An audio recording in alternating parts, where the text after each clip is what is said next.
Hello and welcome to Trial TV Live. I am the Squeegee of Justice. Thank you so much for joining us today as we are continuing our coverage of New Jersey versus Paul Caneiro. We are in day 13.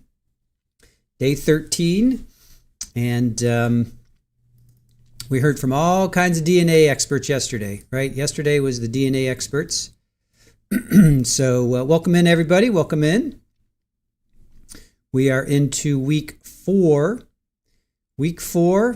And they are going to be off Thursday, but they're going to be back in on Friday.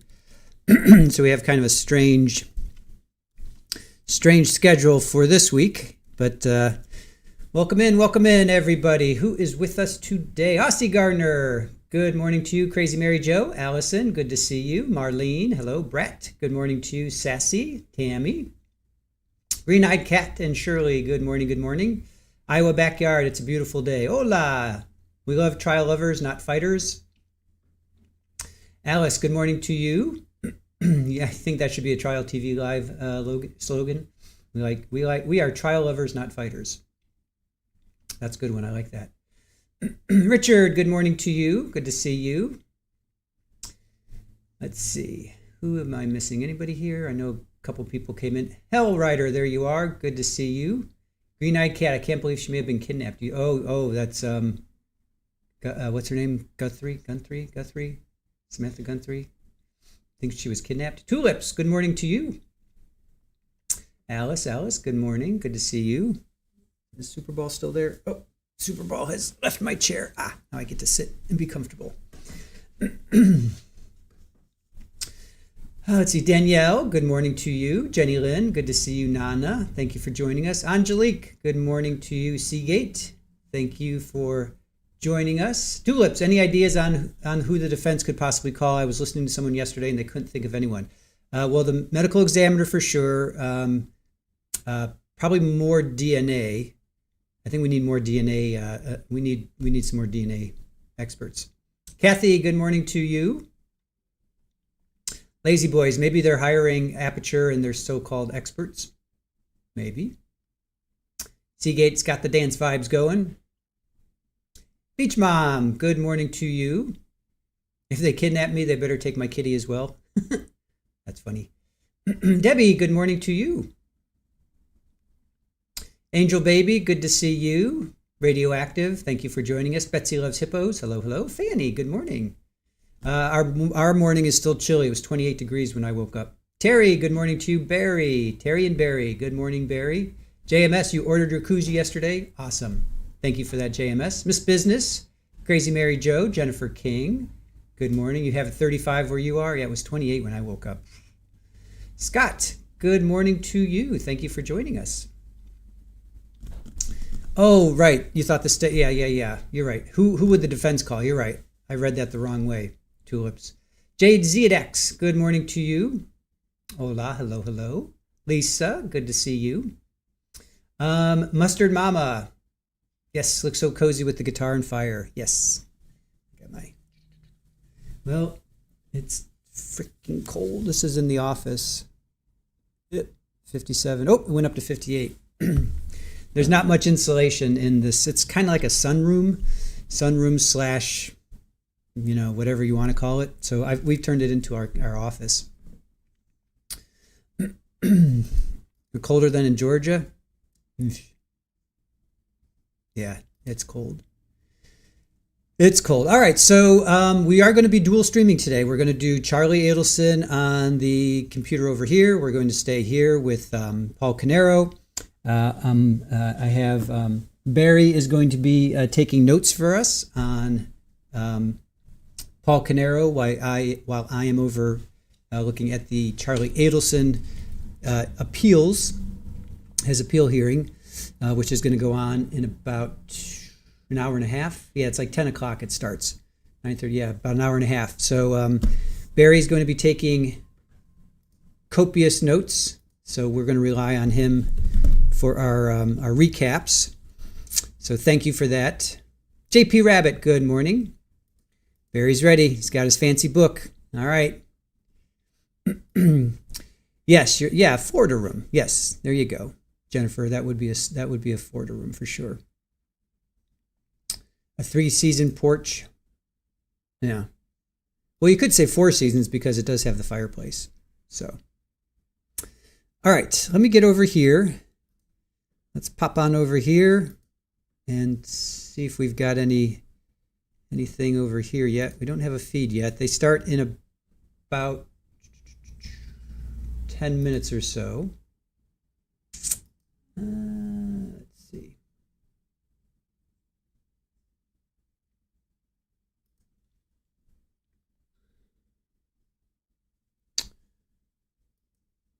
Let me see here. All right. Well, yesterday, we'll wait for the feed to kick in. Yesterday was all about the DNA, right? Everybody, we heard from 4 DNA experts: Allison Lane, Christopher Saskowiak, Teresa Nazizan. Oof, wow. Christine Schlenker. I'm totally butchering these names. Sorry, guys. Anyway, so all 3 DNA experts. And there was a little bit of confusion there on my part, but I think I kind of finally sorted it out where we heard from the Star Mix people. We still may hear from Star Mix. To go back to the question of that's who the defense would call. Who would the defense call? Claire said that they were going to call a firefighting expert or arsons expert. So Claire was thinking a arsons expert to kind of say where the fire started, the point of origin. And then who else from the defense? Who else from the defense could they call? They could call in somebody to refute the DNA, that probabilistic genotyping. They could call in. They could call in somebody from a DNA expert to refute that. So I could see an arson expert, a DNA expert to refute the DNA genotyping. Lazy boys, yes, it is a kitty room for sure. Irene, good morning to you. Thank you for joining us. Ola saying, Kathy, you weren't convinced by yesterday's DNA. Let's see. Kathy says, defense will probably have character witnesses who used to like him. But that's more for sentencing. Do you really have character witnesses in a trial? Because what does that prove? You have to prove, if you're going to call a witness, you can't just say, Paul Caneiro is a great guy, he shouldn't go to jail. You have to say, well, why did he not do this? Will they, you can't just call somebody to say he's a great guy, he shouldn't go to jail. So who could they call to refute the state? So in my estimation, I would say, DNA, tulips, for sure. I think they're going to call their own DNA expert, or they should, to refute it.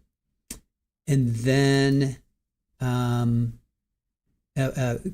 Claire was thinking that it was, on our recap last week, I think it was, she said it was, they're going to have a fire arsonist expert to refute that it was arson, that it was incendiary.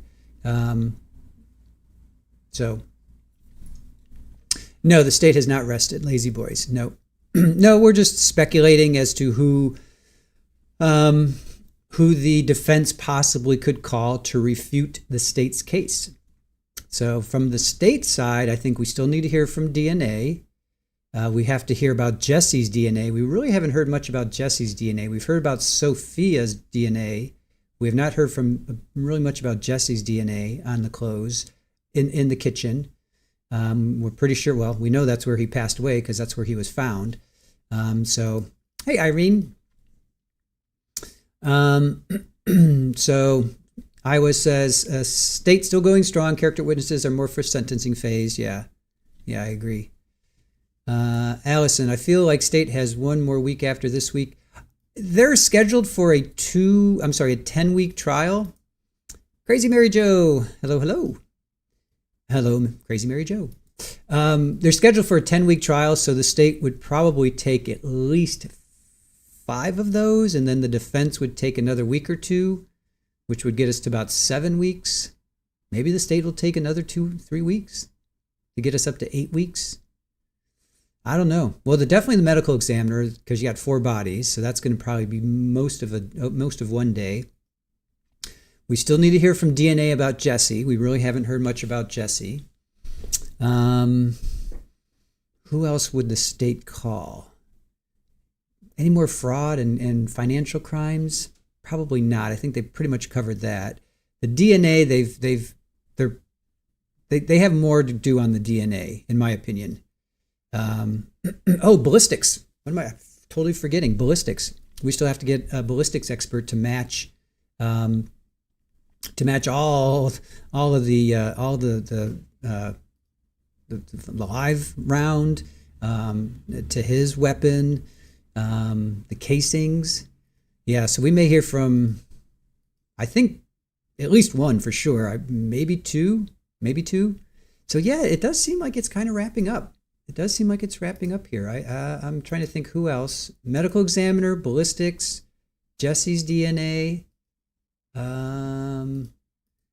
Right? Like who else? Who else is out there? Who else would you guys want to see? More to the point, who else would you guys want to see from the state's standpoint? Who would you want to see? For me, it's definitely medical examiner, ballistics, and Jesse's DNA. That's what I want to hear from. Who do you guys want to hear from? Jane, good morning. Yeah, Irene, that's what they were saying. It was they scheduled 10 weeks. Usually that means it'll go like 7, 8, 9. I mean, they never go over, or I shouldn't say never because I'm sure they do. But any trial that we've watched, like what was Sarah Boone, like 2 or 3 weeks, and she was only like 7 days, or she was a week and a half. They estimated it 3 to 4 weeks. 3 to 4 weeks, and then she was like 7 days or 8 days because she started like on a Friday and she was over, I think, the next Friday. Yeah. Or Thursday. Yeah. So Sarah, Aaron's reminded me, Sarah was like 3 or 4 weeks, and they were a week and a half. So that happens a lot. Because it's easier to when you're scheduling, you've got the lawyers, you've got the judge, you've got the courtroom, you've got all kinds of cases you have to deal with. So you always schedule more time because if you end early, fantastic. If you only schedule 2 weeks and it goes 10 weeks, that's pretty bad. Plus the jury, you need to tell the jury, hey, expect 10 weeks, and then if it's 7 or 8 weeks or 5 weeks. That's always better than telling the jury 2 weeks and then they're stuck for 10 weeks. So that's not good. So you always overschedule. Which totally makes sense. So to me, 10 weeks probably is on the outside. I could see them wrapping this up in 2 weeks on the state side. So this week and next week. And then the defense comes on for maybe a week or two, maybe. So that should put us in verdict watch, I would think, by the end of the month. You guys want to see Corey? Hey, Michelle, good morning to you. Medical examiner for sure. JMS wants Corey. Lisa wants Corey. Hellrider wants Corey. Hey, Mary, good morning to you. Let's see, Joy. Good morning to you. Another fine day. It will be warmer today. That's what we're thinking. Yeah, because it started in January, and here we are, February. Yeah, I think it's going to go right up. January 12th it started, and here we are 4 weeks into it. The Emmy will be important. Yeah, 30 Days in the Hole, exactly. It's a great song. Joy, yes, don't forget about our mods. William, good morning to you. Good to see you. Yes, we're going to be dual streaming today. We're going to be doing Charlie Adelson at the computer over there. So our mods will be doing double duty today. Green-eyed cat. Corey would be amazing, but I wonder if they will subject him to cross. Yeah, I don't think they'll open. Well, what would he say? Like, what would he testify if he testified for the state? What would he say? He didn't really have anything to do with the finances. It's like what would he be able to say? Nope. What would he be able to say? Kimbers, good morning to you. Mama C, hello. Marianne, good morning to you. Barry, I want Corey, but not sure state would call him because deflects from Paul. Defense wouldn't call him because it would further implicate Paul. Can't have Corey without Paul. Betty, good morning. Mama, he could talk about the money. Did he really know that much about the money, though? That would be my question, Mama. I would love to see Corey. Trust me, I would like to see Paul and Corey. I mean, Paul's never going to take the stand because there's nothing for him to win. But I would like to see Corey as well. But what could Corey say on the state side that would implicate Paul even further? So what money and his attitude towards his brother? Kathy, money and his attitude towards his brother. If he witnessed, if he had access to that money, he may not have. I mean, that could have been totally between Paul and Keith. Did Keith actually text and or talk to Corey? If Keith called Corey and talked to him, that's hearsay, right? He can't say, well, my brother said this. If there's a text message out there, you think we would have heard it already. How much did he? Hey, Molly, good morning to you. Corey introduced the email. That's true. That's true, Pammy. And good morning to you. So maybe he could come in and talk about that email. And he could say, oh, I saw Paul get angry with Keith. I mean, I guess. I don't know. Corey did. Corey was at his in-laws, Mama C, with his kids, and I'm assuming his wife. I'm not sure. They just said that he was at his in-laws with his kids, and then he was in New Jersey. Well, then that day he went out to New Jersey. But that night he was at his in-laws. C. Gilmore, good morning. Allison, didn't Keith call Corey the day before about the money? Juliet, good morning. Balmy -3. Allison, did Corey call?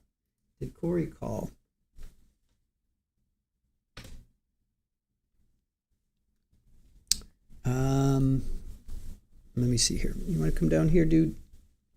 All right. Did Corey call?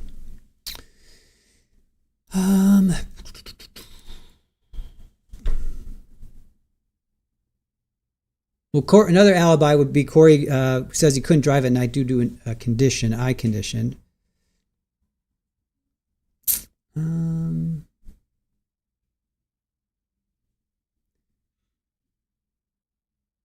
Let's see. He never texted with Corey. Let's see. The night of. Did he call him the night of?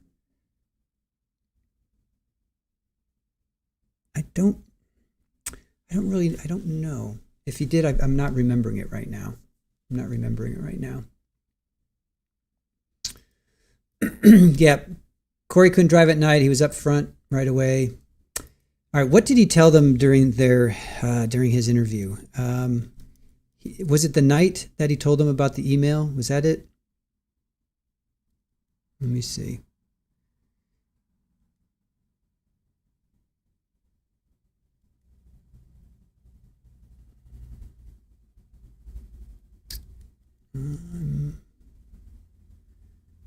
Corey wasn't involved in the business. He had no physical evidence connecting him.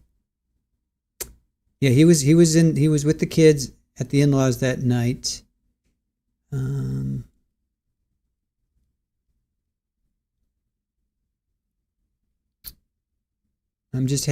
not finding.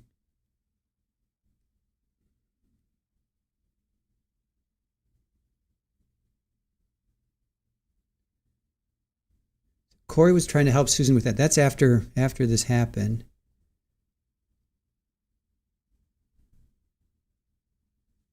I'm not finding anything specifically, so I don't recall that, Pammy. If it happened, I just don't recall that. Oh, here we go.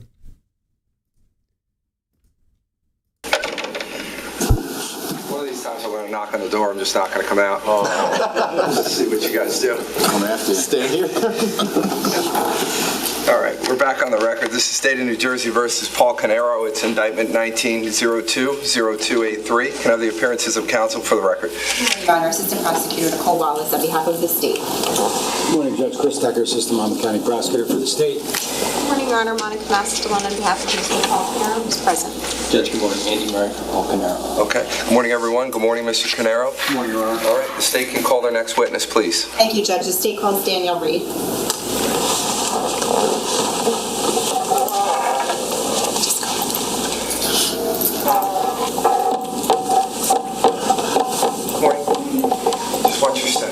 over here. Sorry. Sorry about that.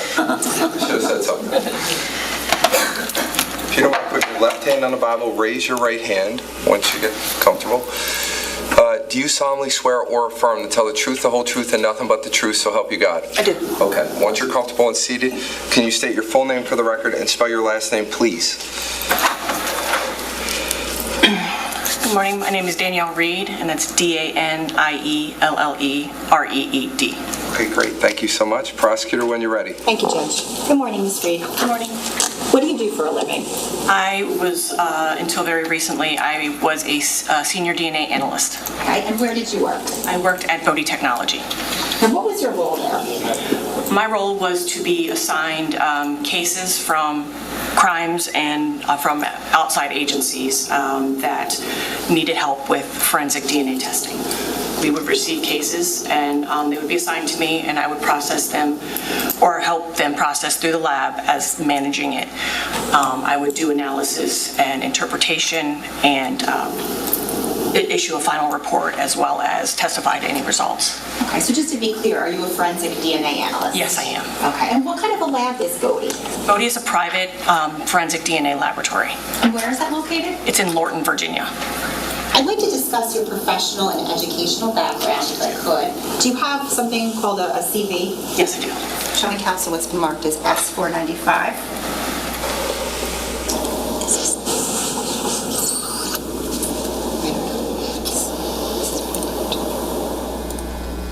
I'm showing you what's been marked as S495. Do you recognize that?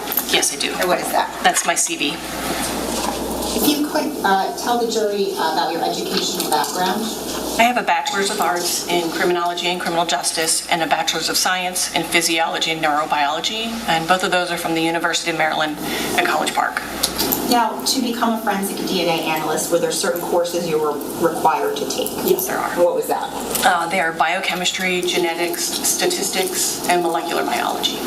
Can you tell the jury about your prior professional experience as it relates to your profession as a DNA analyst? As I had some molecular techniques that I did while I was a biological science aide for the United States Department of Agriculture. It's where I got my basic training and learning from. And then from there, I went straight to Bodie. Okay. And what did you do at Bodie when you first arrived? And when did you get to Bodie, I should ask? I started in March of 2005, and I was working in our data banking group, which is processing convicted felons' profiles to be put into a database. Now, ultimately, did you get promoted at Bodie? Yes. Can you tell us about the promotions that you received throughout the years there? So you start off as an analyst 1, and then you go from analyst 1, 2, 3, all the way up to a senior DNA analyst. And what are the differences between the different analyst roles? Over time, you take on more responsibilities, more project management, and you take on training of other individuals, as well as doing technical review of other individuals' work. And do you belong to any professional memberships? I do. I belong to the American Association of Forensic Sciences, and I'm also licensed under the Texas Department of Public Safety. Now, does Bodie utilize StarMex? Yes, they do. And does it also utilize manual interpretation? Yes, we do. Have you been trained in StarMex? I have. Can you describe that training? The process started with a 4-day workshop with the creators of StarMex, where we went through the basics of how it works and learning how to use it.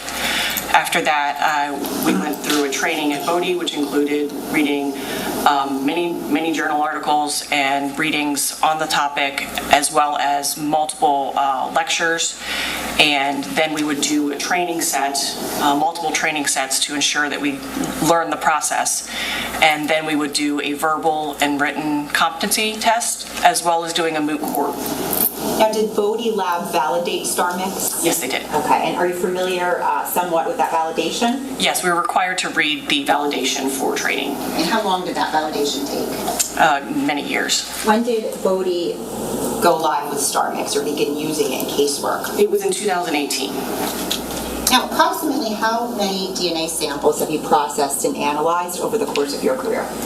At this point, hundreds of thousands.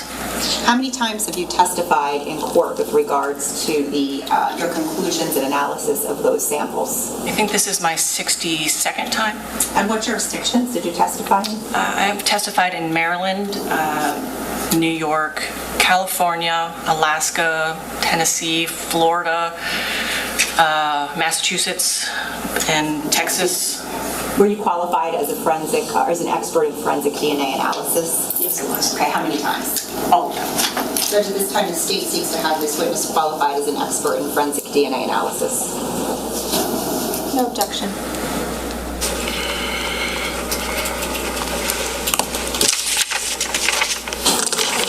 You know it's coming. Okay. As a general rule, witnesses can only testify to facts known by them. This rule ordinarily does not permit to be received as evidence the opinion of a witness who is not testifying as an expert. However, an exception to this rule exists in the case of an expert witness who may give their opinion as to any matter in which they are versed, which is material to the case. In legal terminology, an expert witness is a witness who has some special skill, knowledge, experience, or training that is not possessed by the ordinary juror, and who thus may be able to provide assistance to the jury in understanding the evidence presented and determine the facts in the case. You are not bound by such expert's opinion, but you should consider the opinion and give it the weight to which you deem it is entitled, whether that be great or slight, or you may reject it. In examining an expert's opinion, you may consider the reasons given for it, if any, and you may also consider the qualifications and credibility of the expert. It is always within the special function of the jury to determine whether the facts on which the answer or testimony of an expert is based actually exist. The value or weight of the opinion of the expert is dependent upon and is no stronger than the facts on which it is based. In other words, the probative value of the opinion will depend upon whether from all of the evidence in the case you find that those facts are true. You may in fact determine from the evidence in the case that the facts that form the basis of the opinion are true, are not true, or are true in part only. And in light of those findings, you should decide what effect such determination has upon the weight to be given to the opinion of the expert. Your acceptance or rejection of the expert opinion will depend, therefore, to some extent, on your findings as to the truth of the facts relied upon. You and you alone are the sole fact finders in this case. You must be persuaded solely by the evidence presented at trial when determining whether the state has satisfied its burden. As the sole judges of the facts, you are to determine the credibility of the various witnesses as well as the weight to be afforded to their testimony to determine whether the state has proven beyond a reasonable doubt all elements of the crimes charged. So I just want to remind you, at the end of the case, you guys have to be able to cite that back to me. You got it? Everybody got it? All right, good. All right, with that being said, we'll qualify this witness as an expert in forensic DNA analysis. Go ahead. Thank you, Judge.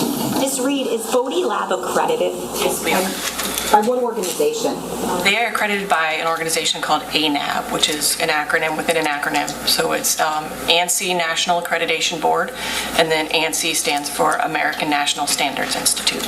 And what does it mean for Bodie that it's accredited? It means that we have been audited and found to be following all of the guidelines that has been accepted in the community as to produce quality, consistent results. Now, how is it that evidence is received into Bodie Lab? We receive it either by hand-to-hand contact transfer or by FedEx, UPS. It will be received or delivered to our evidence department, where they will accession it into our system into a secure facility where they will assign it a Bodie case number. From then, it will be assigned to an analyst for processing. Now, what kinds of safeguards does Bodie apply to ensure the integrity of evidence? We have a secure facility that limits the number of personnel that are allowed in the facility. We also make sure that the evidence that we receive is not been tampered with in any way before being received at our office, so we make sure that all of the seals are intact, and we process all of our evidence and references completely separately to make sure that there is no contamination between them. Now, with respect to maintaining quality assurance standards, what kind of system is in place in terms of review of other analysts' work? So we do 3 layers of review. There is the initial self-review, which is where the reporting analyst will look over their case file and make sure that it's as accurate as possible before they submit it in for technical review. Once it goes into technical review, another trained analyst will then review it, all of the work in every page within the case file to make sure that it was done accurately. And then after that, if any comparisons are being made, an additional person will do what's called an administrative review to make sure that the conclusions are accurate and that there's not typos in the report. Now, turning to the present case, were you assigned to perform DNA analysis on certain items of evidence relating to the state of New Jersey versus Paul Caneiro? I was. How many batches of evidence did you perform testing on? We received 2 different batches of evidence on 2 different dates, as well as some submitted profiles. Now, did you document your work and your analyses and conclusions in reports? Yes, I did. How many reports? It was two reports, and then my work was 2 different reports, yes. I'm showing counsel what's been marked as S-496 and S-498 and S-464. Can I just make sure I have the dates numbers?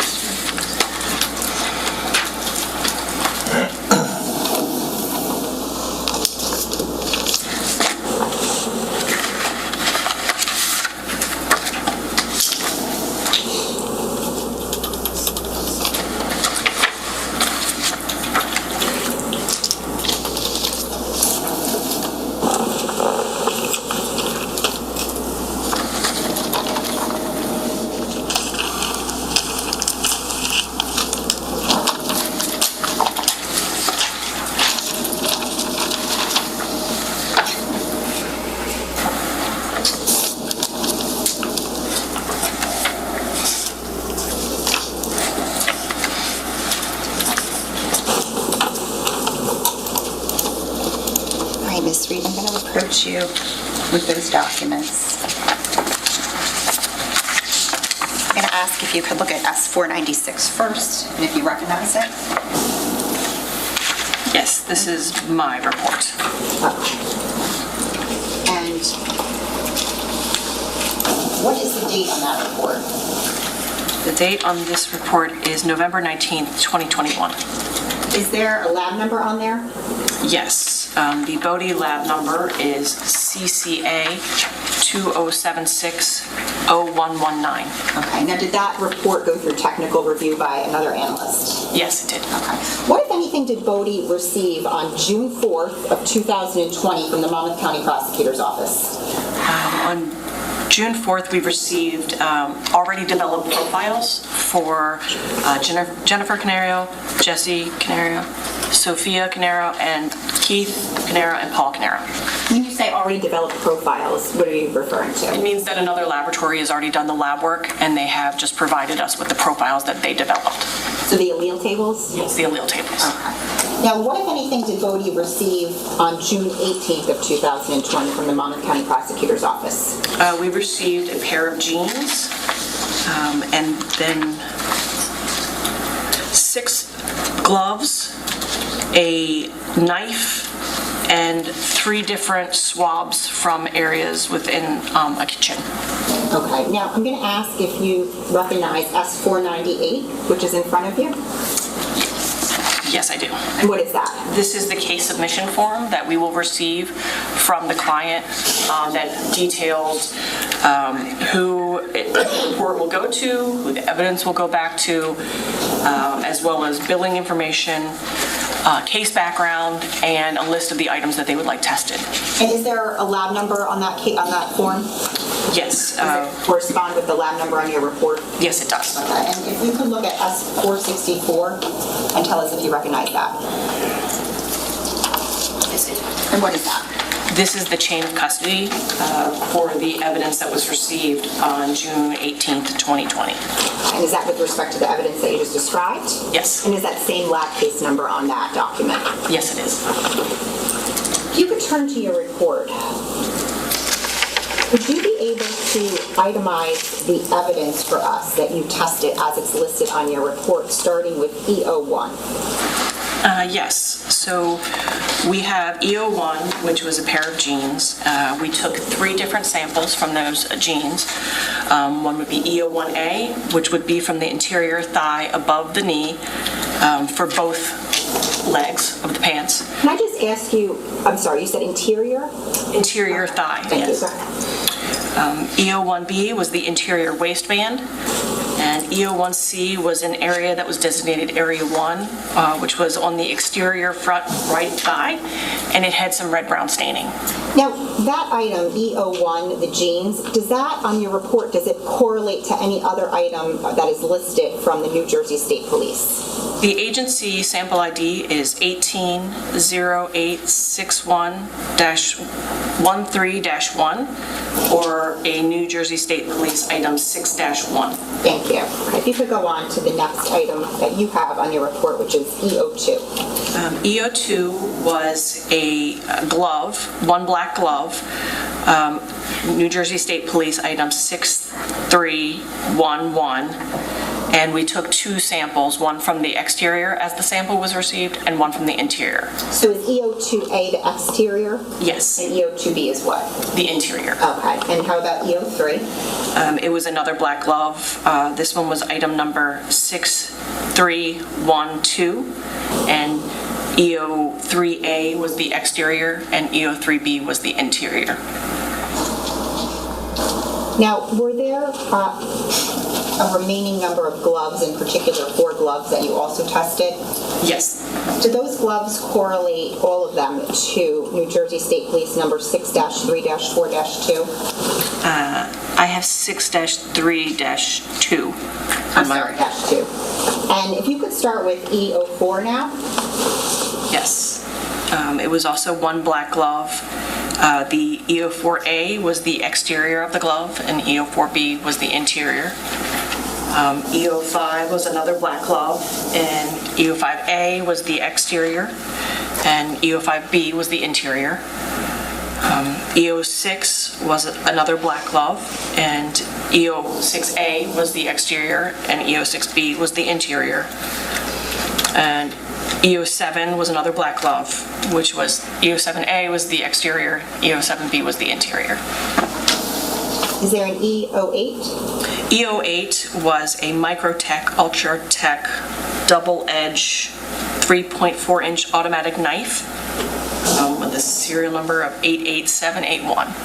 Was anything done with that in terms of testing? When we received the evidence and talked to the client, they had requested if there was any red-brown staining for it to be tested for blood.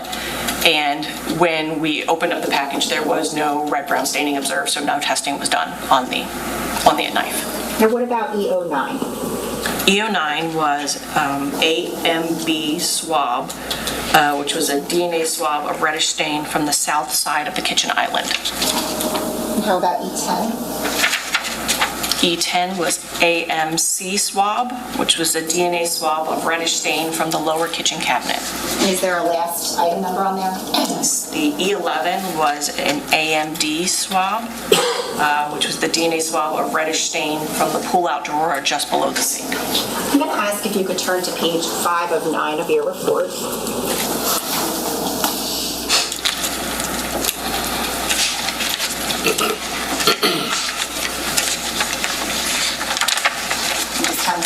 There.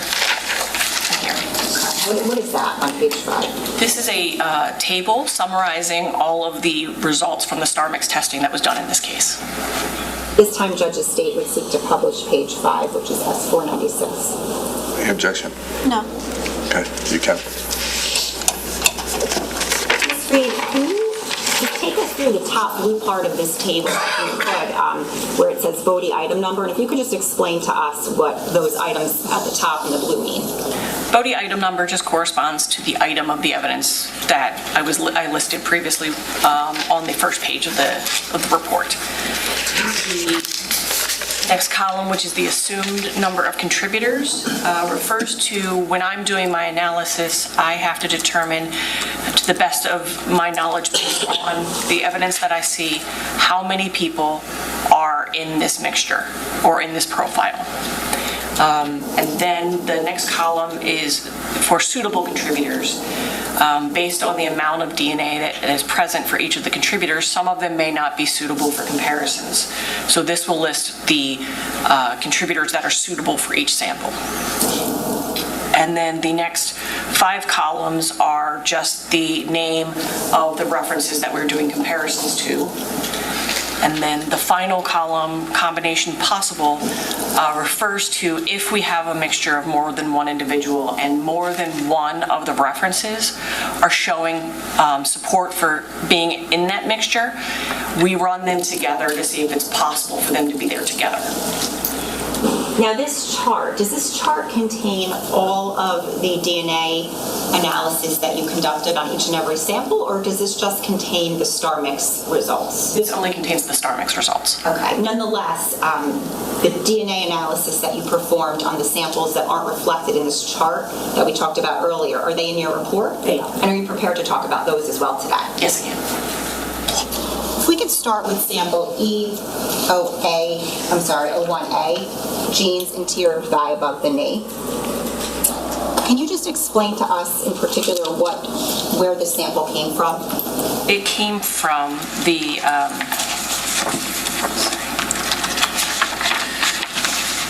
interior thigh above the knee. So it was taken from basically a sampling, a scraping was taken from inside the pants, from above the knee in the thigh area, on the inside of both legs of the jeans. What was the number of contributors that you called for this sample? We found 3 contributors to be present. Okay, and how about the ones that are suitable for comparison? Only contributors 1 and 2 were suitable for comparisons. And how come the third one is not?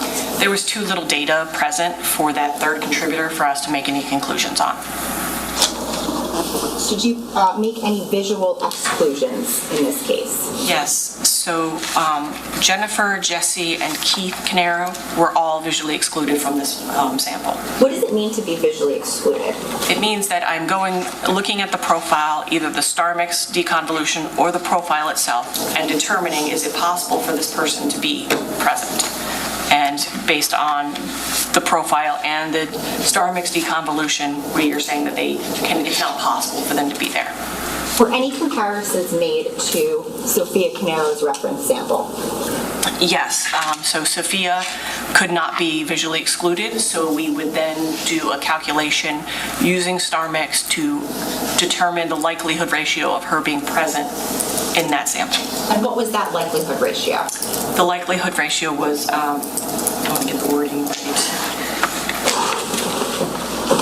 Assuming a mixture of 3 individuals, this mixture DNA profile obtained is at least 470 sextillion times more likely if it originated from Sophia Caneiro and 2 unknown unrelated individuals than if from 3 unknown unrelated individuals. Did you make any comparisons to the reference sample for Paul Caneiro? Yes, I did. Can you explain what those were? Assuming a mixture of 3 individuals, this mixture was at least 3.7 quintillion times more likely if it originated from Paul Caneiro and 2 unknown unrelated individuals than if from 3 unknown unrelated individuals. When we're talking about those numbers, is there a way to give the jury an idea of how big those numbers are? Yes, we have a verbal scale. So basically anything that's around 1 would be considered to be uninformative. Anything between 1 and 100 is limited support. Between 100 and 10,000 is moderate support. 10,000 and 1 million is strong support. And then anything above 1 million is considered to be very strong support. Now, where it says combination possible, do you see that? Yes. And it says, what does it say there? It says yes. What does that mean? It means that since both profiles showed support for inclusion, we then ran them together to see if it was possible for them to be there in the mixture together. And was it? Yes, it was. We could turn now to sample E01B. Is that on this chart? It is not, Okay, and why not? because it was not run through StarMix. Can you tell us about what if anything, you did with that sample? A partial DNA profile was obtained, including at least one male contributor, but due to the limited data obtained, no conclusions could be made on the profile. And that was from where? That was from the interior waistband of the jeans. How about sample E01C? E01C was a single source profile. Where did that come from? That came from the Area 1, which was the exterior front right thigh, a red-brown staining. And what was the number of contributors that you called for this? One contributor. Okay, and were they suitable for comparison? Yes, that was. Were any visual exclusions made? Jennifer, Jesse, Keith, and Paul Caneiro were all excluded from that profile. Okay, and were any comparisons made in this case? Yes, Sophia Caneiro could not be excluded, so we ran StarMix to get a likelihood ratio. And what was that? The likelihood ratio was 2.1 septillion, at least 2.1 septillion times more likely if it was Sophia than an unknown person. And this might be an obvious question, but I'm going to ask it anyway, where it says combination possible NA. It means that there's only one person in the profile, so it's not appropriate to think that someone else is there. Now, is the next sample E02A on the chart? It is not on the chart, no. Okay, and what is sample E02A? EO2A is the the exterior of glove 6311. And why isn't it on the chart?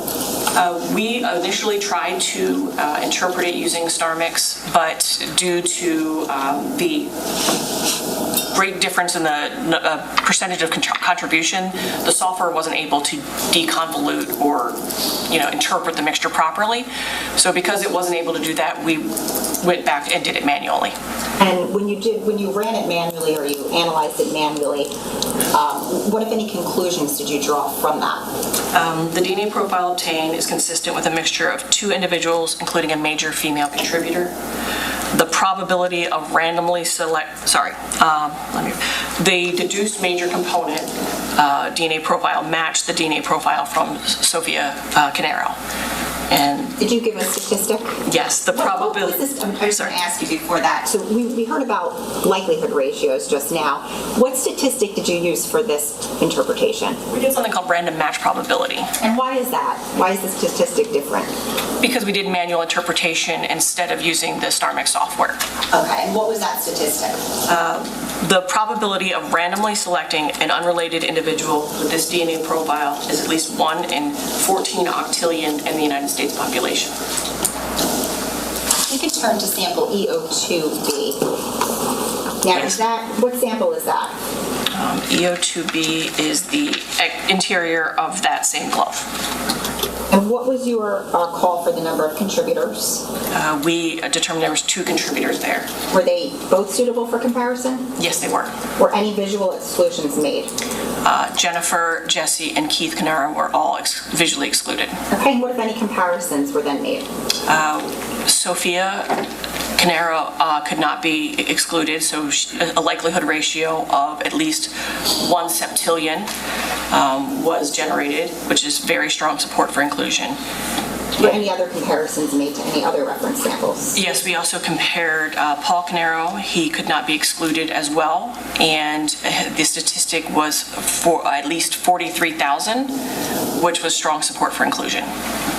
And where it says combination possible? Yes, they were. It was attempted again to see if they could possibly be there together, and it was possible. We could turn out a sample E03A. What is that? This is the exterior of glove 6312. So is this another glove that we're talking about? Yes, this is a new glove. All right. What was your assumed number of contributors called? 2 assumed contributors. Were they suitable for comparison? Yes, they were. Were any visual exclusions made? Jennifer, Jesse, and Keith Caneiro were all visually excluded. And what if any comparisons were made? Sophia Caneiro and Paul Caneiro both could not be excluded. Sophia had a likelihood ratio of at least 100 quadrillion, which is very strong support for inclusion.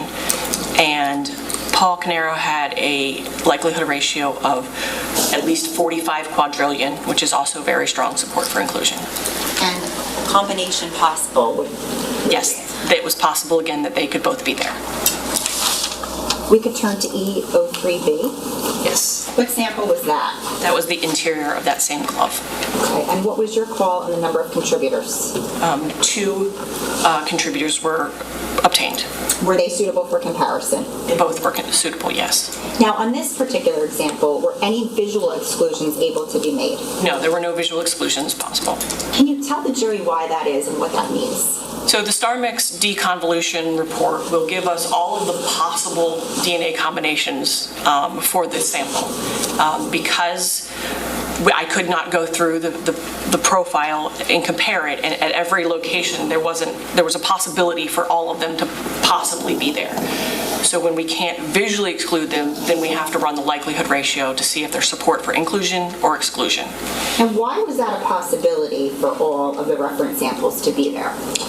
Based on the deconvolution report, their genotype or their allele calls were all present in some combination, either from an unknown or from one of the profiles or one of the genotypes that were listed. Now, does that have anything to do with the fact or with the amount of information or the amount of the sample that's there? Yes, often when there is a low-level sample, some of the information is missing. So StarMix can see that, and they will then have the possibility of an unknown. We call it a Q for unknown. Now, because you were unable to visually exclude any of the reference samples, what did you do? We then ran all of them and created a likelihood ratio for each of them. Okay. And what, if any, comparisons were performed? Jennifer Caneiro could not be visually excluded.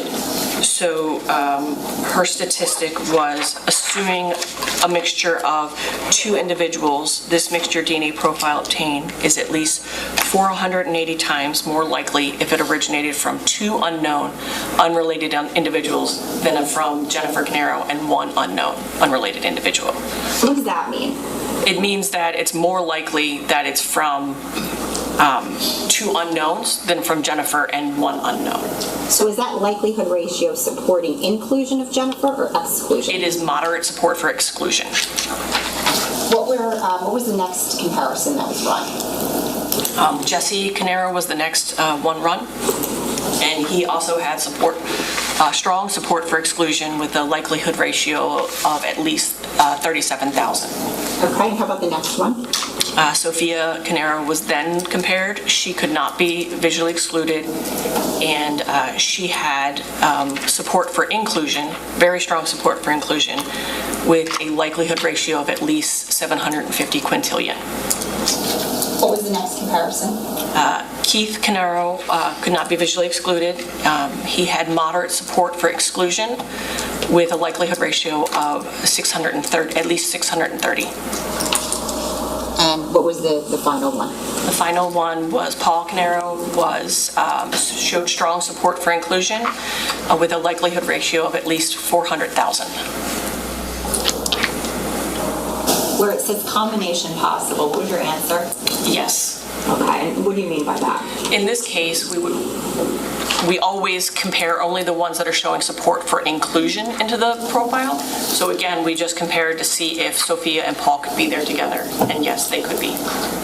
We could turn to the next sample, E04A. Yes.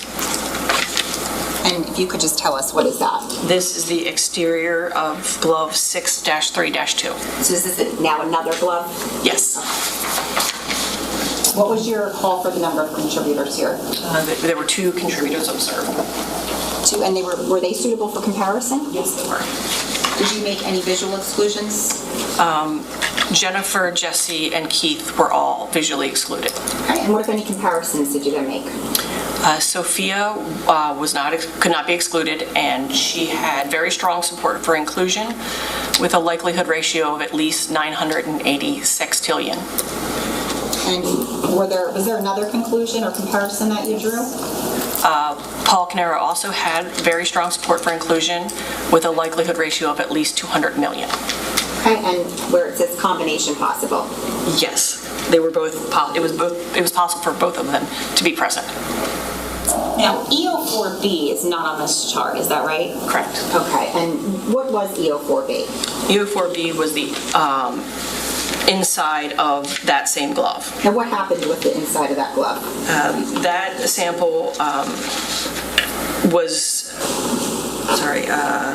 screened for human DNA, and the results were below the limit of our detection, and it wasn't processed further. Sample EO5A, what is that? EO5A is the exterior of 632, glove 632. Okay. And what was your call on the number of contributors? We found there to be evidence of 3 contributors, and only contributor 1 was deemed to be suitable for comparisons. And why is that? There was too little information for the other two contributors. Did you make any visual exclusions? Jennifer, Jesse, Keith, and Paul were all visually excluded from that sample. When you say that they were visually excluded from that sample, which contributors are they excluded We from? only compare to the ones suitable for comparison, so they were all excluded from contributor 1. So are you able to make any conclusions or any determinations about the other 2 contributors that were not suitable for comparison? No, we made no conclusions about them. Okay, and did you make any comparisons in this case or in this sample? Yes. Oh, we are on EO5A, right? Yes. Okay. Yes. So Sophia could not be excluded. She had very strong support for inclusion with a likelihood ratio of at least 720 sextillion. Now, sample EO5B, I don't see that on this chart. That was another one that screened below our limit of detection, and we did not process it further. If we could turn to sample EO6A. Yes. EO6A was the exterior of glove 632. Okay, and what was your call on the number of contributors? There were 2 contributors. Were they suitable for comparison? Yes, both of them were suitable. Were any visual exclusions made? Jennifer, Jesse, and Keith Caneiro were all visually excluded. And what, if any, comparisons did you make to the reference samples? Sophia and Paul both could not be excluded. Sophia had very strong support for inclusion with the likelihood ratio of at least 870 sextillion. And Paul had strong support for inclusion with a likelihood ratio of at least 21,000. And they both could be present in that sample as well. Now, EO6B, what is that? This is the interior of that same glove. What was your call on the number of contributors? 2 contributors that were both suitable. Did you make any visual exclusions in this case? Jennifer, Jesse, and Keith Caneiro were all visually excluded from this profile. Okay, and what, if any, comparisons did you make? Both Sophia and Paul were not excluded. Sophia had very strong support for inclusion with a likelihood ratio of at least 19 quadrillion. And Paul also had very strong support for inclusion with a likelihood ratio of at least 49 billion, and they both could be present in the sample. The next sample is EO7A. This is the exterior of black glove 632. And is this sample, so EO7, is that the last glove? This is the last glove, For the correct? 6th glove. Yes, the 6th glove. What was your call on the number of contributors? There were 2 contributors. And were they suitable for comparison? Yes, they were. Now, were you able to make any visual exclusions on this sample? No, we were not able to make any visual exclusions, so they were all run. A likelihood ratio was run for each of the references submitted. Okay, and can you go through and tell us what those likelihood ratios were? Yes, Jennifer had moderate support for inclusion with a likelihood ratio of at least 2.6 thousand. Jesse had limited support for inclusion with a likelihood ratio of at least 85. Sophia had very strong support for inclusion with a likelihood ratio of at least 48 billion. Keith had moderate support for inclusion with a likelihood ratio of at least 9,000.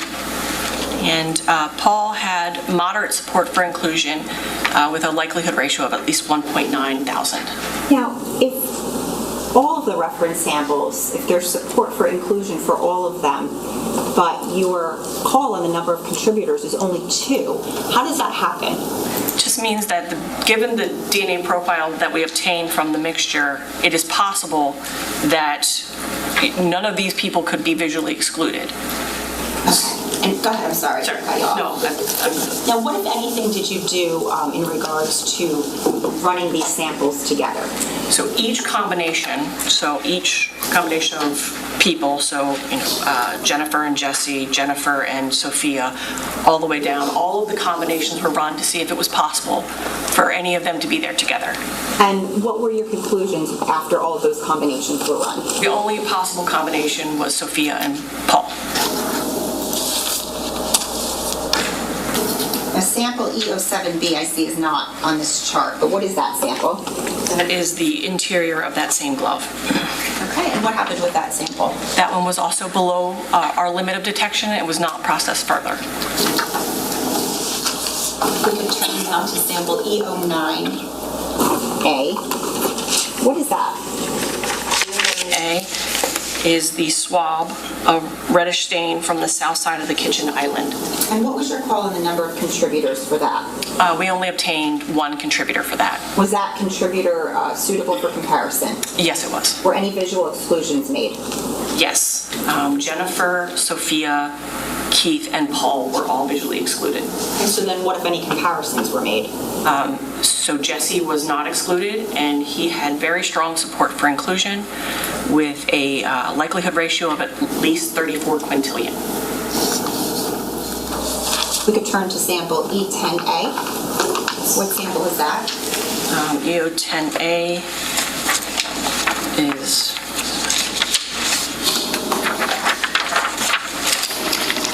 is the DNA swab of reddish stain from the lower kitchen cabinet. What was the number of contributors that you called on the sample? We found there to be 2 contributors, and they were both suitable for comparisons. Were you able to make any visual exclusions? Yes, Jennifer, Keith, and Paul were all visually excluded from the sample. And so then what, if any, comparisons did you make? Both Jesse and Sophia were not excluded, and there was very strong support for inclusion for Jesse with a likelihood ratio of at least 71 septillion. And for Sophia, there was also very strong support for inclusion with a likelihood ratio of at least 45 septillion. Did you run them together? Yes, and it was possible for them both to be there. The last sample, E11A, what is that? This is the swab of reddish stain from the pull-out drawer just below the sink. And what was your call on the number of contributors for that sample? There were 2 contributors, and only contributor 1 was found to be suitable for comparisons. Did you make any visual exclusions? So yes, Jennifer, Jesse, Keith, and Paul were all visually excluded from contributor 1. And what, if any, comparisons did you make with regard to the reference samples? For Sophia, she was not excluded, and there was very strong support for inclusion with a likelihood ratio of at least 990 sextillion. And the combination where it says not NA? Only 1 person was suitable for comparison, only 1 contributor, so there was no combination possible.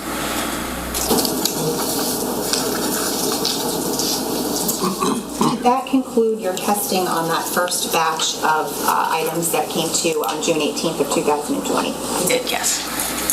I'm going to show you what has been marked as S497, S499, S460, and S465, and make sure counsel.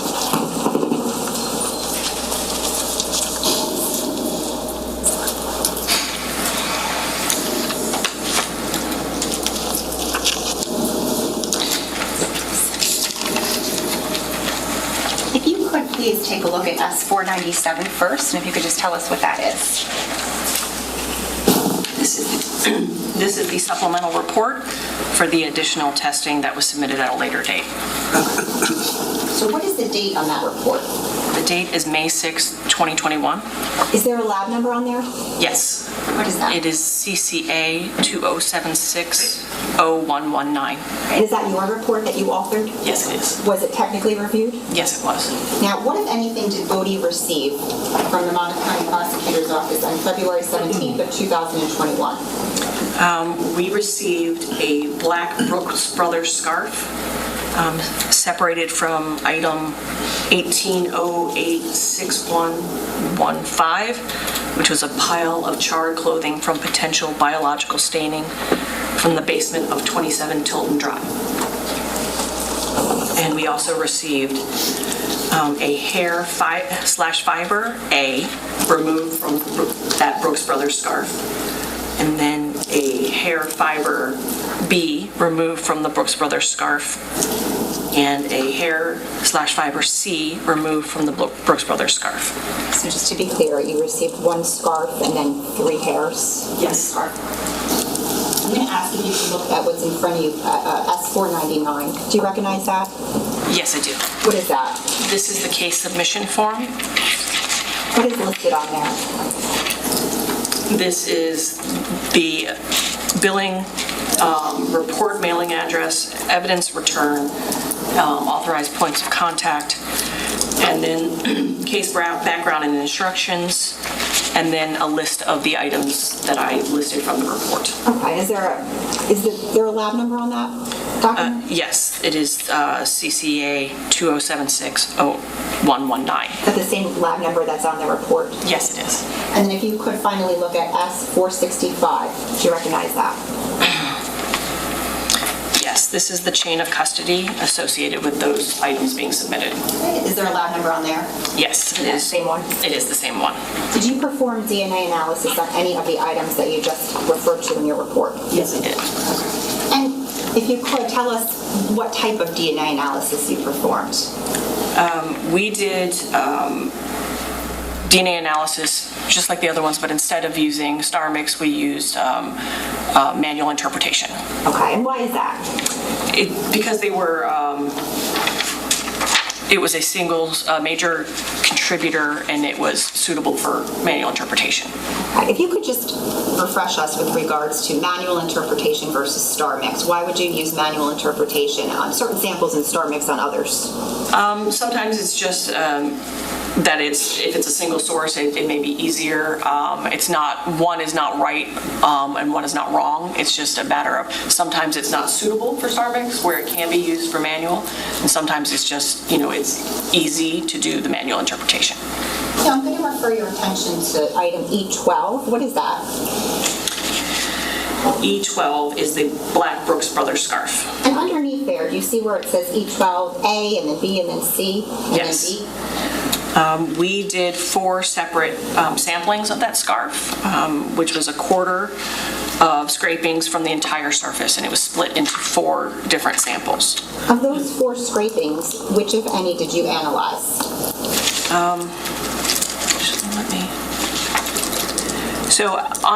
Actually, all of them were analyzed because they were all from the same item. Due to the size of the sample, they were split into 4 samples, but then later they were combined into 1 sample. What's that sample number? We designated that sample E12D. And what, if anything, did your analysis, what, if any, conclusions did you draw from that? I'm sorry, I read that wrong. Samples E12A, B, and C were extracted but not processed. I read that wrong, sorry. Just to be clear, there were 4 scrapings? There were 4 scrapings, and we took one of those forward. Is the one that you took E12D?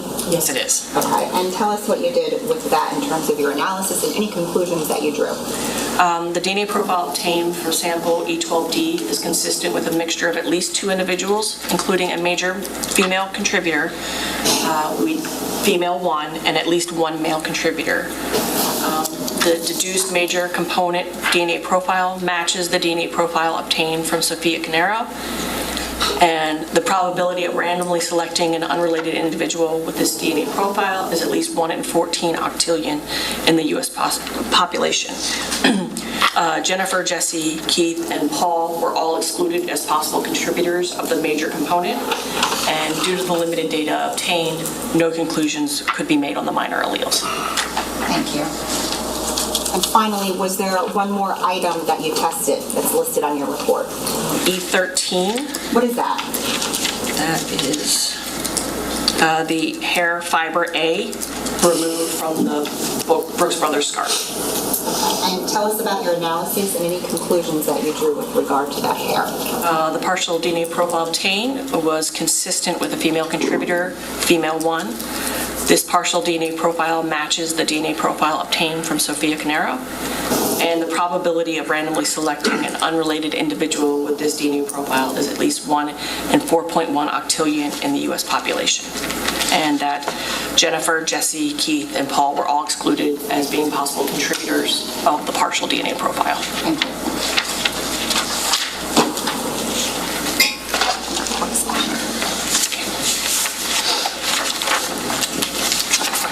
Nothing further, Judge. Cross-examination.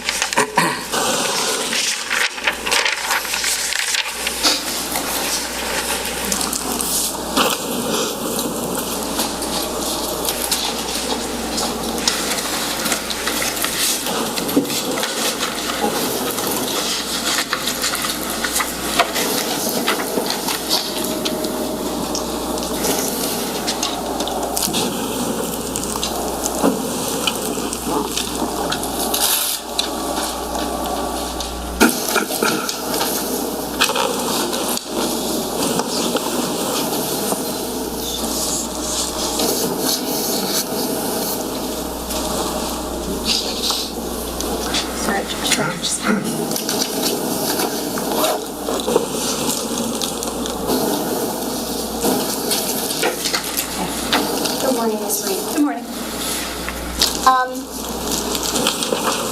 So I want to start off with, we heard, obviously the samples that were being tested here were compared were Jennifer Caneiro, Keith Caneiro, Paul Caneiro, Sophia Caneiro, Jesse Caneiro, correct? Correct. And obviously, they all have the same last name, and we know that they're related, correct? Correct. Okay. And we heard some testimony yesterday, and maybe you would agree, generally speaking, when we're talking about relatedness, those who are related to each other, such as family members, they're going to have more commonly an overlap or shared alleles than, let's say, random, unrelated people from the population. That is correct, yes. And specifically, first-degree family members would have even more shared alleles than, let's say, extended family. Correct.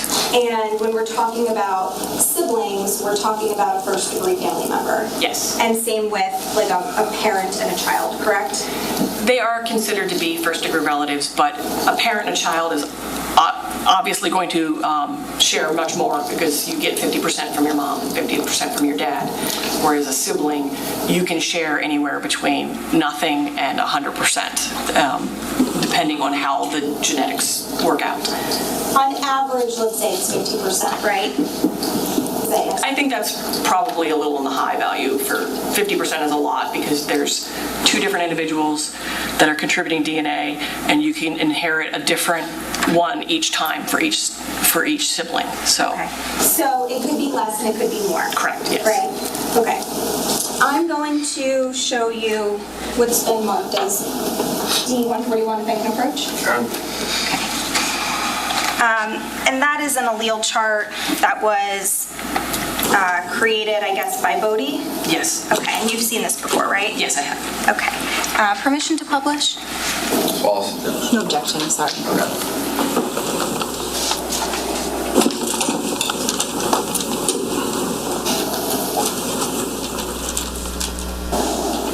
So here, these are the allele charts, again, for,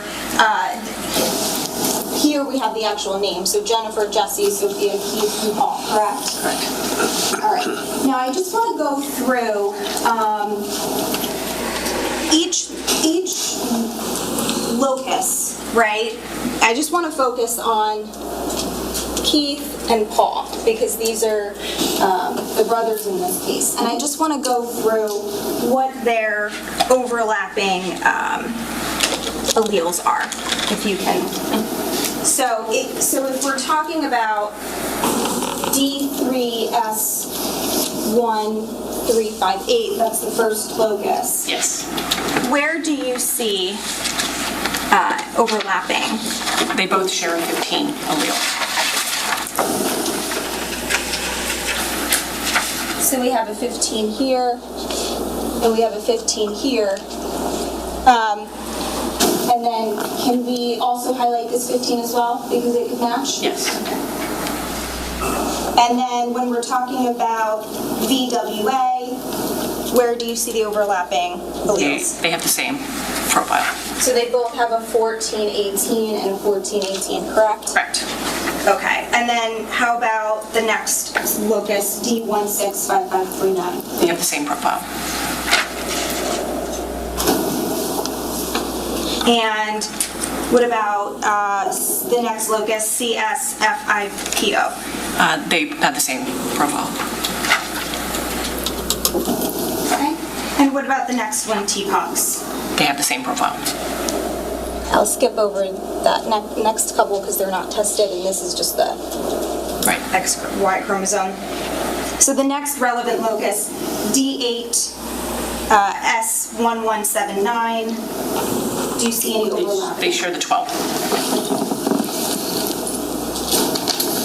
And what about D21511 or S11? They have the same profile. And the next one? D18, they share the 15. And the next one? The next one, they have the same 11, which is that's not included in the star mix, but We can skip it. Okay. How about the one after that? D2, they share the 16. Wait, sorry, they share the 11. This here, right? Yes. And then we have this. And the next one? They share a 16. And what about the next one? They share the 9. And the one after that? They share the 21. What about the one after that? They have the same profile. And do they have the same profile for the next one? Yes, the next two. The next two. And what about D7S820? They share the 10. Okay, and it looks like the next one, There is no overlap. no overlap. And the next one is no overlap. But then D1 they have the same profile. The 13. The 13, 17. They have the same profile for the next 3. And then the last one, they share a 9. All right. So, can we agree that at least for these two brothers, there is a substantial amount of overlap in their alleles? Yes. Can we agree that it is more than 50%? Yes. Would you believe me if I said it's approximately 70%? Yes. Okay.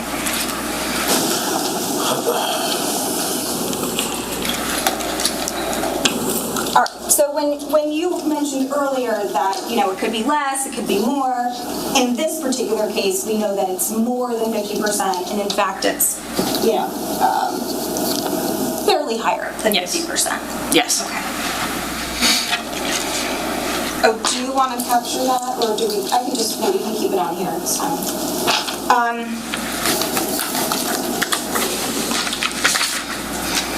So then I want to talk about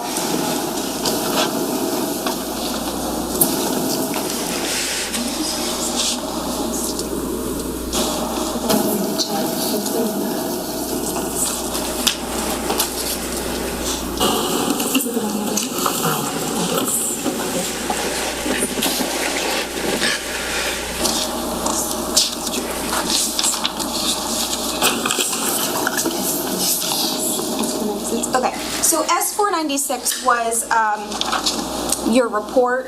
I'm going to just focus on one page of the report, which I've singled out and marked as D140. And I think you recognize this. It's already been published? Yes. Okay. So I'm going to actually put this back on me. I'm going to put this here.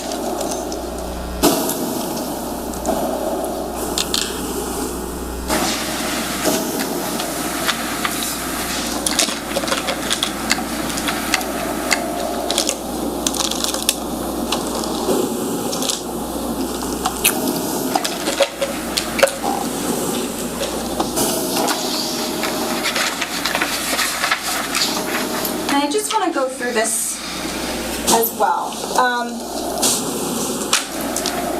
So this column here, where it says assumed number of contributors, that is that's a visual designation or visual determination? Yes, we make the determination based on the number of alleles that are present in the profile, as well as the heights of each of the alleles help us determine the number of contributors that are present in the profile. Okay, so that's something that you decide visually. Yes. And that's not something determined by StarMix, correct? Correct. So when you ultimately run the program, the StarMix program, you are inputting that information. Correct. And you're telling StarMix, I want you to assume that there are 2 contributors and then come up with these likelihood ratios, correct? Correct. And so for some of these samples, you're telling StarMix, I want you to assume there's 2 contributors. In that one instance, you're telling, or in a couple instances, it looks like you're telling StarMix you want to assume 3. Correct. And so the StarMix likelihood ratios are dependent upon the number of contributors that you input. Yes. Well, the deconvolution is dependent on the number of contributors, and then that affects the likelihood ratio. If you had erroneously put in a 6, for example, it would change the output. We wouldn't have been able to process it as a 6, but say if I put 4, then it would have changed the deconvolution report to try to better fit to that number of contributors. Okay. Because I think your threshold is 4, right? Yes, our threshold we don't is do 4. higher than 4? We do not higher than 4. All right, so if we had, let's say, one of the assumptions as a 2, but you doubled it erroneously and you did 4 instead, again, that would change the deconvolution report and the data you receive and ultimately the likelihood ratios. Yes, but I think it's important to note that the StarMix software will usually tell us, there's diagnostics to let us know that we got the right number of contributors.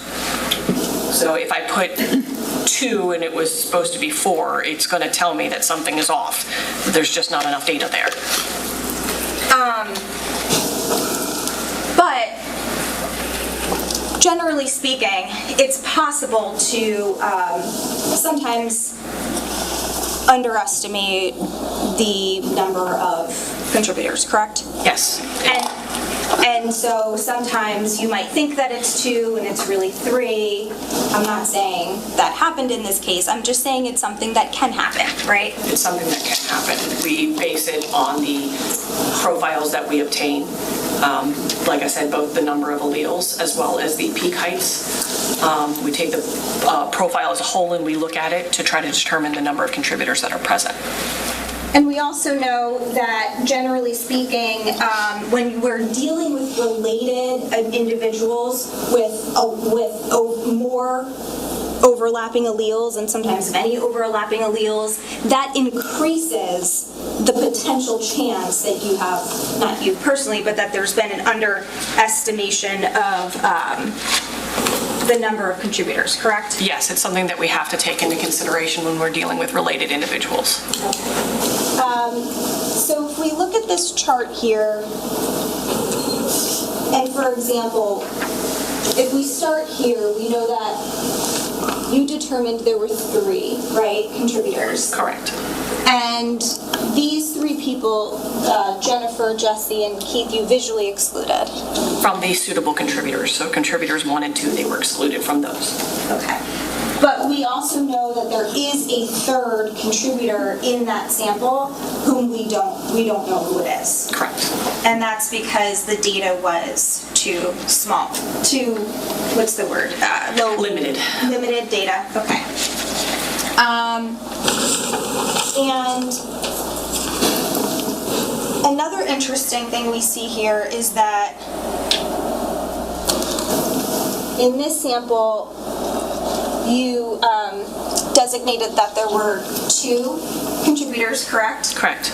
And yet, all 5 people in this sample had an inclusion, correct? Correct.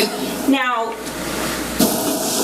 I understand you then ran it through a separate, I guess, part of the StarMix program to see who could be potentially found together in the sample? It's not a separate part. It's doing the same exact processing as for determining the likelihood ratio. It's just putting both of them in there instead of individually. Okay, it's a second step to the calculation, is that fair to say? It's an additional calculation. So we calculate them each individually, and then we do them together to see if we get a positive number or support for inclusion, that would indicate that it's a possibility that they are there together. Okay. These numbers are relatively on your verbal scale lower though, correct? Correct. So we have one that's kind of high, 48 billion, right? And I mean, 48 billion sounds high, but would you agree with me that, when we're dealing with billions, we're talking about 9 zeros, but when we're talking about like a septillion or a sextillion, we're talking about 24 zeros or 27 zeros. Yes, they're significantly different. So even though it might sound like a high number, it's not nearly as high as some of these other numbers up here, correct? Correct. Okay, so 48 billion is like the highest one we have, and it's relatively high, but not super high. And then we have 2.6 thousand, 9,000, 1.9 thousand, and 85. And those are all relatively low, comparatively speaking, right? Yes. Okay. So the fact that we have 5 inclusions, putting aside whether or not they could be found in the sample together, I want to focus on just that aspect first. Would you agree with me that that's demonstrative of the notion that when we're dealing with the way that StarMix works, right, we're giving it hypotheses. Correct. It's not like we are matching a sample. I think you called it manual interpretation. So manual interpretation is more like the traditional DNA analysis. Is that right? It's the non-software version. Is it what has primarily been used in labs for many years until more recently? Yes. Okay. And in that, when we're dealing with manual interpretation, we're looking at a source profile, right? A sample. Either a single source or a deduced profile is what we're looking at for random match probability. Okay. Yes. And so let's say there was a pen left at a crime scene, right? And you're going to take the profile off of the pen, right? And it's unknown at that point in time who it belongs to, the profile. Okay. And then you get a reference sample, right? Okay. And the reference sample is what, let's say, the law enforcement is giving to you, and they're saying this is a reference sample for, Mike Jones, right? And we know it's Mike Jones because we took the bubble swab, right? Yes. And so the reference sample is always going to be a complete DNA profile. Not always, but ideally, yes. Generally speaking. Generally speaking, unless it's very old or degraded, then we will get a full profile. Okay. Let's say it's a fresh sample. It'll be generally a full profile. Yes. And then when you have, let's say, the pen that's given to you from a crime scene, and you get also a fairly full profile from that, you're comparing the 2 profiles. We would compare the profile if it were suitable for comparisons. Okay, let's assume they're both strong profiles, strong data, and you can compare them, right? Yes. Then when you compare them, you're basically ascertaining whether or not it's like a match.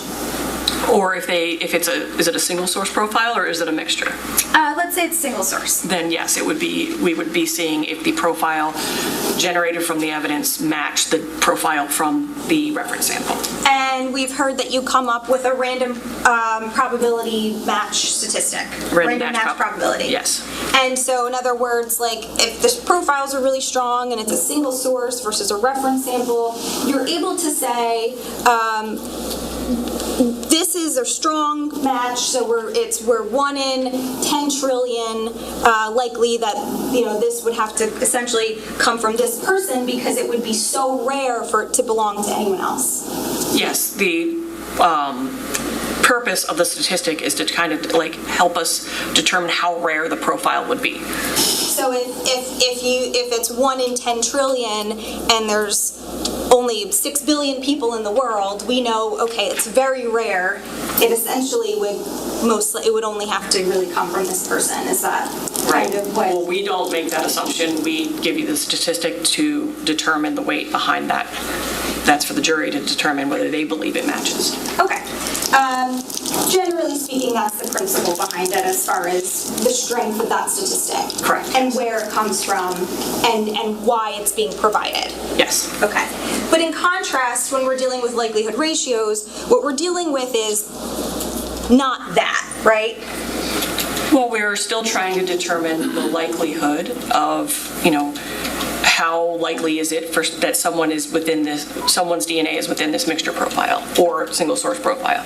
It's calculating a different statistic, but it's still to the same end. We're trying to see how likely it is that that there's a significant match or statistic to support their DNA being in this profile. Right. However, you're not doing it with random match probability, correct? No, it's a different statistic, yes. We're dealing with likelihood ratios. Correct. Right? So let's talk about that for a second. So a likelihood ratio is derived from the hypotheses. Correct. And so if, again, you have a reference sample, right? And let's say it's Mike Jones, whatever. Then you have this pen, and now it is not a single source, right? Let's say it's a more complex mixture. Okay. Okay? And let's say it's 3 contributors that you determine. Okay. And the DNA quality isn't great. We're missing some data, okay? In that scenario, what you're doing is you're creating 2 hypotheses, right? And you're saying hypothesis 1 is you want StarMix to tell you, what the likelihood is that Mike Jones's profile is going to be found on this pen, or that it could be found on this pen. Correct. Versus the second hypothesis, which is it's not on the pen, it's just 3 random unrelated individuals. Correct. Okay. And so, in other words, with the hypotheses, you're only getting the information that you're asking. Yes. Specific, and you as the analyst or whoever the analyst is, they are deciding what hypotheses to input or what information to try to ascertain. Yes, based on the reference profiles that we obtain, we are making the hypothesis for the StarMix software to calculate. So, if you only have, let's say, 1 reference sample, Mike Jones, and the only hypothesis you can really perform in that or analysis is Mike Jones part one of, could he be part of this 3-person mixture, or is it more likely that he's not, right? Correct. What you can't do in that scenario, what you cannot do, is determine is Sally Jones in that mixture. We can only determine based on the reference profiles that we receive or obtain. So without that additional profile, you wouldn't be able to make any hypotheses or use StarMix to draw any conclusions about whether that specific profile is in the mixture, correct? Correct. You would have to have that profile. Correct. But it doesn't mean, because it's a 3-person mixture, without any more information, it doesn't mean that it's not in the potential mixture, correct? Correct. Okay.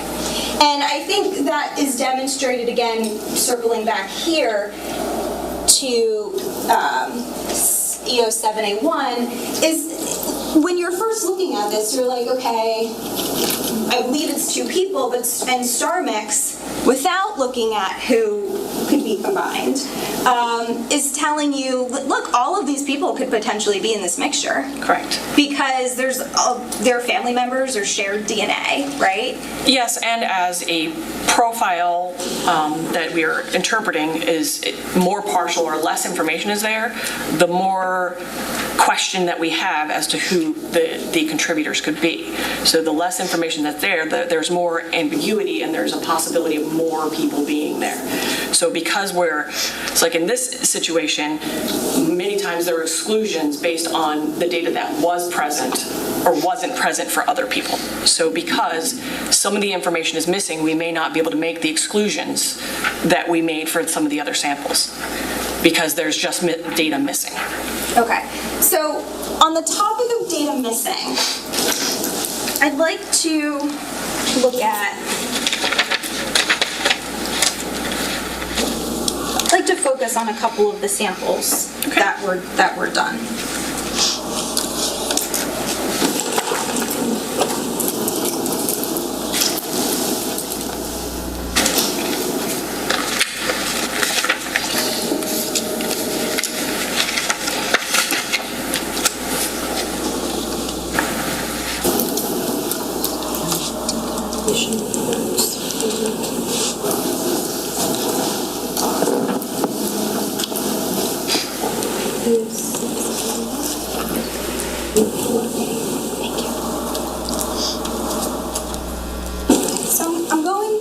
First approach with D142. Ms. Reed, do you recognize that as a deconvolution report in this case? Yes, I do. Okay, and I'll direct your attention to the reference sample number here. Is that E061, E06A1? Yes. Okay. I'm actually going to take that back from you. Permission to publish? Objection. No objection, go ahead. Okay. So on the first page of this report, just so that the jury can see, it has your lab name at the top, correct? And then it has the title, Deconvolution Report. Yes. Right? And here, we can see, that's the sample. Correct. Right? Okay. And that's the E06A1. Now, if I turn to page, actually, we stay on this page for a second. Here on the first page, it talks about the number of contributors, correct? Correct. And number one is always essentially going to be the major, is that right? Not always. If we are doing something called conditioning, where all parties are agreeing that we expect someone to be there. So like if it's my jacket, you would expect that I would be there. If you conditioned on me and say I only produced like 4% of the profile, I would still be in contributor 1 because I'm conditioned. So you're automatically assigning the conditioned person contributor 1 spot. But in this case, there were no conditioning, so it would be the profile that is contributing the largest percentage of the profile. Okay, so because there was no conditioning done in this case, in these reports, the major profile is going to be number 1. The largest percentage of contribution would be the number 1. Major is a word that we use for something else, so I don't want to confuse. Okay. So. Is that not used? Is that only used in manual interpretation? When we're talking about a major contributor, it's usually when someone is contributing 75% or more to the profile. So in this case, that does fit, but it doesn't always fit. Sometimes it might be 55 and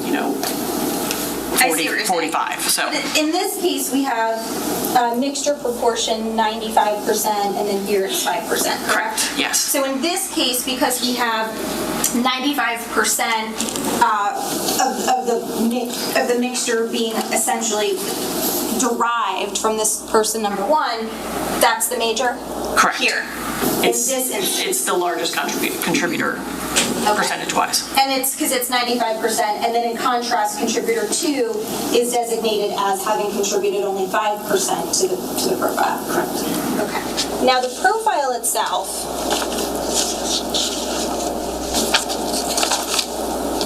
I'm going to, just to remind the jury with 141, again, when we look at like a more complete profile, we can see how like all or most of these numbers are filled, right? Correct, yes. Okay, that's why this entire chart is filled with numbers. Yes.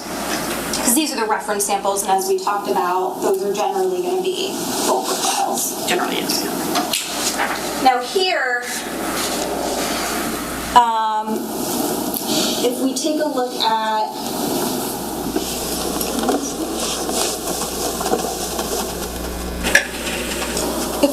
this is the chart of this sample, correct? Correct. Okay, and so similar to the chart we just saw, we have all of the all of the loci listed, correct? Correct. Each one of these numbers, which we just went through with Paul and Keith, those are a locus at which you would expect to find the alleles.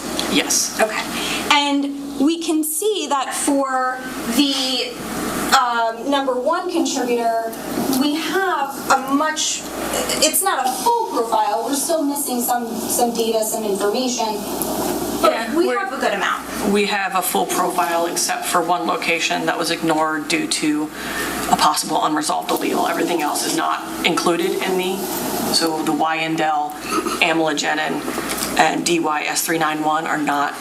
So the first three that have dashes. This one? Yes. And this The one? next one, and then the DYS391. This one? Yes, those are not included in StarMix interpretation. Okay, so what we have is,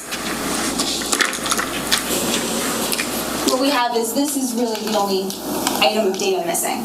And it's only missing because we had a potential unresolved allele, so we ignored the location. Okay, so generally speaking, it's a fairly full profile. It's a full profile. It's a full profile. And then, should I cross these off for this one too? Yes. Or, okay, so we have, so we're not going to do this one, we're not doing this one, we're not doing this one? Yep. And what about the one underneath? Yes, the one that's highlighted would not be, for both of them, would be ignored. Okay, so we are ignoring that one? Okay.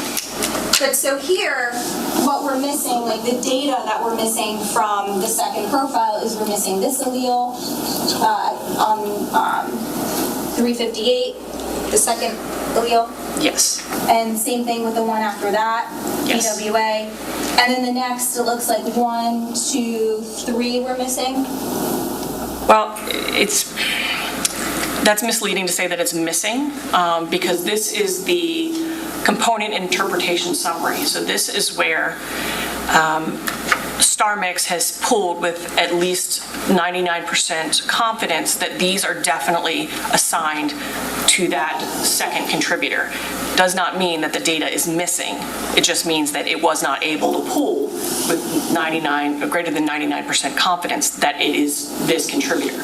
There is still data for each of those locations that can be compared. Okay, so it's not missing in the sense that it doesn't exist, it's missing from this specific chart because StarMix is saying we are not at least 95% confident that we can tell you what belongs in these locations. Correct. Okay. Is it 95 or 99? It's 99%, at least 99%. At least 99, okay. 99, okay. So then these two were missing from this chart. Correct. And then we have this, the second allele at 1045 is missing from the chart. Yes. And then 1, 2, 3, 4, the next 4 is missing from the chart. Correct. And the last 2 are missing from the chart. Yes. And then it looks like the 2 in between that, we're just missing the second allele. Correct. Okay. So visually, again, when we're looking at the comparison of contributor 1 and contributor 2, StarMix is 99% confident that this is the most likely profile for contributor 1, and then it's 99% confident that this second profile would contain the alleles that are present. Correct. So it's saying we're 99% confident that at this location there would be a 15. Correct. We don't know the other one with that level of confidence. Correct. Okay, and so forth and so on. Yes. Right?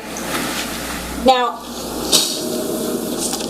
to take it a step further, or a step back,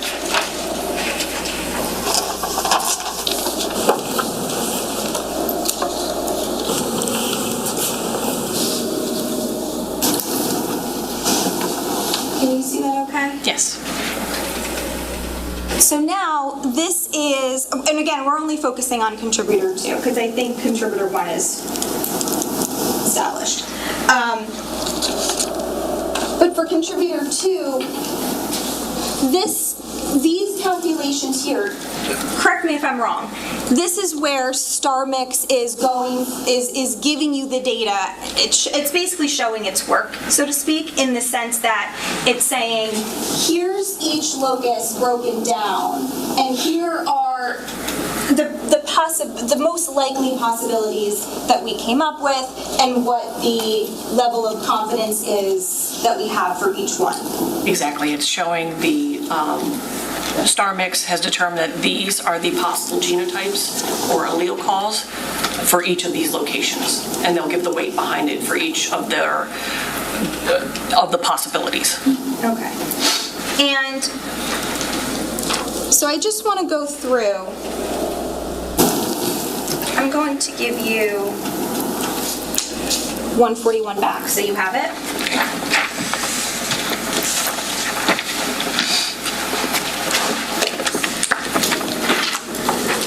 And I just want to go through this sample. Again, this is E06A1, which I think was a glove. The exterior of one of the gloves, yes. Before we start, actually, I just want to clarify something. When you receive the gloves and you authored in your report, I noticed that you often qualify, it says, exterior of glove as received, interior of glove as received. And you do that for each item? Yes. That's a glove, yes. Right? And again, tell me if I'm wrong, but is the reason that you write it like that because when we're dealing with a latex glove, it's kind of hard to tell what's the true inside and outside, and you're just saying, as I received it, this was the outside, and as I received it, this was the inside. That's exactly right. Okay, so as an objective truth, you don't know whether that glove was turned inside out before it was given to you, or and anything like that. Exactly. You're just saying, when I got it, this was the outside, and when I got it, this was the inside. Exactly. And so if we could just go through this deconvolution report briefly and highlight where Paul Caneiro's alleles fall on this chart. Okay. So if we start with this first one, would he be he's a 15-15, correct? So he would actually be number 1. Yes. Right, and that's given a 92% weight. And when we go to VWA, which is the next one, he is a 14-18. Yes. And that would be 3 down. Correct. Okay. And the confidence rate there is 28.65%? Yes. If you don't mind, I'm going to round. I'll round up and down. That's fine. Okay. So the next one, we're dealing with D16S539. And at that location, Mr. Paul Caneiro is a 13-13? Correct. Okay, and so he would be 3 down. And that's a 15% confidence. Yes. And then the next one is Move the, FIFO. Oh, I can't see that. sorry. It's CSF. CSF. Yeah. And Mr. Paul Caneiro is a 12-13? Correct. So he's second down. Yes. And that is a 16% confidence if we round up. Yes.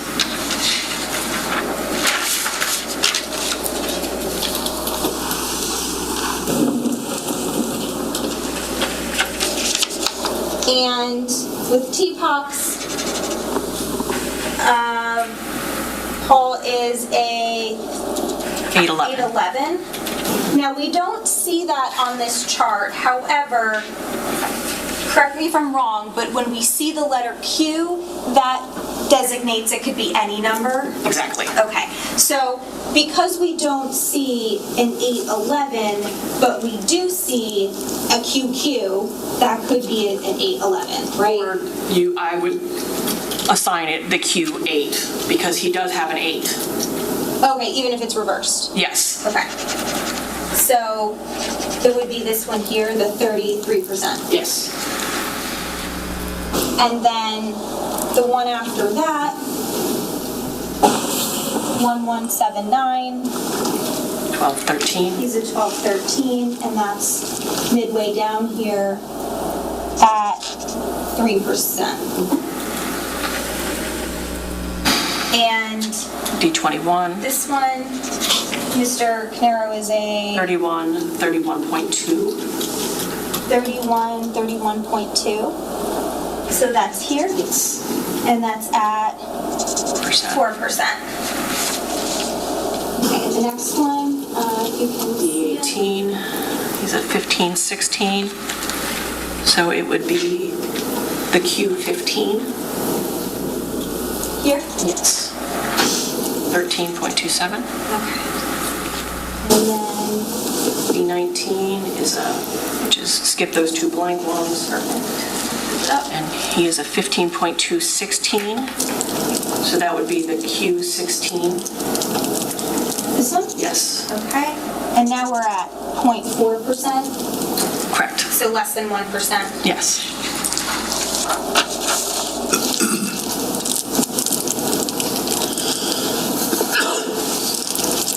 And we'll look at the next one. Sorry, did we skip a location? Oh, I have to. We do throw one. Oh, is it FGA? No. Can you go back to the last one we did? Sure. Oh, this last one here?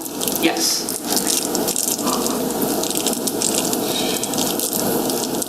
Yes, the one, he is a 6'9". And there's 100%. only one listed because it's 100%. Yes.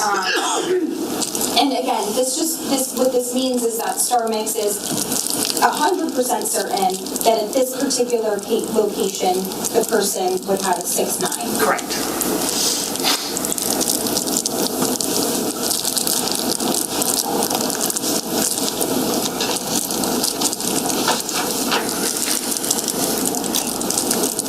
And back to 1045. GA. Top. Oh, We skipped one. Oh, it's that one, okay. And this is another 100%. Correct.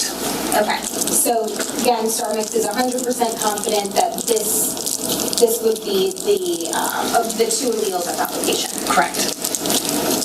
And the one after that now, Mr. Caneiro is what? He's a 16-16. And that's down here? Yes. 0.4. So I'll just say less than 1%. And the next one? He's a 12-12. And that's a 36% if you round up. And the next one? 9-11. And we're at a little more than 1%. Here? D7, he is a 10-12, which in this case looks, I can't see the bottom. So it would be a Q10. Oh, fourth one down. Thank you. Okay, and that's at 10%. And then he's a 16-16. So that's number one, and it's 25%. Correct. So we notice how, sometimes even if it's the top number, the top number is not always 100%, right? Correct. It's still giving you, this is the most confident we can be. And when I say we, I mean Starbucks. Yes.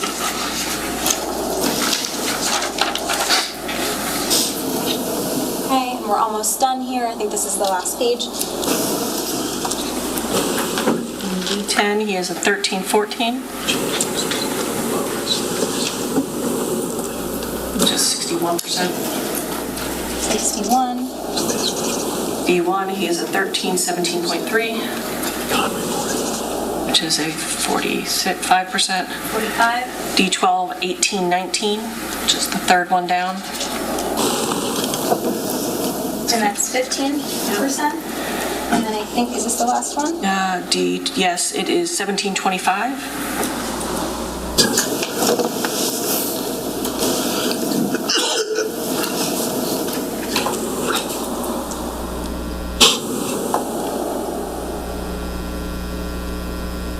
By 17.20, 17. 25, so I guess would have to be the Q25. Is this one down here? Yes.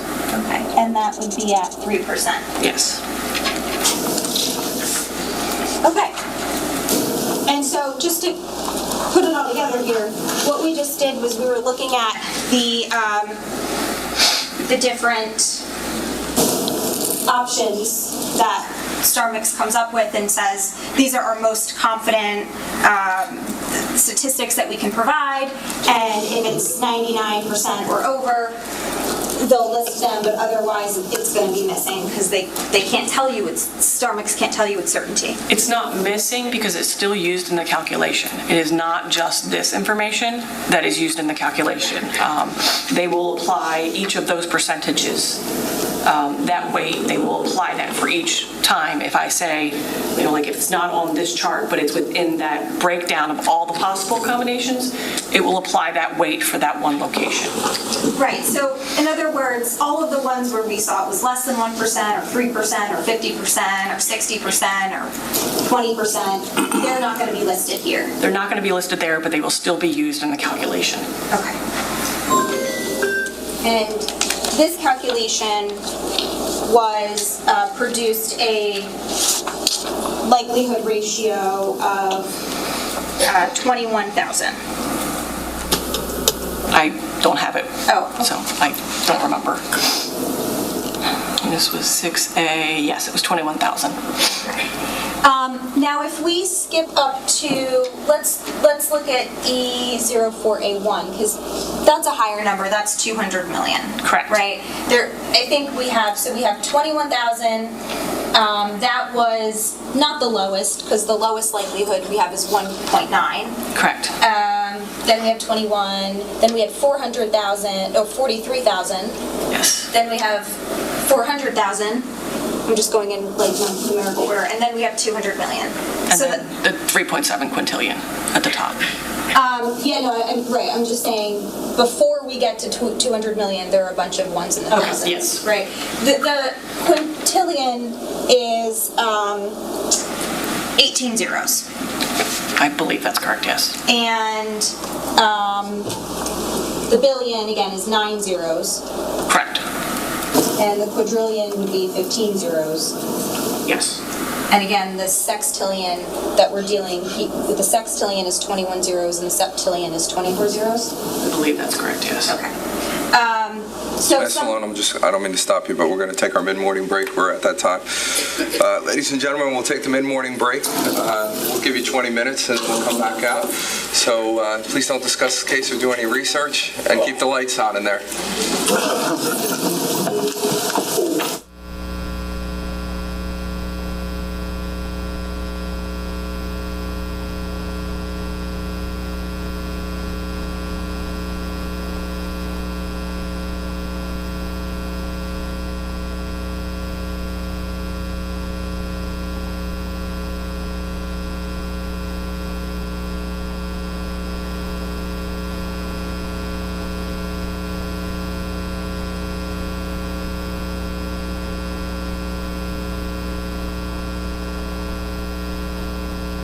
CRT person up. I don't know why it's going out of focus. I think the autofocus turned off at some point, but I don't know why. I don't know why it went out the way it did. I'm not sure. It's clearer now than it was. But even at the last questions you had, Ms. Mastalone, it was a little blurry. So I just want to make sure the jurors can see it. Again, it's not about me. If I can see it, it's about making sure they can. Okay. So, Thank you. all right. Just you have 20 minutes. Just please, you can be back in your seat. You don't have to wait and come back in. We'll start back up at 10:35. Thank you. All right. Thanks, everyone.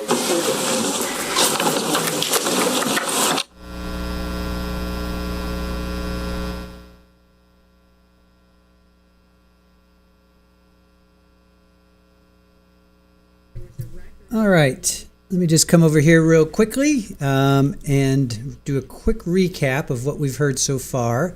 So Danielle Reed is a senior DNA analyst. She is on the stand right now. She works for Bodie Technology. She tested, already developed profiles for Jennifer, Jesse, Sophia, Keith, and Paul. She also received jeans, 6 gloves, a knife, and 2 swabs from the kitchen. So with the jeans, she had interior thigh, both legs, interior waistband, exterior right front thigh, and then she had a bunch of black gloves. She had 6 gloves, and then there was a knife also, but no staining was found, so no testing was done.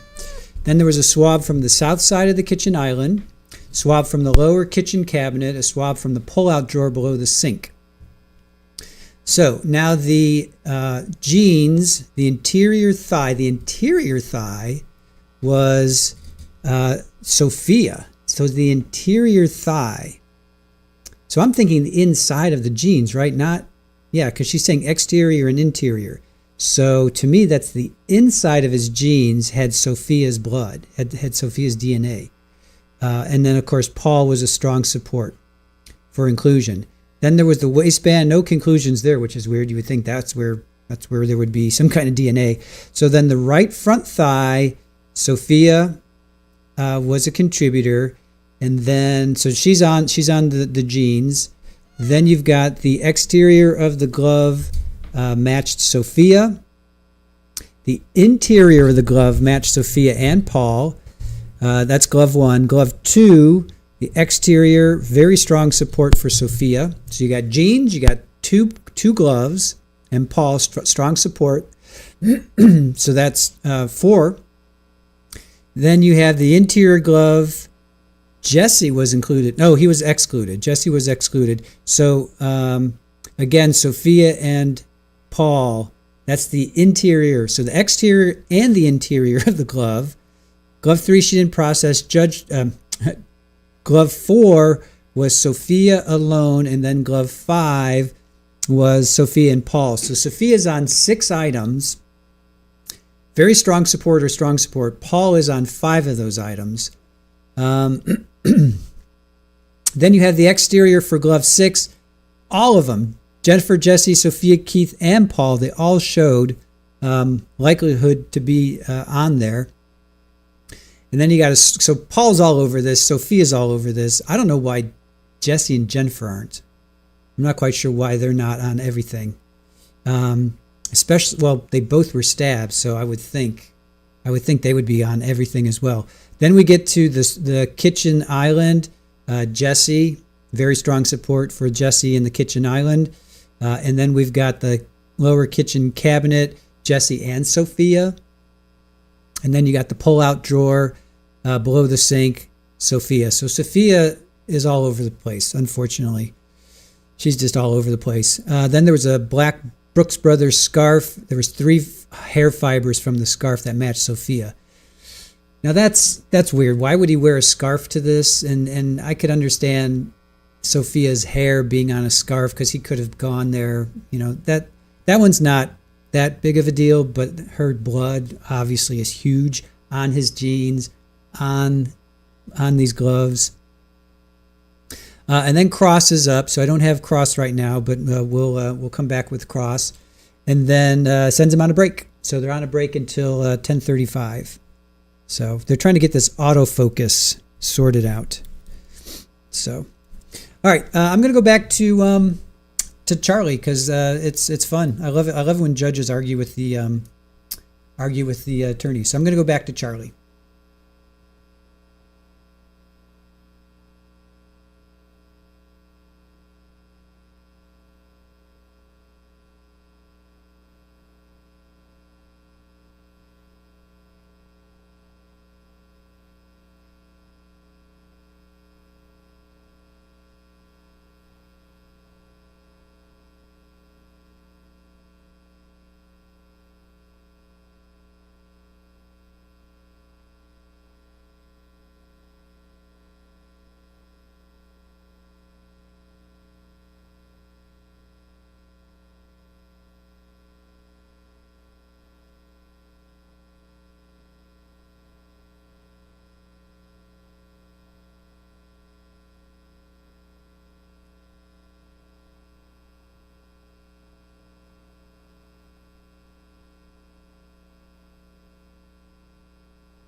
Court's back in session.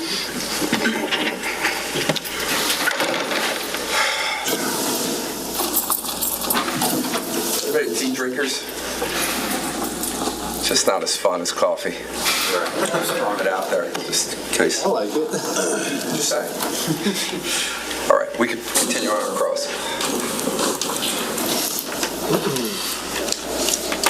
So, Ms. Reed, I think where we left off is we had just talked about this chart here, and that was for again E06A1, and then if we put this chart back on here, just to show where we're at this one here, right, with the 21,000. Yes. So, I guess if we're bringing it back to the pen analogy, perhaps,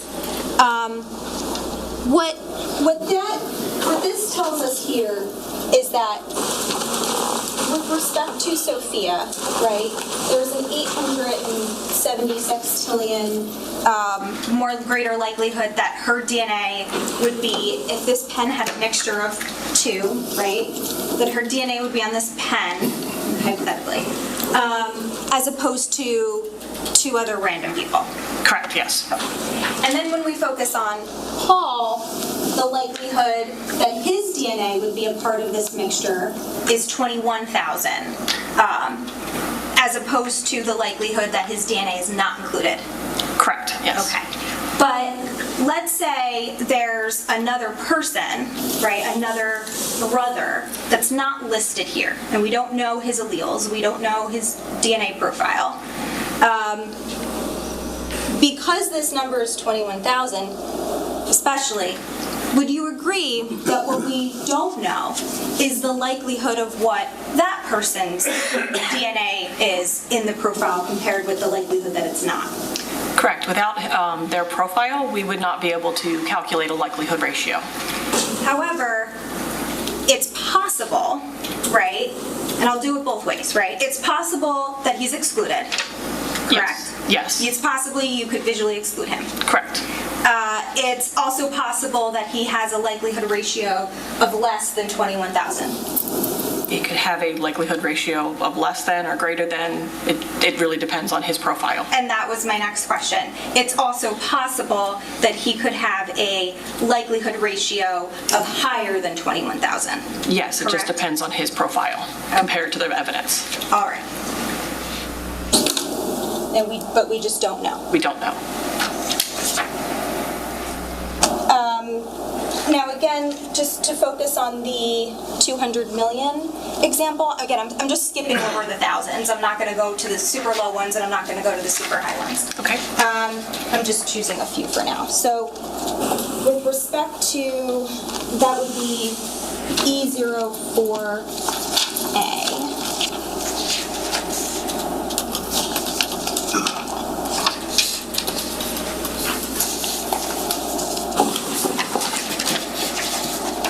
I'm going to show you what's been marked as D143.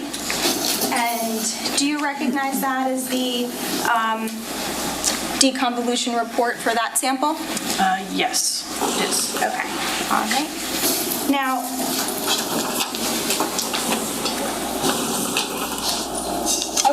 I won't tediously go through all of those alleles again. I'm just going to skip to the chart.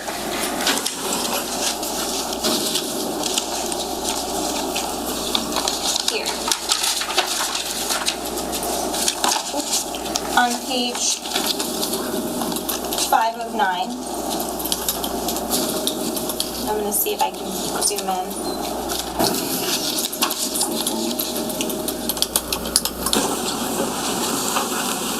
Okay. And so in this scenario, can you just remind me again which ones we're crossing off? It's Yindel and Amel, Yes. and it's, are we crossing these off? Those two, yes. These two as well? Yes. Okay, so I'll just cross these off here too. And here. So in this sample where we have a likelihood of 200 million, right? Yes. I'm just gonna, if it's okay with you, highlight these alleles, spots, locus, these locus. I'm gonna highlight these loci. Have a loci, right here.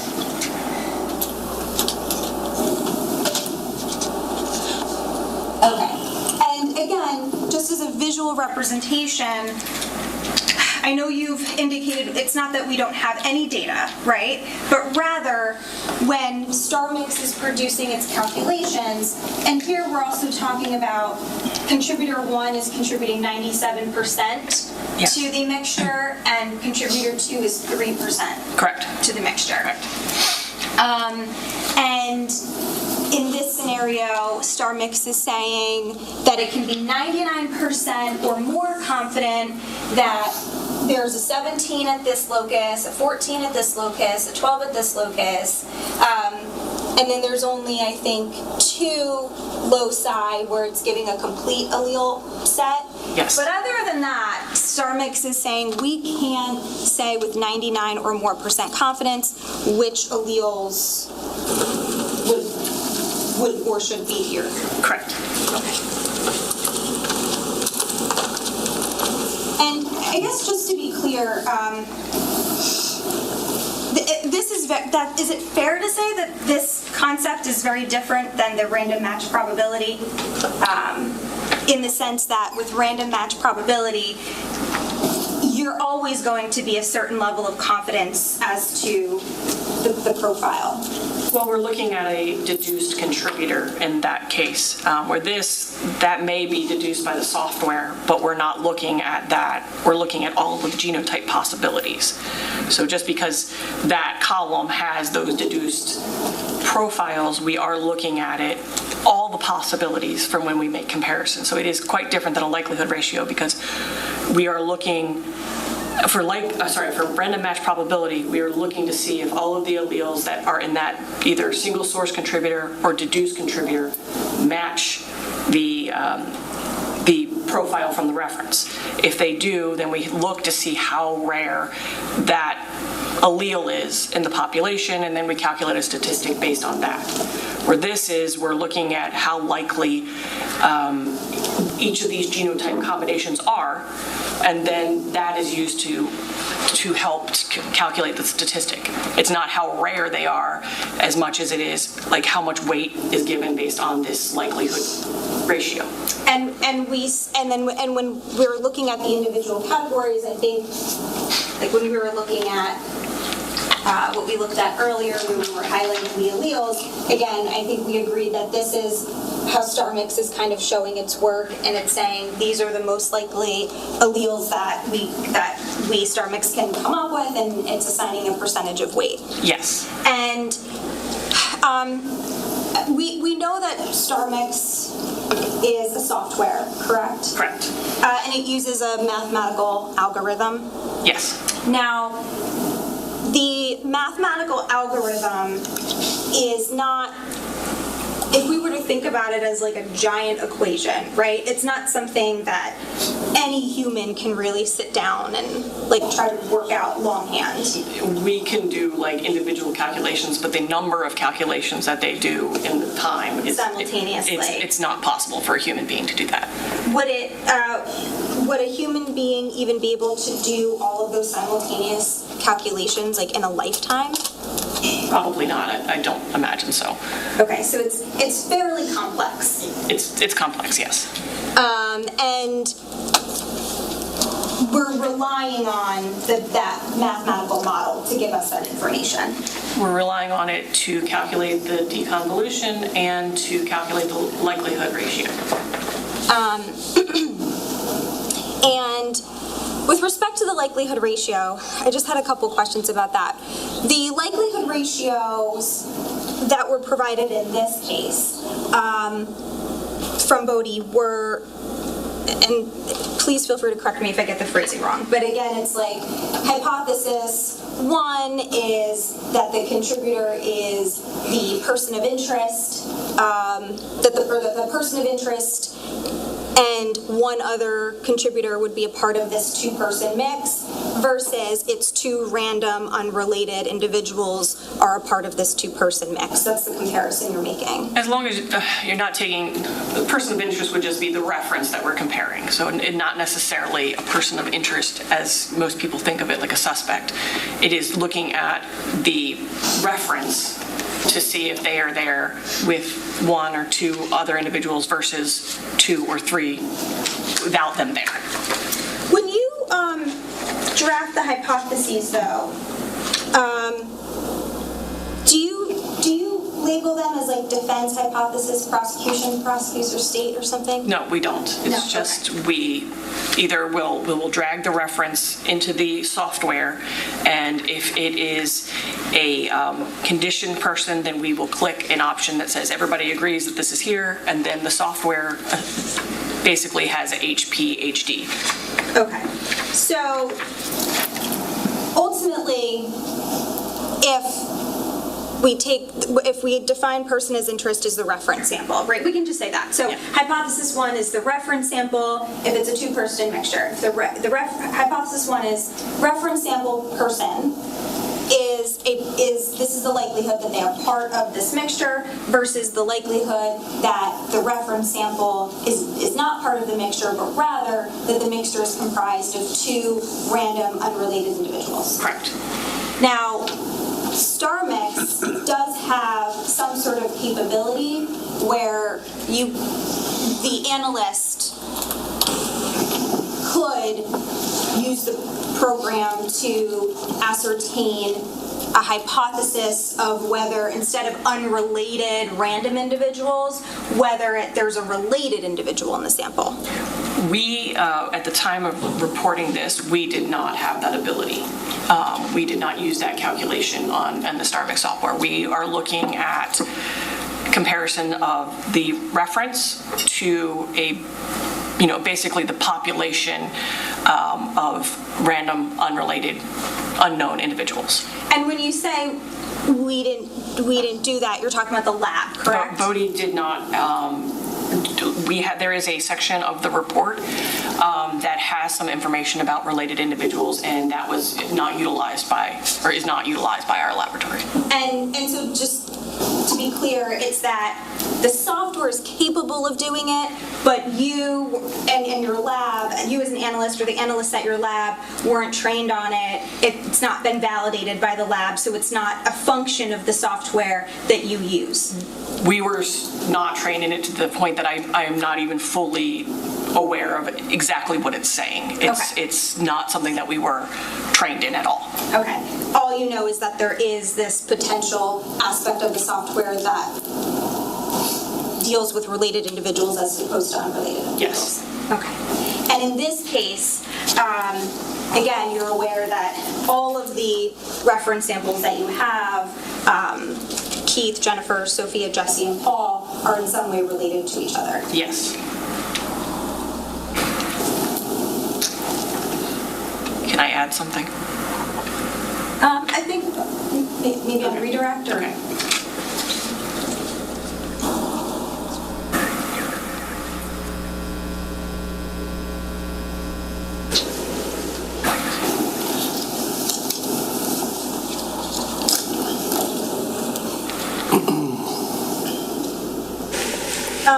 The only other thing I want to ask you is, obviously you can only test what's given to you. Correct. Right?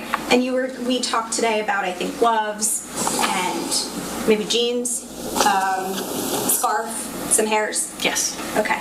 You were never given any samples related to like the inside of a vehicle or a gas can or anything other than what you talked about today. Correct. And when you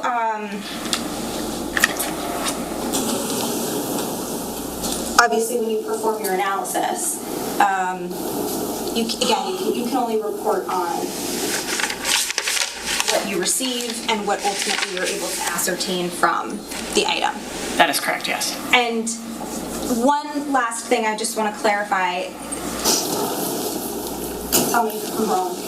The reason reason that you're performing the analysis in this case is it because much of the DNA mixtures that we're dealing with were complex in that there's more than one contributor, or that it's a lower level of DNA, some sort of DNA mixture that would be more difficult, if not unable to be analyzed in the traditional manual sense?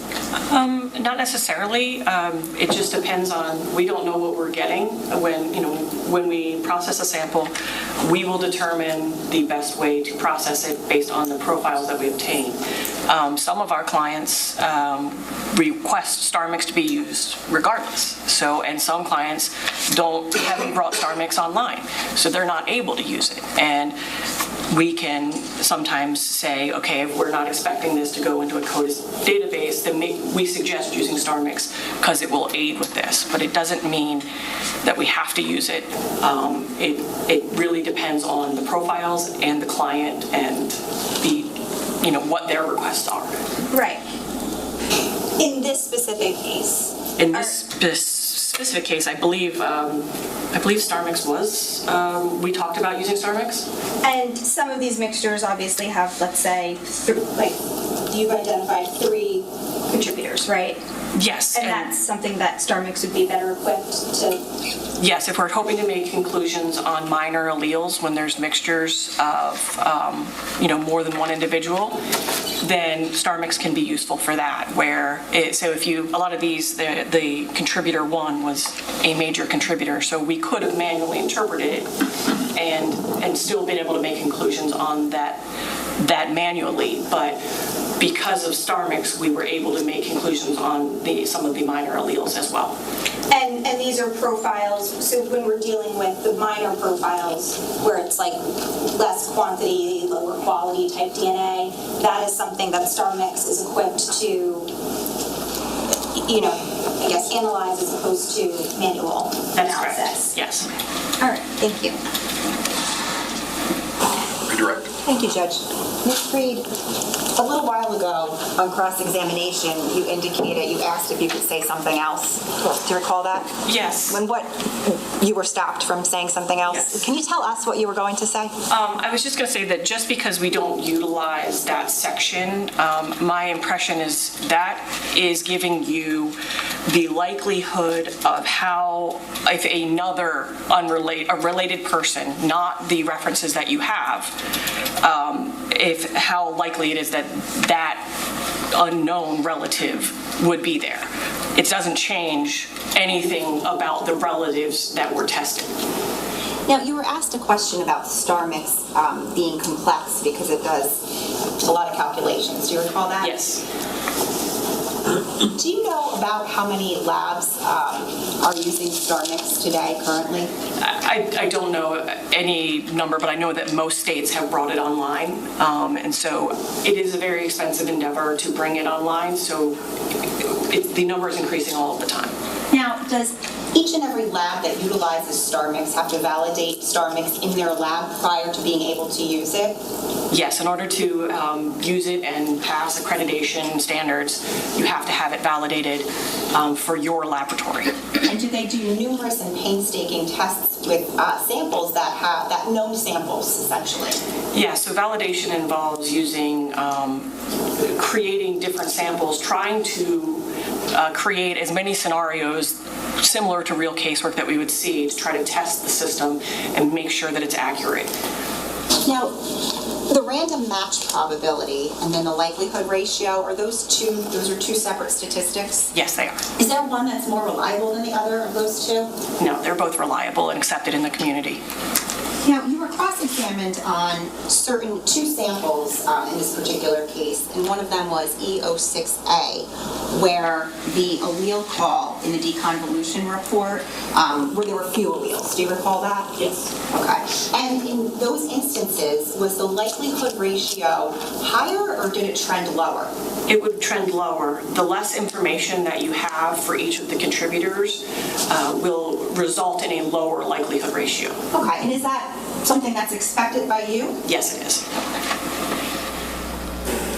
Now, there were some samples, I'm going to refer you to EO3A, which was one of the gloves, where the likelihood ratio supported inclusion of the defendant at 45 quadrillion. Is that right? I don't have that with me, but I could Sure. look at my Pull it report. up on the screen. Judge, permission? Sure. Okay. You say EO3A? Yes, it was 45 quadrillion. Okay, and then there was another sample that was pointed out, EO6B. What was the likelihood ratio supporting the defendant for inclusion on that glove? It was 49 billion, at least 49 billion. Do you recall being asked about the number 49 billion? No, I do not. You don't remember on cross being asked about 49 billion and how it's low in relation to the other numbers, like the Yes. sextillions? You recall Yes, I that? do. So just to put it in context, how many people, if you know, are on the face of this earth? I think it's about 8 billion, 8 billion. 8 to 9 billion. And here there's the likelihood ratio supporting inclusion for the defendant of 49 billion. Yes. You were asked about some common allele sharing between Keith and Paul. Do you remember that? Yes. And did you know that going into your analysis that there was common allele sharing? Yes, because they were related, we were aware that there was going to be some sharing happening. And did you have the allele charts for each individual prior to running the mixtures through StarMix? We have them prior because they were received even before we had the evidence, but we don't look at them until after the deconvolution. We do analysis and interpretation of the DNA profiles. We make our conclusions based on the number of contributors, and then we run them in the StarMix. Sometimes in this case, because of related individuals, we may have to take those into account because we want to see if there's any allele sharing issues that are happening that would make it inappropriate for us to run StarMix. Did you notice anything, any problems, or was anything flagged by StarMix or by you as the analyst in terms of any overlapping alleles because of the familial relationship? No, the peak heights that we obtained were consistent with allele sharing, but each of the individuals had enough differences that they were able to be visually excluded in most of the cases. So it made the analysis fairly easy because most of these had instances where they were visually excluded. So along those lines, were there actually 5 samples here where the defendant had a likelihood ratio supporting inclusion, but his brother was able to be visually excluded by you? There's 1, 2, 3, 4, 6. Yeah, 6 that he was able to be visually excluded, and 1 where he was excluded by the software. Yeah, there was some discussion on how when the contributors share a lot of alleles, that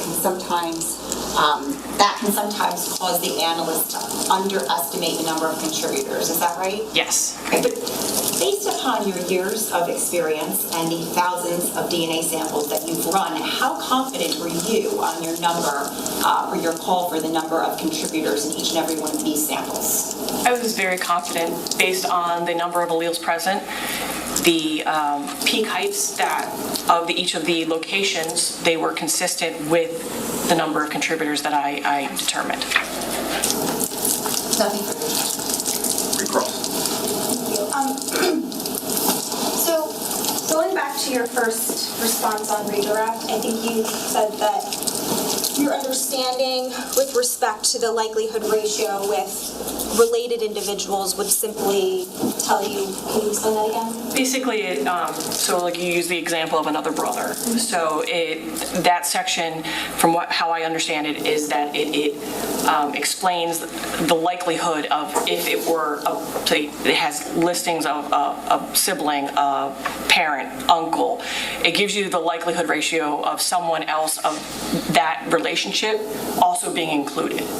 But like I said, it does not change the results for the references that we actually have present and did testing for. So in other words, instead of saying there's the hypothesis 1 is the likelihood that Paul Caneiro is on this pen versus hypothesis 2, likelihood that Paul Caneiro is on this pen, or that Paul Caneiro is not on this pen, but rather unrelated random individuals. We're talking about, is it possible that Paul Caneiro is on this pen along with a No, related individual? No, I believe that it is speaking to this is the likelihood ratio if this was a brother of Paul Caneiro and one other individual, unrelated, unknown individual, versus no one being related.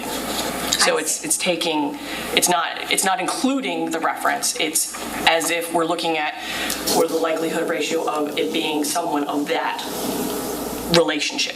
Okay. And is that anything you would ever do in a one-person mixture? Or you No, would it would do not. it in a two-person mixture or more? I mean, generally, it's, you have 100% certainty on a single source profile if you're making a comparison. But if you're making, if we don't know who the individual is, if nothing matches the references, then we don't know who that belongs to. And is it something you would ever do for the major or only the minor? It's done for the, it's calculating against the likelihood ratio of the contributor spot. So contributor 1, contributor 2. Right, okay. So in other words, it would allow the program to give you information about whether there is any what the likelihood is of an individual related to the person, let's say Paul Caneiro, is found in this mixture. Correct. Okay. But again, that wasn't done here, right? No, it was not. Okay. And with respect to the 49 billion, I'm just going to put this up. We can have the front table again.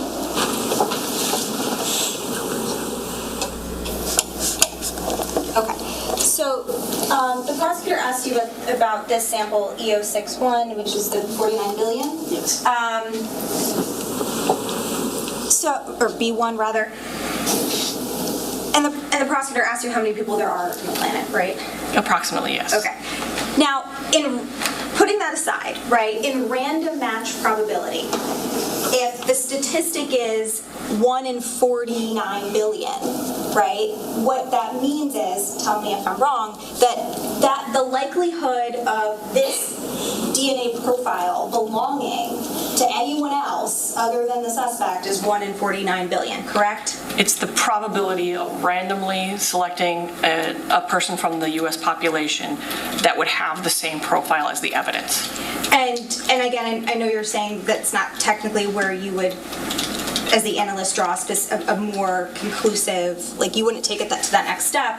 But again, the implication is that because there's only 6 billion people, if the random match probability statistic is 49 billion, it's way higher, right? That statistic that this DNA profile could belong to someone other than this person, this is unlikely, right? It's rare. Yes, it's rare. Okay. But that's random match probability, that's traditional DNA analysis, correct? Yes. What this says here with the likelihood ratio is that it is 49 billion times more likely that Paul Caneiro's DNA is part of this two-person mixture than it is that it's than hypothesis 2, which is it's not included. Yes. Right? And as we can see, Sophia is at 19 quadrillion, right? Which is higher. Correct. So what we don't know is if there is a third person or another person, what their likelihood ratio could be. Could it be higher or lower? Without testing, we have no way of knowing what their likelihood ratio would be. So the fact that there's 6 billion people on the planet is really not relevant to the determination of a likelihood ratio with respect to whether what the likelihood that this person is contained in a specific mixture. No, I think I used that example of the population to try to give some idea of the size of the number. Okay, Yeah. Right, but this is not indicative of a random match probability statistic. Correct. Yeah, some of these numbers are very difficult for people to visualize, so I use it may take 27 billion Earths to get to this number. So it's just to try to, make it a realistic number for people to understand. And I think in that vein, just briefly, so I think we said earlier a quintillion has 18 zeros, right? I believe so, yes.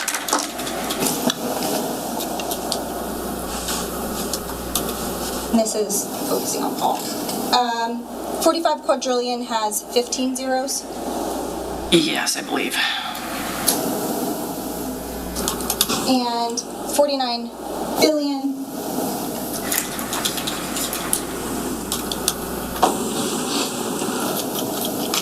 Nine zeros. Yes. And then we have 43,000, right? Yes. That's 3 zeros. Yes. And then we have 400,000. That's, I guess, it's like technically 8 zeros, but here it's 7. Yes. And 1,900, right? Yes. And I think we have 21,000. And then the 200 million. And then the 200 million. 3 more zeros. Okay? Yes. And then here,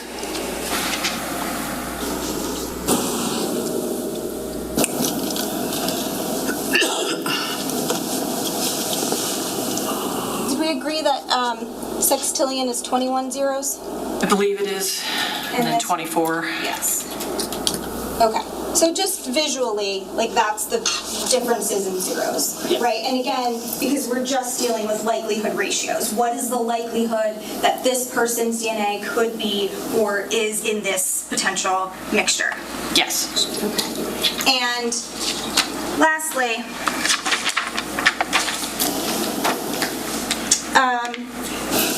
you mentioned on redirect that you, with the family members, you visually were looking for allele sharing and you were considering that Yes. as part of your analysis. Yes. And I think you also said that you had excluded Keith a variety of times. Correct. Again, you can't exclude someone whose profile you don't have. Correct. And you can't consider the sharing of alleles with respect to any other family member whose profile you don't have. Correct. Anything else? No, thank you, Judge. All right, can we turn the lights back on, please? You can step down, thank you. I have an exhibit. Do we need a break before we go on to the next witness? What's that? Do a break? I mean, if you're offering off, we'll take a break. No. Good? Okay. All right, State, call your next witness. Thank you, Judge. The state calls Michael Abraham.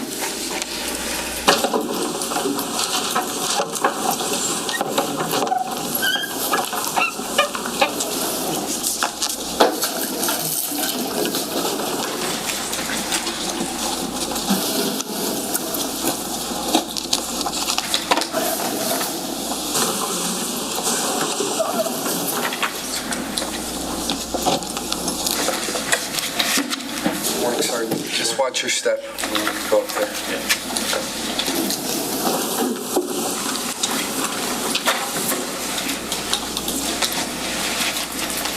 Just put your left hand on the Bible, raise your right hand. Do you solemnly swear or affirm to tell the truth, the whole truth, and nothing but the truth, so help you God? I do. Okay. Once you're seated and comfortable, can you state your full name for the record and spell your last name, please? Sure. Thank you.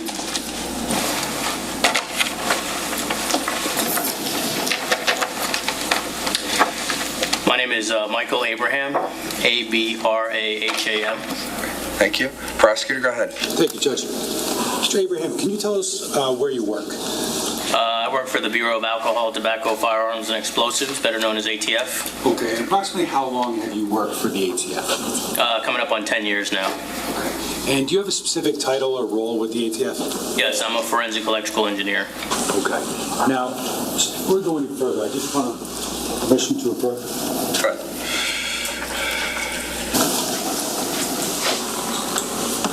Just want to show you what's been marked as S-252 for identification. Do you recognize that? Yes, What is that? a copy of my CV. Okay. And does that document your educational background? Yes, How about your work history? it does, yes. Does it document training and essentially training that you received in the course of your career, both with the ATF and also before? Yes. Now, can you just give us the benefit of your educational background? Sure. I have a bachelor's degree in electrical and computer engineering. I have additional advanced training in fire investigation and forensic analysis for electrical systems and other mechanical systems.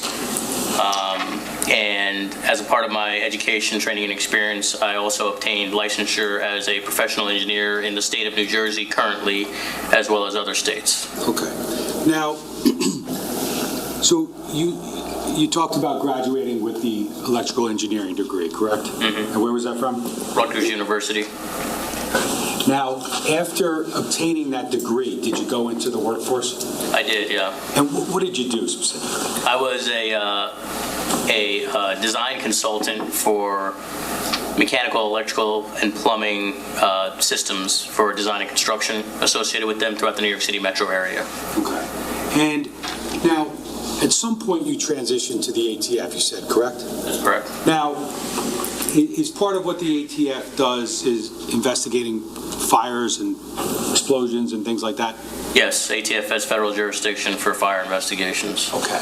Now, when we talk about that and your interest in potentially moving to the ATF, did you have any experience in, fire fighting or fire investigations prior to joining the ATF? Yeah, in addition to being a licensed professional engineer for over the past 20 years, I've been a firefighter in the state of New Jersey, as well as an emergency medical technician, and towards the end of my design consulting experience, I participated in a number of forensic situations evaluating design failures, construction failures, and resulting fires as well. Okay. Had you ever, in that capacity, worked with the ATF before you actually worked for the ATF, or no? Not worked for the ATF. However, I had taken some training classes offered by some of their personnel in fire investigation. Okay. And ultimately, as you said, you accepted a position with the ATF, correct? That's correct. Now, was there any specific training that you needed to undergo upon your initial hire? Yeah, so we take the training required essentially for fire investigation for ATF fire investigators, which includes coursework at the National Fire Academy for fire investigations, coursework in advanced electrical fire investigations, courtroom testimony, and other similar courses. Okay. Now, after doing that initial training that you just talked about, did you undergo or have you undergone any specific, other advanced fire investigation training?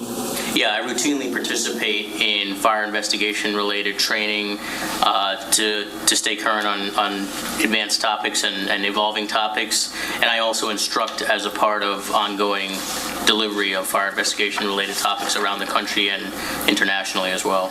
And where have you instructed? The National Fire Academy for several fire academies around the country, including New York and New Jersey, to name a few. Internationally at the International Law Enforcement Academy in locations like Thailand and El Salvador, and as well as other venues such as conferences where engineers, attorneys, fire investigators, law enforcement, and members of the fire service attend for advanced training. Okay. Now, with respect to any particular certifications you might hold in the field of electrical engineering as it relates to fire investigation or just fire investigation, can you talk a little bit about that? Yeah, so in addition to being a professional engineer, I'm also a certified fire investigator with the International Association of Arson Investigators and the state of New Jersey. And those certifications, do they require testing or do they require certain requirements that you need to undergo? Yeah, there's the IAAI certification requires a combination of experience with fire investigation, testing, as well as education, background, and coursework. Now, during the course of your training and your career at the ATF or otherwise, have you learned about the NFPA 921 and 1033?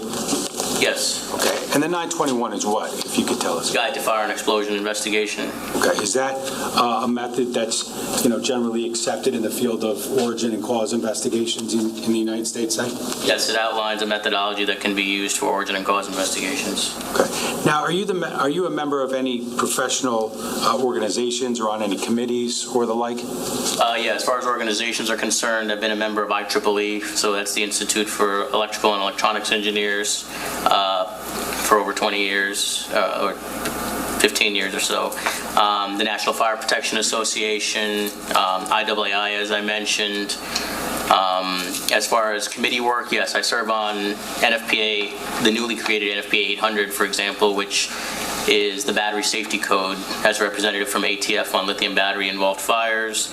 I serve on the Underwriters Laboratory Fire Safety Research Institute Wildland Urban Interface Advisory Committee because of my experience in wildland fire investigations. I serve on their Electric Vehicle First Responder Safety Advisory Board for providing guidance for first responders on how to deal with electric vehicle fires. And then there's been numerous others in the past that have concluded there. Now, as part of your job responsibilities, do you often engage in cooperative investigation with other agencies? Yes, I obviously work at ATF with ATF special agents for investigations, but the majority of my work is actually providing technical assistance to state and local investigative entities. Okay. Now, Mr. Abraham, based upon your time with the ATF and your experience in the field, have you had the opportunity or have you been asked to testify in a court of law regarding your work specifically with the electrical aspects of fire investigations? Yes, I've testified as an expert witness in local, state, federal, and military court. And approximately how many times have you done? Approximately 6 or 7 times. Okay. And during the course of those testimonies, have you been offered as an expert in the field specifically of electrical and electromechanical engineering matters as they pertain to origin and cause investigations? Yes. Okay. And were you accepted by those courts as an expert in that regard? Yes.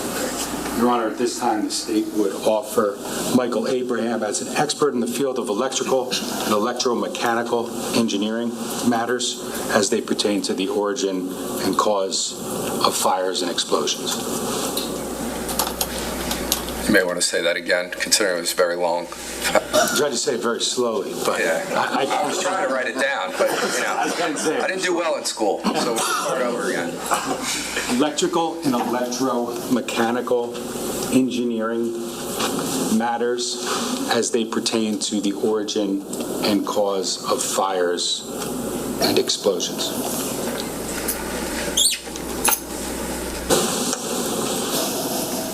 Any objection? Judge, can we approach? Sure.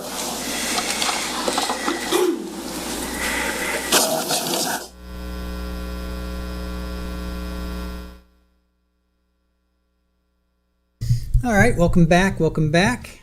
For those that were over at the Charlie Adelson appeals hearing, appreciate you guys being with us there and then coming back with us over here at Paul Caneiro. So we have a new witness on the stand from ATF, Alcohol, Tobacco, and Firearms, Michael Abraham, witness number 39. And he is an expert, or he's trying to get qualified as an expert in the origin of fires. So let's see what comes of this. I was hoping maybe ballistics. I was hoping we get to some ballistics. But Mr. Abraham is an electrical engineer and a firefighter. He provides technical support to both state and local agencies, and he's an expert in the origin of fires. So I don't know why. Well, I guess with the ATF, that's federal. The other experts we had, one needed to call in another expert, and then the other expert, Lightbody, he was an arson expert, but he worked more as a local arson investigator. Kathy, I'm not sure. Kathy asks, when do they hear if they deny it for Charlie? I'm not sure. I'm not sure what their time frame is. Maybe a month. Depends on their backlog. I really don't know. I'm not sure. Jennifer, that's what I'm thinking. I don't recall alcohol or tobacco being an issue. Well, ATF covers a lot, and he in particular is going to cover origins of fires and explosives. So ATF covers a lot. Let's see, what does ATF cover?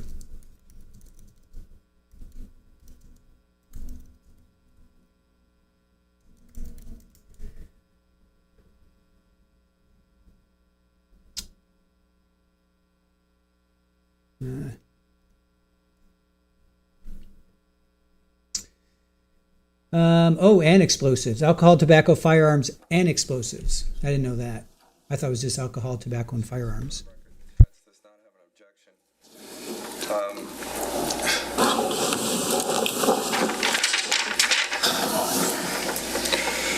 Short version? As a general rule, witnesses can only testify to facts known by them. This rule ordinarily does not permit to be received as evidence the opinion of a witness who is not testifying as an expert. However, an exception to this rule exists in the case of an expert witness who may give their opinion as to any matter in which they are versed, which is material to the case. In legal terminology, an expert witness is a witness who has some special knowledge, skill, experience, or training that is not possessed by the ordinary juror, and who thus may be able to provide assistance to the jury in understanding the evidence presented and determine the facts in the case. You're not bound by such expert's opinion, but you should consider the opinion and give it the weight to which you deem it is entitled, whether great or slight, or you may reject it. In examining an expert's opinion, you may consider the reasons given for it, if any, and you may also consider the qualifications and credibility of the expert. It is always within the special function of the jury to determine whether the facts on which the answer or testimony of an expert is actually, I tried to fly through it.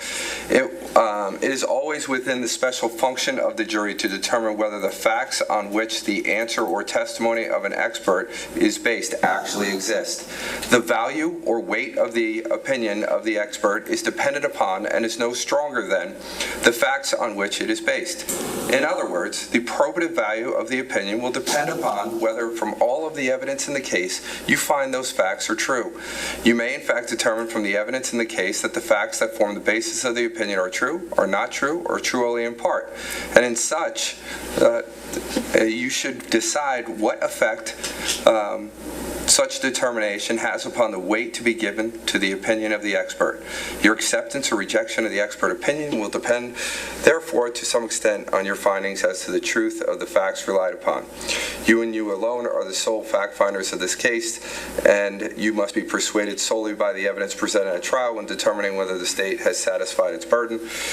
As the sole judges of the facts, you are to determine the credibility of the various witnesses as well as the weight to be afforded to their testimony to determine whether the state has proven beyond a reasonable doubt all elements of the crimes charged. So, just to give you context, so yesterday we went through a couple DNA experts. I didn't re-give you the charge because I'd given it to you for what a DNA expert would be. Today we're going into a different area. We had DNA this morning. Now we're going into an engineer. That's why I wanted to give it to you just as a reminder one more time. But I do understand that you are very well versed in that charge. I appreciate it. But I just want to make sure the record is clear that I've given that to you. I do respect the fact that you've listened the first 12 times I've given it to you. I'm exaggerating. Mr. Decker, go ahead. Judge. Mr. Abraham, I want to ask you about your involvement in a fire incident that occurred on November 20th, 2018 in Colts Neck, New Jersey. Okay? Are you aware of that? Yes. Okay. Was there a point in time that you received a request to assist other agencies, including the ATF, yes, in that investigation? Yes. Okay. And where did that request come from? That request came from Special Agent Certified Fire Investigator Jesse Lamf, who is now retired but active at the time. Active with the ATF? That's correct. Okay. So he reached out to you about your assistance? Yes, he reached out to me and asked for my assistance with a fire in Colts Neck in Monmouth County to assist the Monmouth County Fire Marshal's office, as well as the prosecutor's office and the local police with an investigation. Okay. Now, was there a point in time when you physically responded to that Colts Neck address? Yes. Okay, do you recall the date? November 24th, I think it was, in 2018. Now, just before we go any further, I should ask you, I'm going to approach and show you what's been marked as S253 for identification. Do you recognize that, sir? Yes. And what is that? It's a copy of the engineering report I authored as a result of my scene examination. Now, you said, did you say November 24th, 2018 is the day you believe you responded? That's correct, and that's what's documented on my report. Okay, and when you responded to that location on that date, did you meet with other individuals from some of the agencies that were involved? Yes, I met with the investigators on scene at the time. And was it your understanding upon arrival that an origin and cause investigation had already begun prior to your involvement? That's correct. Okay. Now, as part of your response that day, did you receive, I don't want to know exactly what it is, but did you receive information relating to like what had been discovered thus far in the investigation? Yes, typically in a case where I get involved after the fact, which I oftentimes say what ATF stands for, I get brought up to speed on how the investigation has taken place so far. So I need to have information on what they've seen, what they've moved, what they've looked at. Okay. Now, so just to be clear, you said you were contacted by Special Agent Jesse Lamb from the ATF, or then from the ATF, correct? Correct. Was he an individual who was involved in assisting in the origin and cause? Yes.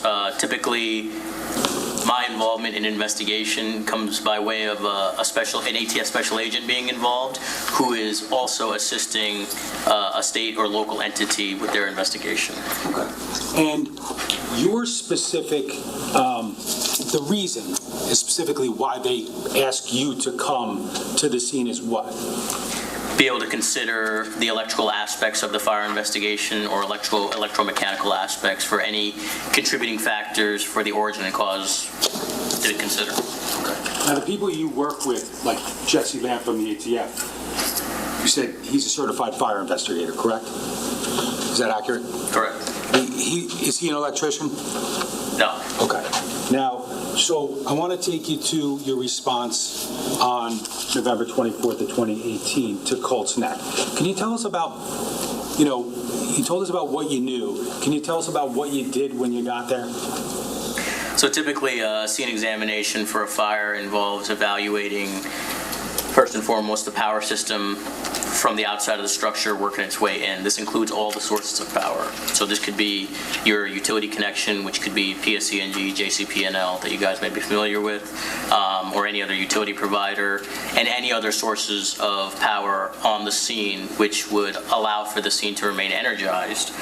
And if it is energized, we're considering any of those potential sources of ignition or any information forensically that they may provide related to determining the origin of a fire.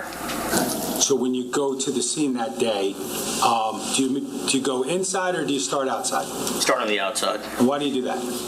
Try to have an understanding of the state of everything at the time of the scene examination. So are things connected to be able to provide power in the first place? Are things on? Are things off, etc.? Now, is that the idea that you start outside, is that also something that's consistent with fire investigation generally? Yes, generally it would be consistent with the methodology that's used for a fire investigation. And that would be as defined by the NFPA 921, the scientific method, so to speak? Correct. Yeah, the scientific method and NFPA 921 utilize that as an example of how you would approach for your methodology for investigating a scene. Okay. So you talk about trying to locate areas on the exterior of the home where power could be provided, correct? Correct. Okay. And can you talk about the ones that you, or I guess just generally tell us the ones that you identified, and then we'll talk about each individual. So we have an electric utility meter that typically provides utility-provided power, so we're investigating whether or not that was involved providing active power at the time of the incident. This location also had a generator, which has to be considered as an alternate source of power, and this location also had a solar array, which can also be considered an alternate source of power. So we talk about the actual electrical panel, correct? The electrical meter on the outside, yep. Okay, the electrical meter, you got a solar panel array on the property, right? That's right. And then you talked about the generator, correct? That's correct. Okay. Now,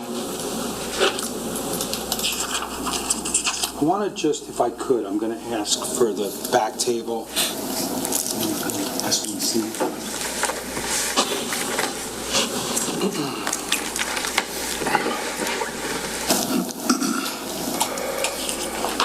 Can I just have slide 218 first?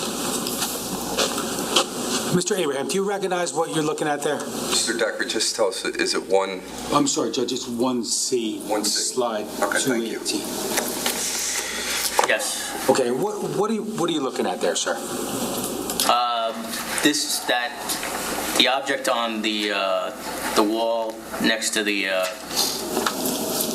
doorway over there, the opening with the glass and all that, is the meter base. Okay. And can I have slide 219 of the same? Do you recognize that?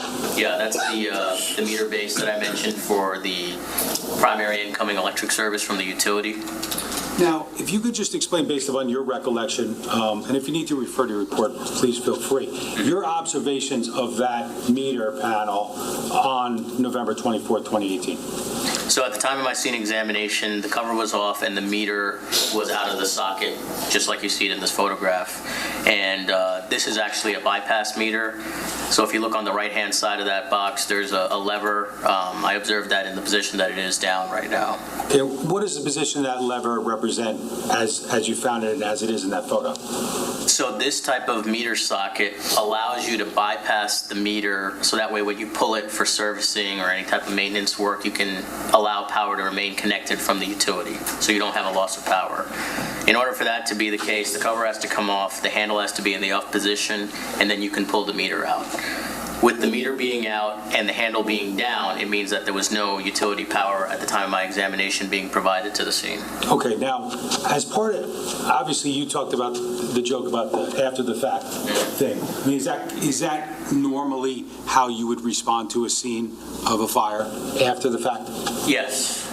And based upon that, and particularly as an expert evaluating potentially electrical causes of a fire, do you sometimes have to rely on information that you get from others? Yes. Okay, and during the course of this evaluation and this response, did you inquire as to how this panel was found, not on November 24th, but on November 20th? Yes, I asked the investigators on scene, as well as the power company and the fire department, to determine whether or not this meter assembly looked like this prior to my arrival or if it had been manipulated since.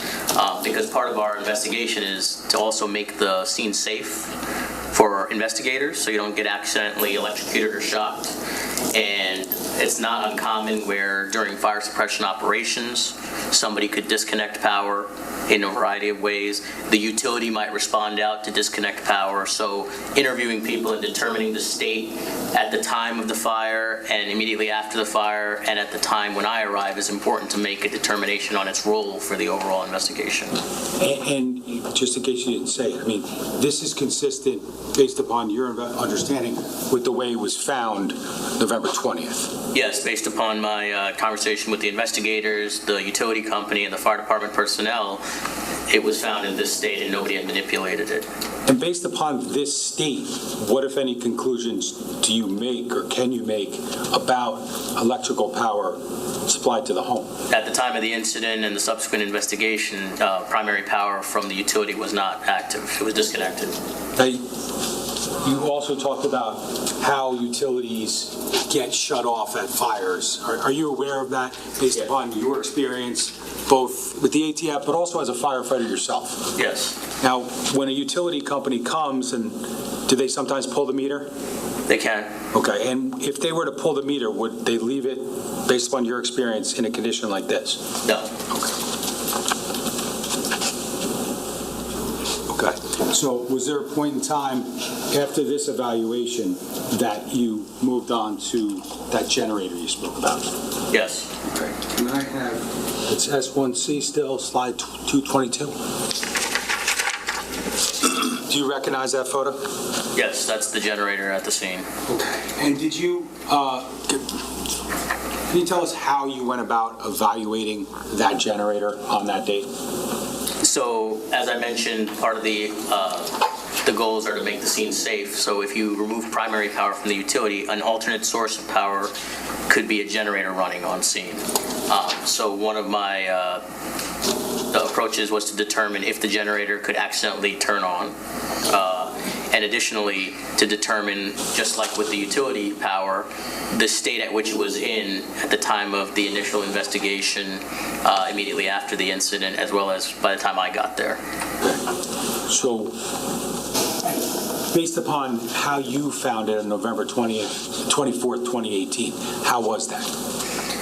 So, based upon my examination at the time of when I was on scene, the main breaker was in the off position for the generator.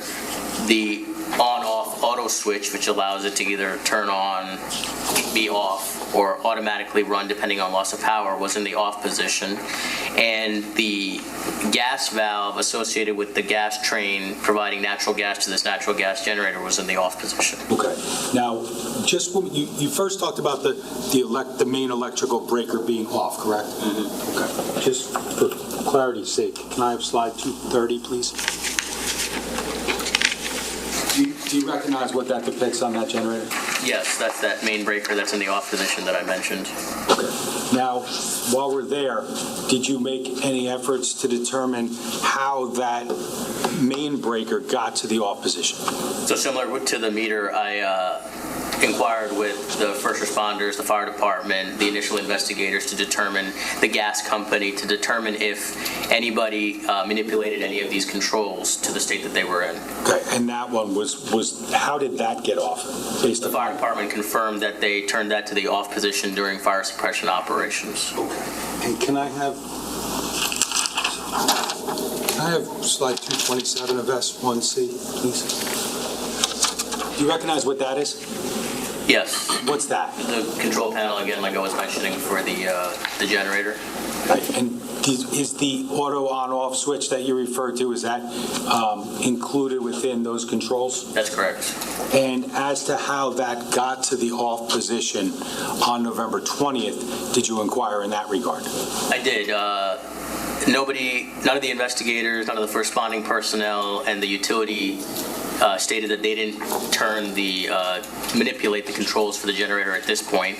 I also inquired about recent maintenance that may have occurred on the generator to try and figure out the state it would have been left in prior to this incident. Okay, and what did you learn, if anything, about the recent maintenance to the generator? If I can refer to my report. Could you just identify the S number, sir? This red sticker? This is going to be S253. Thank you. Yeah, on page 2, I mentioned that based on the maintenance records, the unit was actually last serviced on November 5th, 2018, and it was left operational in the auto position.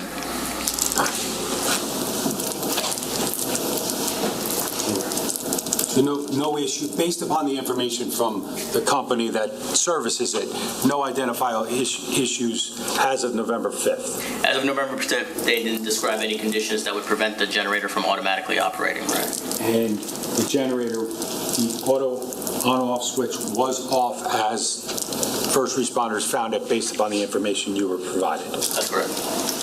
Now, with respect to the solar panel array, was that something that you made observations of on the date November 24th? Yes, similar to the generator and the electrical service, I examined the solar array and its main disconnect to determine if the status of it.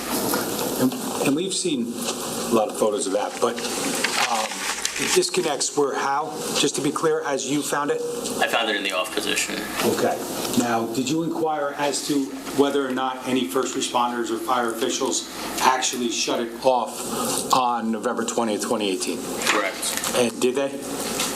Yes, I believe that they did. Okay. So it had been shut off by first responders in an abundance of caution, I imagine, correct? Correct, as a part of the fire suppression response, right? Now, with respect to that panel, the solar panel array, the disconnect, I guess, or let's just strike that. At the time of the fire, it appears it would have been on, correct? Yes. Okay, and what, if any, effect would that have on backup power to 15 Willow Road? So with the disconnect being on, if the solar array was functional, it would be able to provide an alternate source of power to circuits in the structure. Okay. Was this the type of solar panel array that actually was designed to provide backup power? Only if the line connection was still intact, meaning if utility power was present, the solar system, via its connection to the inverter, can provide power to the house. So this solar panel would have, the way it was set up, would have needed power to the structure in order to operate? That's correct. Okay. So if power was cut, it would not be a source of backup power? That's correct. There's an interconnection between the solar system and the house, so that way when it loses primary power from the utility, the solar system isn't able to provide an alternate source of power to anything in the house. Okay.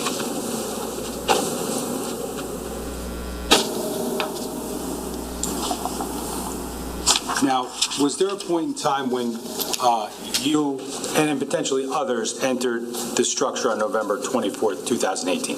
Yes. And what was the purpose of that?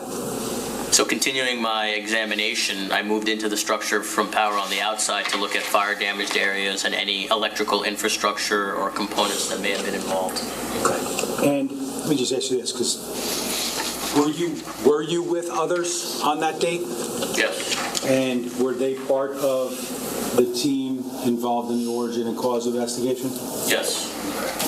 And based upon information that was provided to you, can you talk about where specifically you went inside the residence and kind of like what order? One of the primary areas that the investigative team had identified as an area of interest during their investigation was a cedar-lined closet in the basement.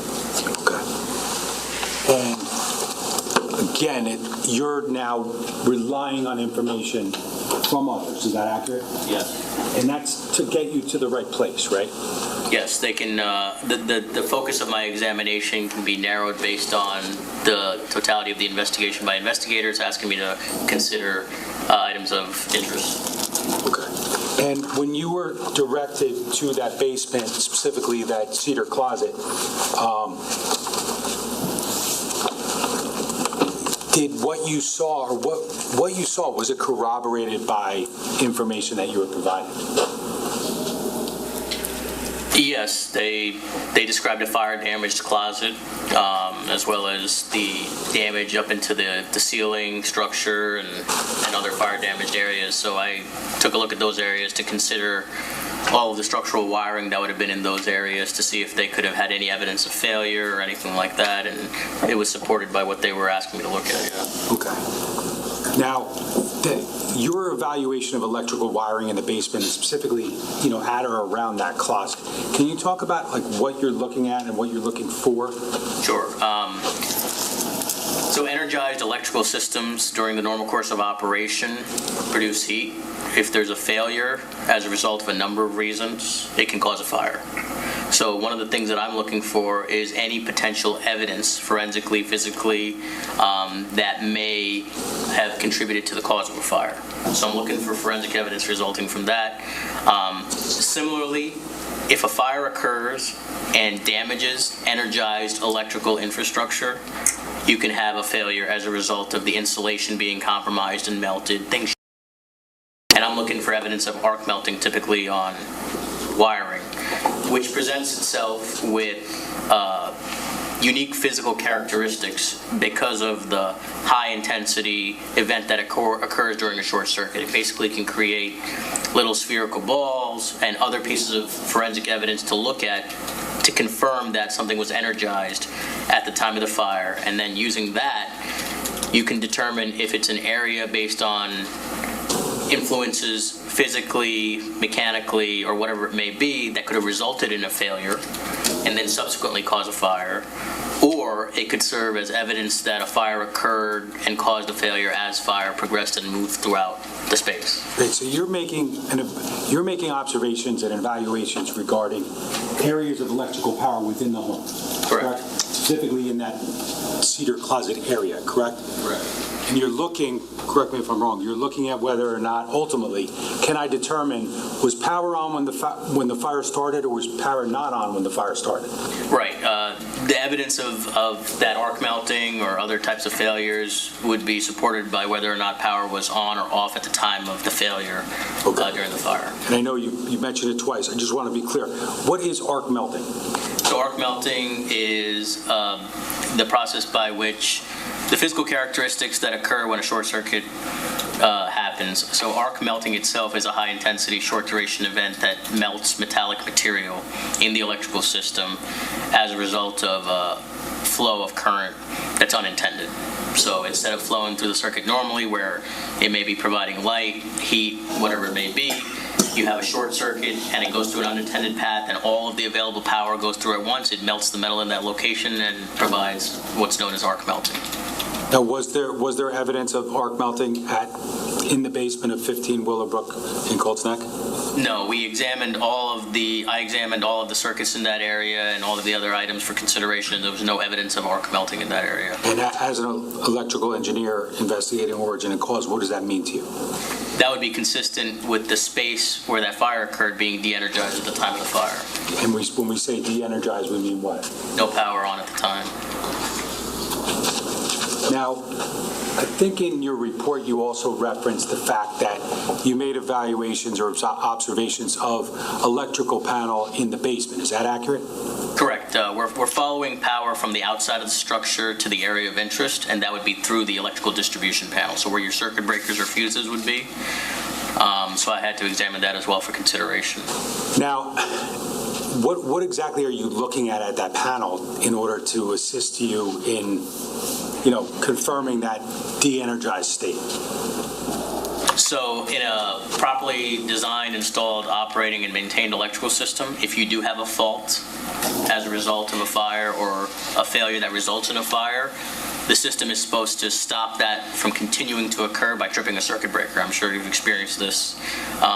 So I'm looking at the panel to see if there's any evidence of tripped circuit breakers that could have de-energized the space at the time of the failure or fire. And did you find any evidence of tripped circuit breakers in the basement of 15 Willowbrook? No.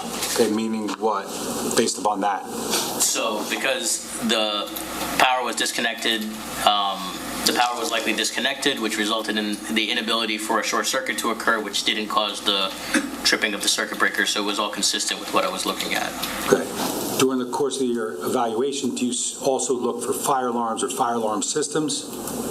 Yes, we consider, in addition to the electrical data, we consider the availability of any electronic data. This could include things like intrusion alarm system, security system. It can be a fire alarm system. And we did identify that there was a fire alarm system present at the structure. Okay. Now, with respect to that fire alarm system and the need for power, can you talk a little bit about that? Yeah, so typically the fire alarm system requires power either directly from line voltage or battery backup power or one of those alternate sources of power for it to properly operate and indicate the activation, whether from any of the devices connected to it. Now, I don't know if I asked you earlier, but when we were talking about the electrical meter on the outside, did you evaluate that in order to determine whether or not it was like a smart meter or would retain any data? I did, yes. I contacted the metering department at JCP&L to determine if there was any, if the meter was in fact a smart meter, which could potentially have stored locally or remote information as to when power was on or off. Were you able to, or did you learn whether or not actually there would be data available? Yeah, they affirmed that there was no smart meter data available for use in the investigation. Now, was anything within the basement also evaluated or tested later to determine potential for smart data being available? Yeah, so going back to the fire alarm system, there was one located in, the main panel was located in the basement. By the time time I got involved and power was disconnected, you're now relying upon any potential stored information in the fire alarm system memory. So depending on the make and model, information can be stored, it may not be stored, depending on how long power has been disconnected, a number of factors. So we did retain that panel as evidence to be examined at a later date, and I did participate in an examination with a fire alarm system specialist to determine if any information could be obtained. I also contacted the manufacturer, and we evaluated that for any stored information that could be used in the origin and cause determination of the fire. Were you able to obtain any data that was helpful in that regard?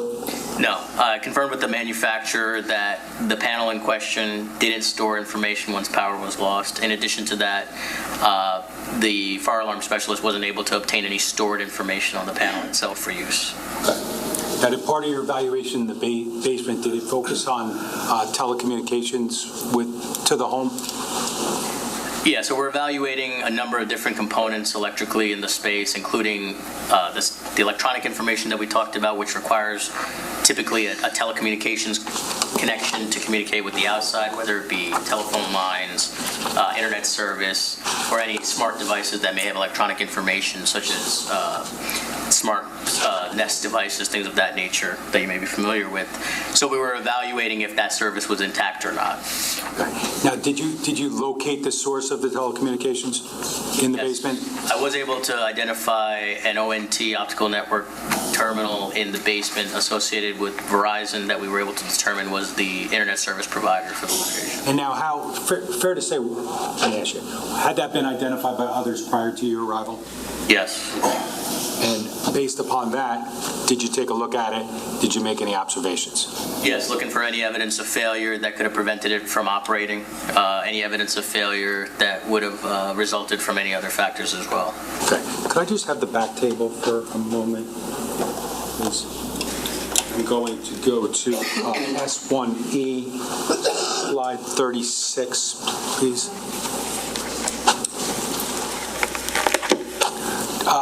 Mr. Abraham, do you recognize what that photo shows? Yes, that shows the Verizon ONT I mentioned. Okay. And then can I have slide 37? Do you recognize that? Yes. What's that show? That's the severed fiber optic cable for the incoming telecom service for the Verizon system. Okay. And based upon your experience and your evaluation of that cut line, what, if any, determinations or conclusions did you draw with respect to telecom services? That because of this severed line, at some point, the telecommunications capability of the structure with anything that's connected via telephone or internet service, such as Wi-Fi, that would be required to communicate over this fiber optic cable wouldn't be able to do so at that time. Would that affect, ultimately, if the things that had batteries but needed to communicate via Wi-Fi?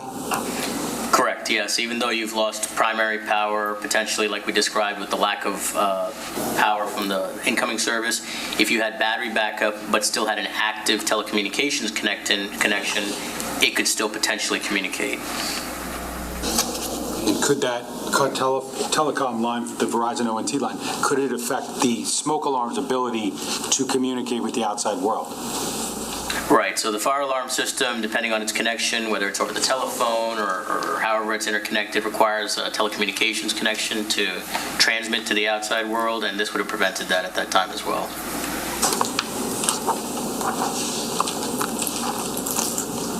Now, I think at some point you were also made some observations with respect to the staircase down to the area in the basement. Is that accurate? Yes, I believe so, yes. Okay. And was there something that was identified in the stairwell to the basement that needed to be evaluated by yourself and or others? Yes, in addition to structural wiring, I take a look at any potential appliances, artifacts, meaning just like a melted, resolidified plastic blob that may have electrical components in it or whatnot.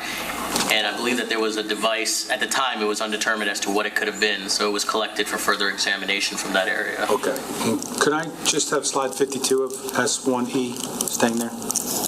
Do you recognize that generally? Yeah, that was that item. Okay. And slide 53, please. And that item is what?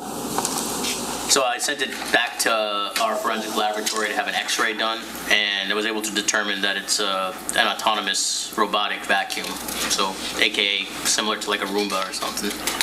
And what's the purpose of you actually evaluating this for your purposes?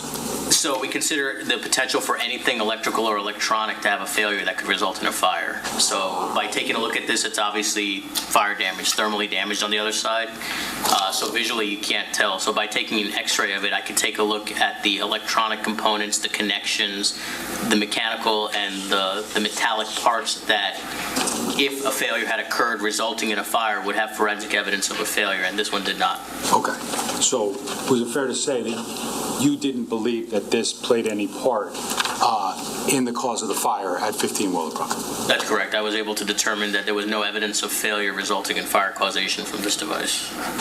Now, I think in drawing your attention to the report that's in front of you, and just want to double check that number. Okay, so we're looking at, I'm sorry about that. We're looking at S253, right? And on that last page, is there a Portion of the report where you talk about conclusions that you made based upon your electromechanical investigation? Yes. Okay. Now, there's a few listed there, correct? Correct. Can you talk about that first one under the conclusion section? Stated that there was no evidence of electrical failure observed on the observable components within the fire damage structure. Okay. Because, I don't know if you said it earlier, but I think you did, but part of your reason for being there is to make sure to rule out accidental electrical causes, correct? Consider accidental electrical causes. Okay. And did you consider those? I did. And did you ultimately rule them out? That's correct, yes. The next conclusion on page 3 of your report talks about that bypass meter, right? Correct. And what do you say about that? Basically, I said that the bypass meter, in its state that it was observed during my examination, would not allow for utility power to the structure. Okay. So, at the time of the fire, there's no power. Right. And the next one is what? That the solar panel array main disconnect being off would not allow power from the solar array to provide power to the structure. Okay. So the solar array needs power in order to provide backup power. Correct. Okay. And then the next one is what about the generator? That the generator set would not allow for on-site generated power to the structure. So that would not provide backup power. There's just objection to all of the leading. It'd be once or twice, but we could just keep it open-ended. You can ask it differently. Go ahead. The generator, in its condition at the time of the fire, was it capable of providing backup power to the structure? No. Okay. And then lastly, I think you talk about the observations and the effect of the ONT line, the Verizon ONT line. Correct. Can you indicate what that is? Basically, the severed line would not allow for any telecommunications or internet-enabled devices to communicate. Now, given the totality of your observations, investigations, both inside and outside, was what you saw inside and specifically in the basin, was it supported by what you saw on the outside? Yes. In what way? As I mentioned, if a fire occurs while the structure is energized, we can have evidence of arc melting identified as the system fails. By being disconnected from the exterior, from the solar array, from the generator system, from power coming into the structure from the utility, no evidence of electrical failure was observed, and that was supported by the fact that no arc melting was found, and that the structure and that space where the fire occurred was de-energized at the time of the fire. Just lastly, the conclusions that you just talked about with respect to power at the home, and specifically power at the time of the fire, are those conclusions based upon your training and experience both in the electrical field and also with respect to your experience as an investigator in origin and cause? Yes. Judge, I have nothing further.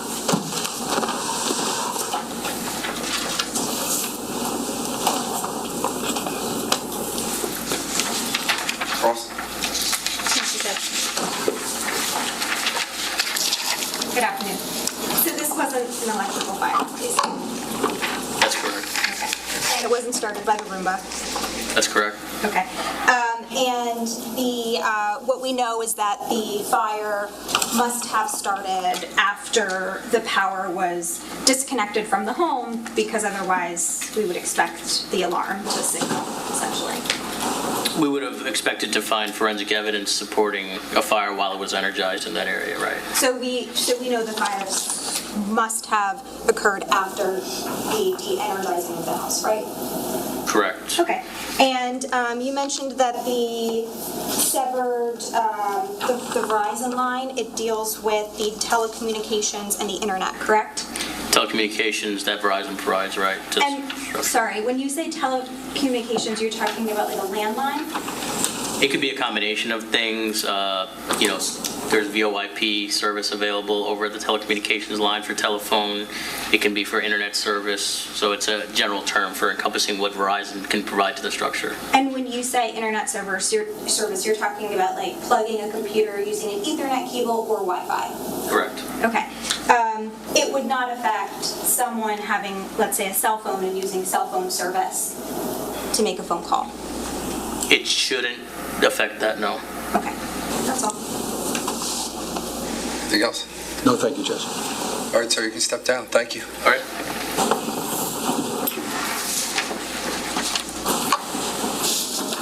You got an early lunch. All right. I'm going to eat. How wonderful I am. Every once in a while, I get a smile out of you guys. It's not easy sometimes. All right. Yeah, exactly. So we're going to break for lunch now. We'll come back at 1:30. So please don't discuss this case. Don't do any research. We'll bring you back up here at 1:30, and we'll start back up. So thank you.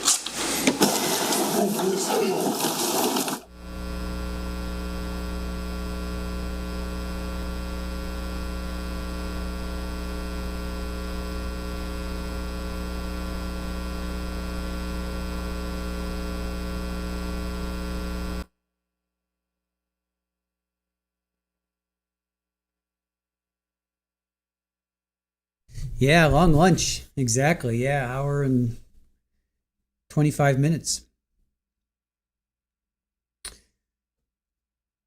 Good timing. Work is causing drama for you, Kimbers. We'll have lots of kitty time.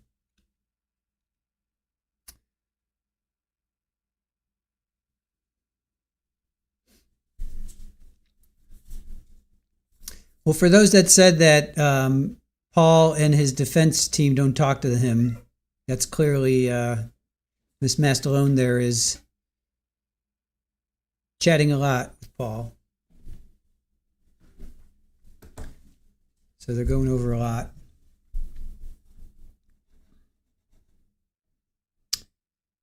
But Mr. Murray is not. Shut that door, please. If you don't mind. Can you shut that door, please? All right, take a seat, everybody. Based upon the timing, I assume. Yeah, I don't think the next witness, he's supposed to be here. So that's why I assumed that we would just take the break now. What I'd like to do, though, is has both sides had the opportunity to take a look at the jury charge with the latest edits, or do you need the lunch hour? If you do, it's fine. I have, I just don't have it with me. Like, right here. All right. So do you need a little bit more time too, Ms. Maslon, or are you good? No, Judge, what had happened was that the court sent it out and then the prosecutor submitted theirs, like highlights in yellow, and then I just added mine to their copy in blue, so I've seen everything. Okay, so you're good. All right, Mr. Decker, if you want to give that to me this afternoon, so I can take a look at it, I'll digest it tonight, and then we'll plan on talking about it tomorrow. Yes, sir. All right, is there anything else that we need to discuss before we go to lunch? I don't think so. All right, see you run back at 1:30.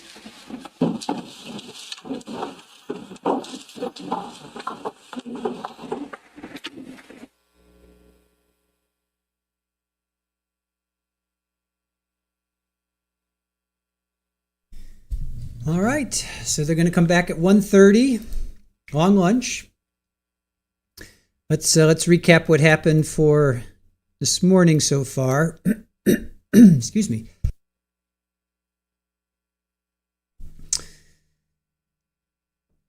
So let's see, we still have Paul on, let's see, just watch him finish. Still have the, we'll just watch him. And that's it, okay. All right, so Danielle Reed, Senior DNA Analyst for Bodie Technology.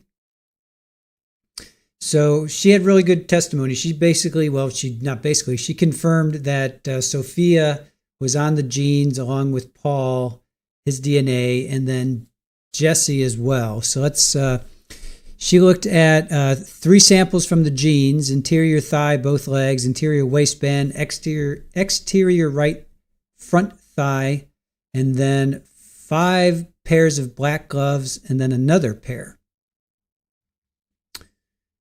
So, and then a double-edged automatic knife, but no staining was found because it was burnt beyond recognition. Then she had a swab from the south side of the kitchen island, a swab from a lower kitchen cabinet, swab from a pull-out drawer below the sink. So, so Paul had a strong support for the interior thigh above the knee for both legs. Sophia had strong support for inclusion. So that's the interior thigh. Now, I don't know if that means, to me, that's the inside of his jeans. So that means blood soaked through? Because it's not like when she says interior and exterior, I think she means the inside, the interior versus, the inside of his pant leg on the outside. So that's the way I took it. So how did Sophia's DNA get inside his pants? The only thing I can think of is bled through. Blood bled through. He must have been covered. I don't want to be graphic, but he must have been covered. And then it gets to, how did he clean up so fast? That's going to be a sticking point for me. How did he clean up so fast? Because he only had about 6 minutes to get out of the house, clean up, get to his car, which is in and of itself isn't, the cleaning up, he must have stripped, thrown all of his clothes into a plastic bag, but then he's got to have blood all over him. You don't stab somebody 17 times, and that's just one person. And then, and that was Sophia. All right. And then he had so many gloves. Like he had 6 gloves. 6 gloves, and all of them had a hit. Every single one of them. So Sophia came back for glove 1, glove 2. Jesse was glove 3, and Sophia. So that Sophia was on 3 gloves, 4 gloves, 5 gloves. How did he have so many gloves? This makes no sense. Yeah, and those genes weren't saturated too, Sharon. So how was Sophia's DNA on the inside then of these? How did Sophia's DNA get on the inside of these, of the genes? Then how does that? How does that happen? He was younger. Hell Rider, and the timeline is a little tough. Hey, Abe, thanks for joining us. I see people saying hello to you. There you are. How's it going? Mallory, he stripped down, threw his gloves, threw his clothes in a bag, probably had a towel. I don't know, man. Yes, I agree with all of that, but there would have been some kind of DNA, some kind of blood in the, he had, unless he had, okay, he may have had on, well, it was November, so he probably had full clothing on, meaning, of course, pants. We knew he had jeans on. Probably full shirt, maybe even 2 shirts. Full length full length shirts. Sleeves, that's the word I'm looking for, sleeves. He had sleeves, gloves, and then he just stripped everything off. So he may have had a mask on too. He could have had a hat, could have had a mask on. So he just takes that off, because there's blood all over the place. There's blood all over him. There had to have been a lot of blood. But I'm trying to figure out, how did her DNA get inside? How did her DNA, right, Gene? It was inside. So it wasn't like the inside of your exterior. It was she specifically said the exterior jeans, interior jeans, exterior gloves, interior gloves. So he had the plastic covers. Yeah. But what about, it's not like he had time to clean the car either. It's not like he had time to clean the car. So did he just have on and how did he get DNA on, how did he get Sophia's blood on all these gloves? Was he just kept taking glove after glove after glove off? I guess maybe. I guess. All right, so Sophia's on glove 1, 2, 3 they didn't process, 4, 5, and 6. I think Sophia's on every single glove, other than the one they didn't process. That's the interior.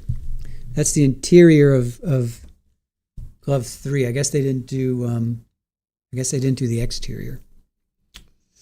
And then the Brooks Brothers scarf, 3 hair fibers from Sophia. That one's not such a big deal because she's that one I'm not going to put too much stock in that, because it's her hair. That her hair could have gotten on. He could have loaned it to her. Whatever. And then the kitchen. We've got a swab from the kitchen island was Jesse's. Swab from the lower kitchen cabinet was Jesse and Sophia. Swab from the pull-out drawer below the sink was Sophia. So to me, the kids. This goes, Claire. If you're listening, this goes back to what you said, that the power goes out. Keith wakes up. Jennifer wakes up. Maybe Jennifer woke up first. We don't know. But Keith goes downstairs to check the power outage, the breakers. Mom, Jennifer, takes the kids into the kitchen. Kids are in the kitchen having a little snack. Keith says, hey, I'm going to go out and check the breakers outside, the generator outside. He goes out there. He gets shot. Paul tries to get in from the patio, maybe shoots, gun jams. And then somehow Jennifer was over by the basement steps. She may have gone back downstairs while the kids are having snacks, and then they see him, and he starts to stab them. Sophia gets away because Sophia makes it up to the basement. I'm sorry, up to the landing, second floor landing. Jennifer is found right there, so maybe she's coming up out of the basement at that point. She hears her kids screaming. Jesse's taken out. Jennifer's taken out. Sophia's maybe has lost so much blood she can barely move. And then then she ends up on the landing. So, all right. Brat says interior could be transferred when he took outer layer of clothes off. Contacted blood pool could imply that he took off the outer layer right before. Yeah, that's true. That's true. He could have taken them off. But the jeans were found right side. So you're saying they would be inside out, but when they were found, they were right side. So if he could have taken them off, and then why put him back to inside, or why put him back to right side? That would be my only question. Good theory. Outer clothes off right before the fire. Yeah. Okay, so he does the deed, takes off his clothes. Then does he change, Brat? Then he's got to change the clothes? Or is he just running around in his underwear in November? Right? Narcoleptic, was there a panic room? I don't know. Larissa, if I had to guess, blood from gloves could have transferred to inside the jeans when removing. Extra gloves in pocket, reaching into pocket could have transferred blood. Okay, that's true. Remember, there were some gloves found on the passenger side, front passenger side of his SUV. Didn't have any DNA on it.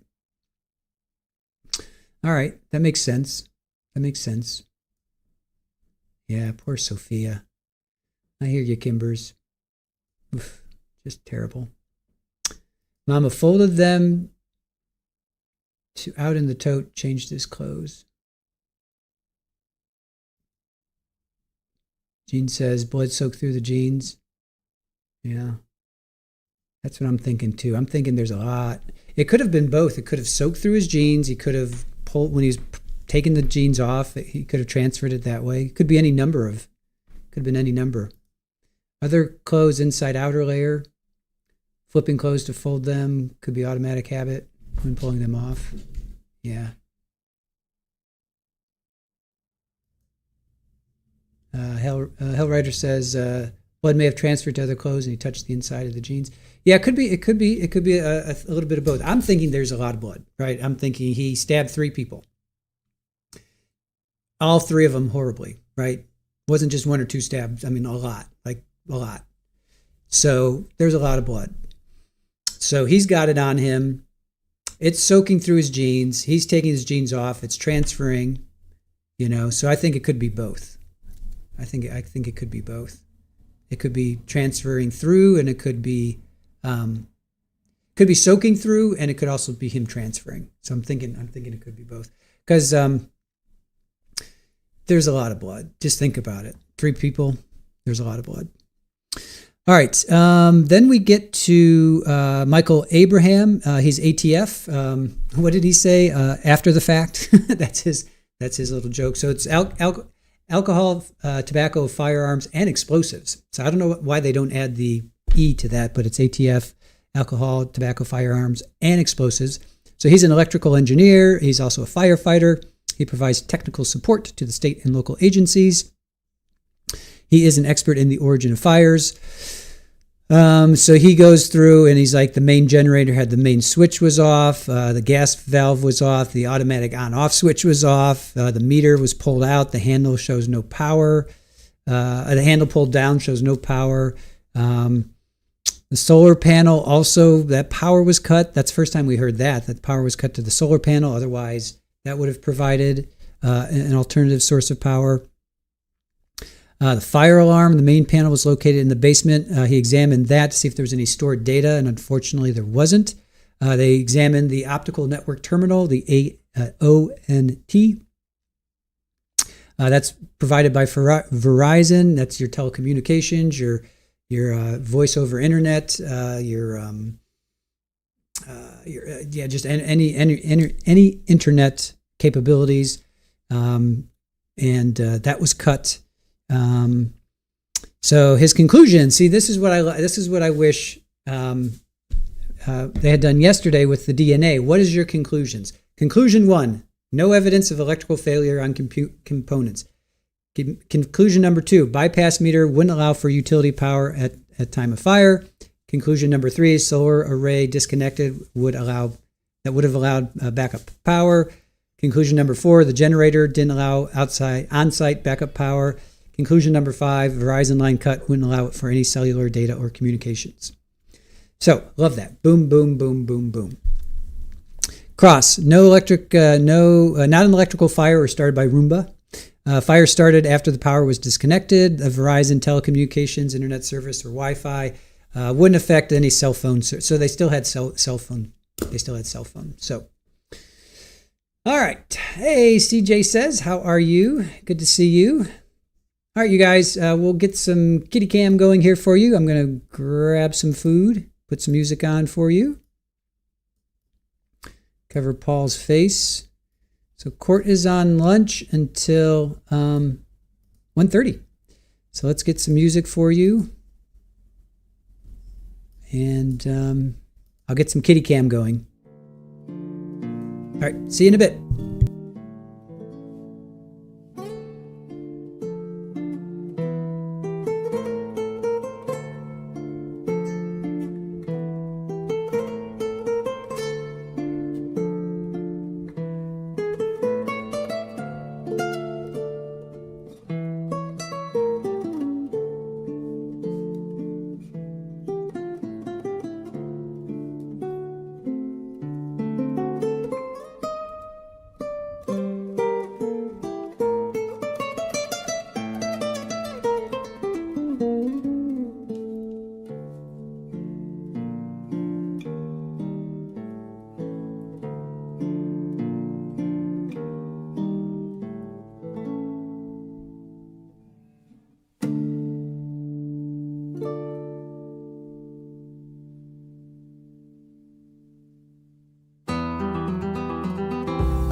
parece un sueño, unos la pasan durmiendo, otros la pasan despierto. Le, le, le,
Que voy perdiendo la razón de seguir viviendo cuando tú no estás.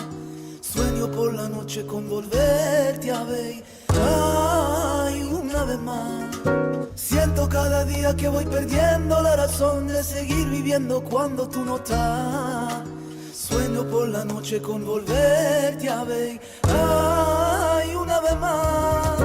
Siento cada día que voy perdiendo la razón de seguir viviendo cuando tú no estás. Sueño por la noche con volverte a ver. Ay, una vez más.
pienso en ti y me llena de pasión. A veces pienso en ti, me entra miedo. A veces pienso en ti, me trae la ilusión que quiero, que puedo seguir mi camino.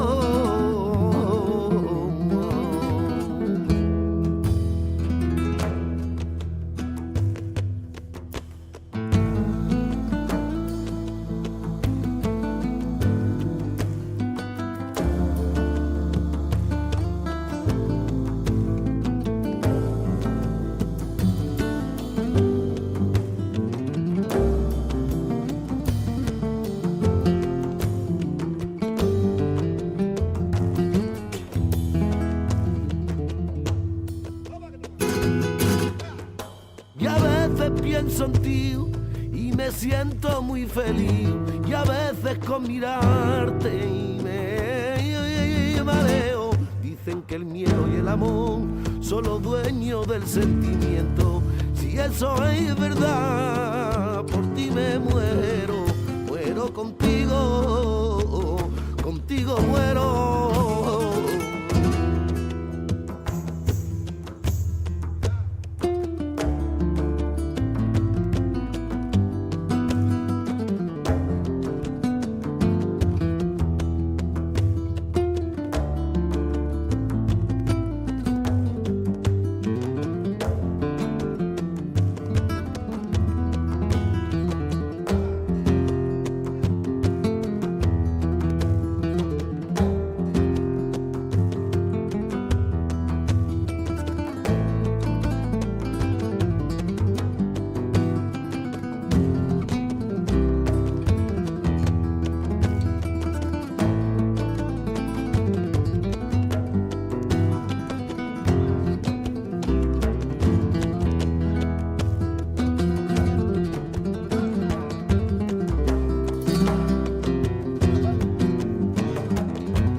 Welcome back, everybody. Welcome back. Hope you had a good lunch break there.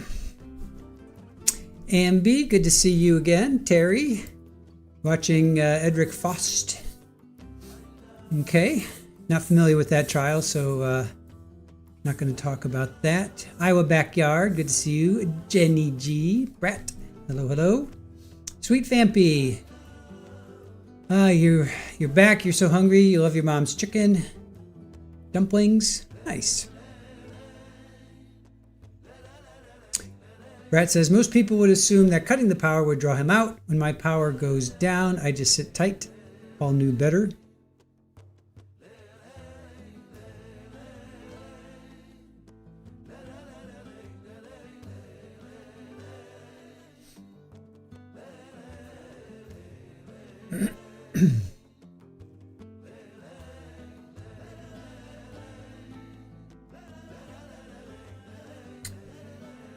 JMS, good to see you.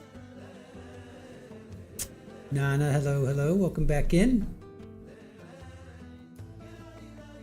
All right, court's going to be back at about another 10 minutes. Oop. I keep missing this button on my vest. There we go. There.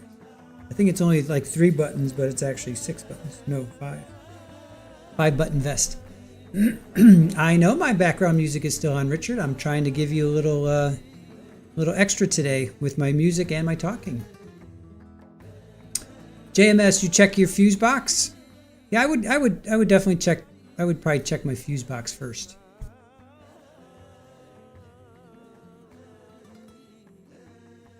Not necessarily. I'm not sure if I would. Not sure if I would go outside or not. Not sure if I would go outside or not. Becky B, hello, welcome back, welcome back. Fuse box in your basement. Yeah, that's what, I think that's what he did. Yes, in this case, Richard, I'm okay with that. The other time I was not okay with it because the court was back. Now, if court is back, then you can tell me that my background music is still on. Then I'll then I'll turn it off. But I'm trying to give you a little something extra today. Playing a little music and talking on top of it. JMS, I don't have a generator either.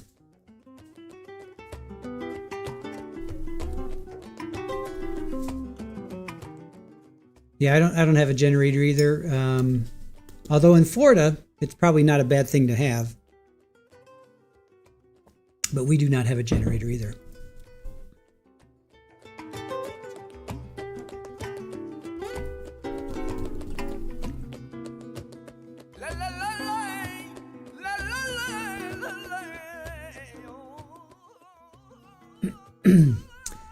Richard says there's a news piece showing frozen iguanas. Yeah, I saw that. And I don't know if I saw the one you're talking about. There was this woman that was just collecting them by the, just she had them all in her arms, and they're just falling. Well, they are invasive. They are invasive, and they're, I don't know if they're as bad as the pythons, because the pythons are really bad, but iguanas are invasive, and this is nature culling the population back. It happens. They'll come back. Don't worry. They're like rabbits. Even if you have 2, there'll be 100 in a month. At least those little iguanas. No, I'm sorry, the little anoles, little curly tails. Or no, they're like little dragons. They breed often and they produce a lot. So. It's it's like chicken. It's like chickens falling from the trees. A lot of places will cook those up.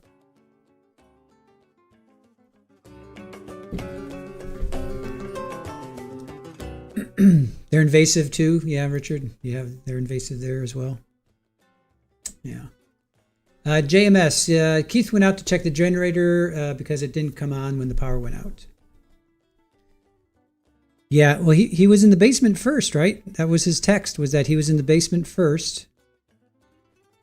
At 3:15, I used the manual switch in the basement, but nothing is working. I'm not even sure what to do. The generator says AC failure going outside to see. So that's... So he checked the basement first, and then he went outside. So,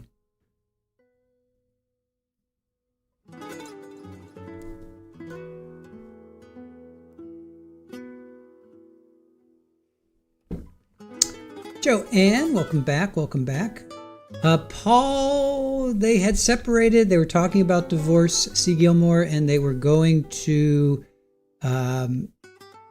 they had separated, but he had moved back into the house couple weeks before, maybe a month before. I'm not exactly sure how much sooner he had moved back into the house, but he had moved back in. He was sleeping in a separate bedroom.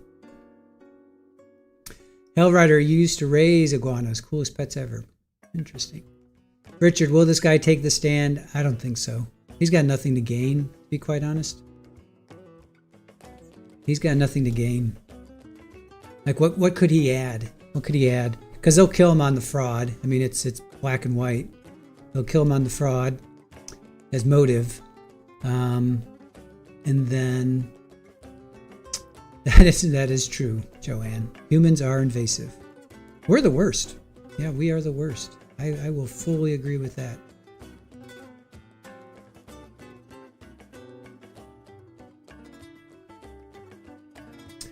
JMS, doesn't the generator automatically come on when the power goes out? Yes, it should. It should. That's the whole point of it. Paul disabled the generator knowing that would draw Keith outside to look at it. Yes. Yeah, and the solar panels. Don't forget the solar array was supposed to provide backup as well. So the solar panel was supposed to provide backup as well. So yeah. Amy Bella, welcome back. Aussie Gardner, welcome back in. Hellrider, you raised 3 and they were just laid back. Alexa Rose, hello to you. Mama of a medic, was he still involved with the girlfriend? As far as we know. Yeah, as far as I know, I think he was. I think he was still involved. Oh, yeah, because he went to go have birthday lunch or dinner with the daughter. He went to go have birthday lunch or dinner with the daughter like that week or something like that. So I would say yes then. Eve, hello to you. Hopefully he's arrogant enough to take the stand. All right, or yeah, sad Keith didn't have a pew as well. But would he have been able to use it? If he got ambushed from behind, he may not even had a chance to use it.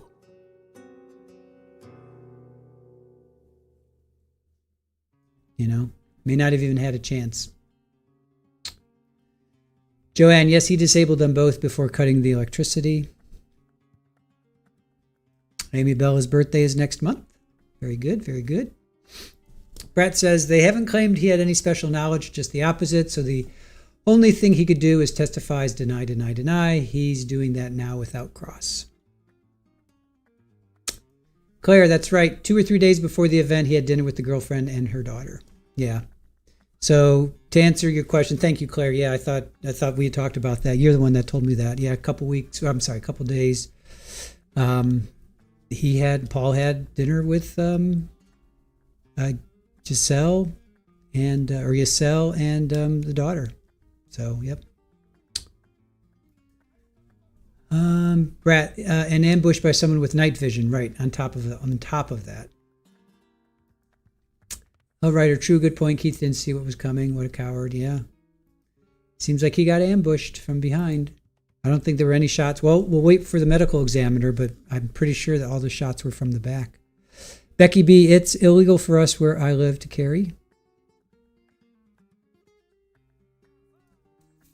Alexa, you've been watching every day, but I feel weird to chat because I walk away when defense crosses. I try to watch them for days, but they never make a valid point. It's tough, Alexa. I get it. It's crosses. It's frustrating. It's frustrating.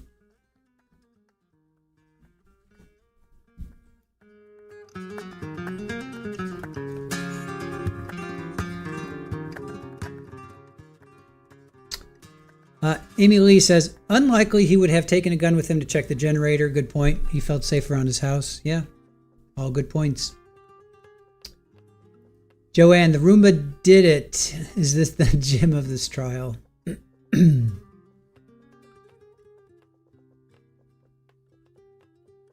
Claire, do you think defense made any headway with DNA or fire expert? DNA for sure. Fire, I didn't know the solar panels had been cut. I didn't realize that. I thought, I didn't even dawn on me. So he brought that in. And Danielle Reed with the DNA, she just confirmed that Sophia's like all over, literally all over. Her DNA, her blood is all over. So I think it was more of a confirming thing. Did anything new come out with Danielle? We already knew Sophia and Jesse's blood was in the kitchen. That came in yesterday. Maybe the inside of the pants? I don't think I heard that before. The inside of the pants. Iowa, I rely on me to try to explain the defense. Yeah, good luck with that. If you're relying on me, then I'm relying on you guys. It's the blind leading the blind. I rely on you guys.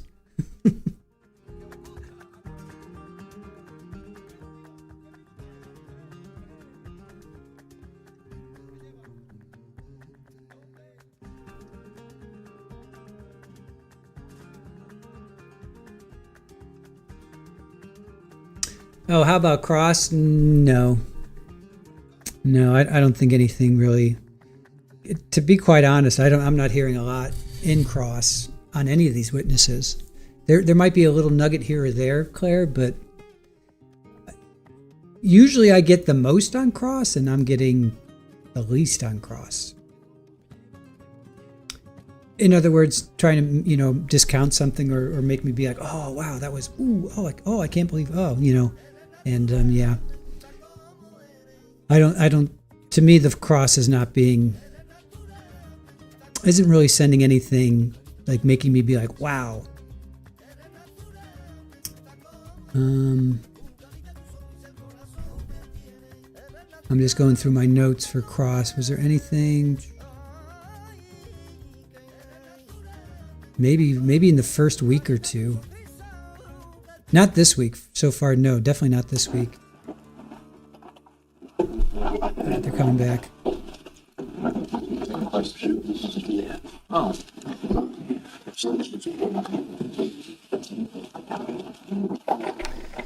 All right. All right, Superior Court is now in session. The Okay, Honorable next. Judge Mark Lemieux presiding. There we go. Good afternoon. Everybody have a good lunch? Very good. Excellent.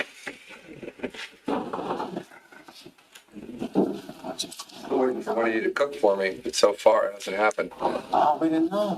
What's your allergies? Everything is good for me.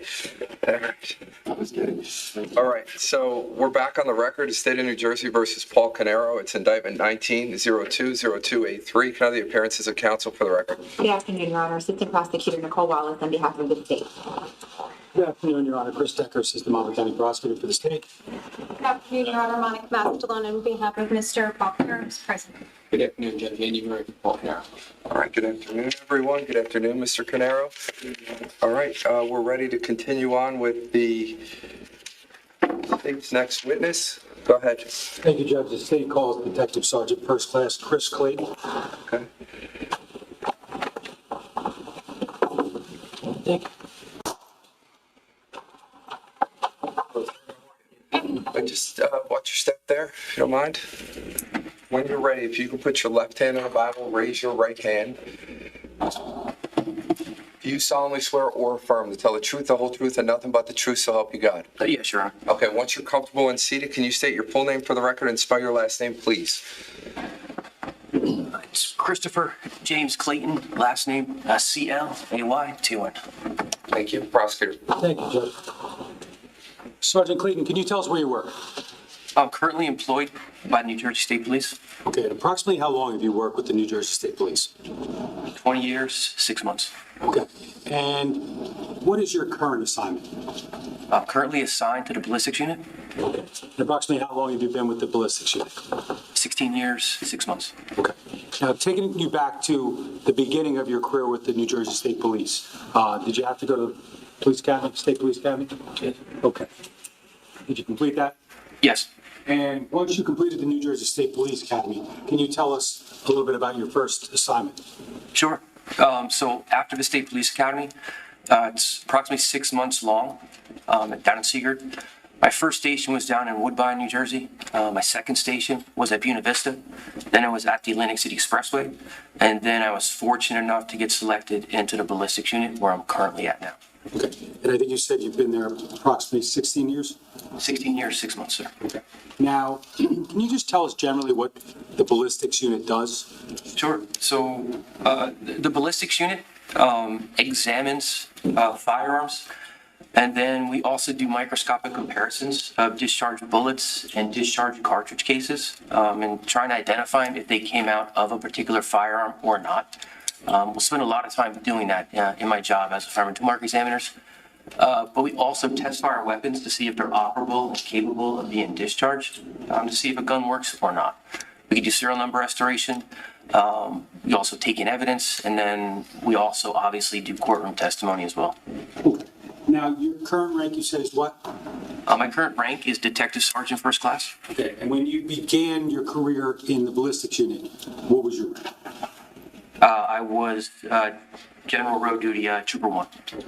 Now, I think you talked about what the ballistics unit does. Can you tell us what your day-to-day job duties entail as a firearms and tool mark examiner? Sure. So right now, as my rank, I'm the assistant unit head in the ballistics unit. So I assist in running the daily operations of the unit. I think we supervise about 40 employees. That's both civilian and enlisted employees, enlisted troopers who do examinations. So a lot of my duties now are administrative, but I'm still active in doing casework. So I'm still an active fireman tool mark examiner. Can you talk about the initial training that you received once you joined the ballistics unit? Sure. So the training that we get in the ballistics unit, it's pretty extensive. It's about an 18 to 24-month training program that we go through. Our training is in-house, so we work side by side with another qualified examiner who acts as our trainer and mentor throughout the process. It also acts as an apprenticeship style program as well, because we're active in doing casework with our trainer. So we see firsthand the cases that are coming in. The first part of our training, or the first couple months, it's a lot of handling different firearms. We're fortunate in our unit. When I was there, our reference collection of firearms was over 3,000 guns that we had. So a lot of our training is focused on handling different types of firearms: semi-automatic pistols, revolvers, shotguns, rifles, semi-automatic weapons, fully automatic weapons. So we'll test fire all types of weapons, and then we'll take the guns apart. We'll put the guns back together. We'll identify malfunctions with the guns. We also follow AFTI's training manual. AFTI is the Association of Firearm Toolmark Examiners. And AFTI is an organization specifically for practitioners of firearm and toolmark identification. The next part of our phase of training, after we handle all those firearms, we spend a lot of time doing the microscopic comparisons of discharged bullets, discharged cartridge cases to a particular fire. Spend hundreds of hours underneath the microscope. Specifically, what we'll look at is bullets and cartridge cases that are fired from the same gun. And then we'll look at bullets and cartridge cases that are fired from different guns. So you get really good and proficient at recognizing patterns and pattern recognition. You really get to see patterns or corresponding patterns of tool marks that are fired from the same gun and how they correspond, and that lack of pattern agreement from bullets and cartridge cases that are fired from different guns. Also within that training phase, that 2 years that we go through, we'll spend about 2 weeks and we'll visit other manufacturers, firearms manufacturers. So we can see firsthand, one, how firearms are made, and then two, we'll also get to see how these parts of the firearms are manufactured and how those imperfections in those firearms are transferred over or imparted to the bullets and cartridge cases that they come in contact with. At the end of that 2-year training phase, we'll go through a series of proficiency tests and moot courts or mock trials before we start doing examinations on our own. Okay. So did you ultimately complete that process that you just described? Yes. And during the course of that, you talked about going to manufacturing facilities. Is that correct? Correct, sir. Can you tell us a little bit about which ones you've been to and the purpose of that? Sure. So I've been through numerous, I think in total, about 18 different firearms manufacturers that I've been to. Some of them, Sig Sauer, Smith & Wesson, Beretta, all different firearms manufacturers. And there's two reasons why we go to do that and why it's important. One, we get to see firsthand how guns are made, how firearms are manufactured. And then the second part of that, we get a really good understanding of how during that manufacturing part of these gun parts, whether it's a breech face, a firing pin, the inside of the barrel, how there's imperfections or distinct imperfections inside these parts of that gun that are transferred over to the bullets and the cartridge cases that they come in contact with. And that's where me as a fireman toolmark examiner can make those identifications or eliminations to a specific firearm. Okay. Now, before I ask you about additional training and experience, once you began doing casework, I just want to show you what's been marked as S348. You say 348? 348. Okay.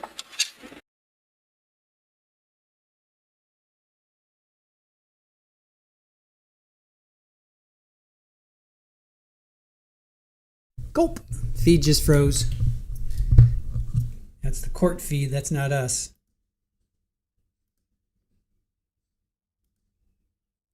Uh-oh.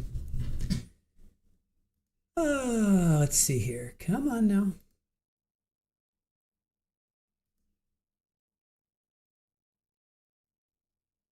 Yep, feed just froze. All right, let me check another source. See if it's coming from the court or it's coming from that feed.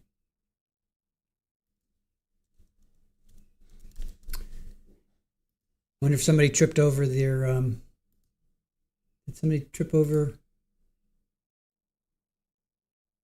Okay. Let me go pick this up. All right, give me a second. That is coming from the court. That is not coming from, actually, it's coming from the feed. So just hold on. I got another one where it's okay. Just give me a moment. Yeah, who tripped over a cord? It's just coming from that feed, so it's not coming from the court per se. So just give me a minute. Thankfully, there's multiple sources that we can go to.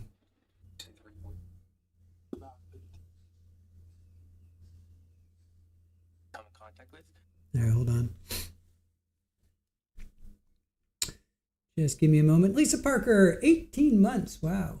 Oh, wait a minute. Nope, I'm looking at something else. All right, hold on. All right. Here we go.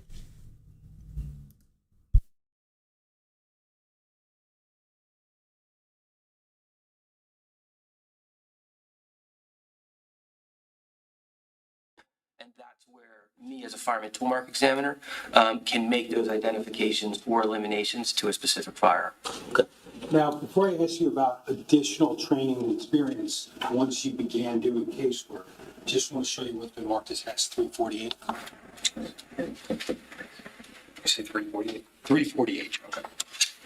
Let me ask you to take a look at that and let me know if you recognize it.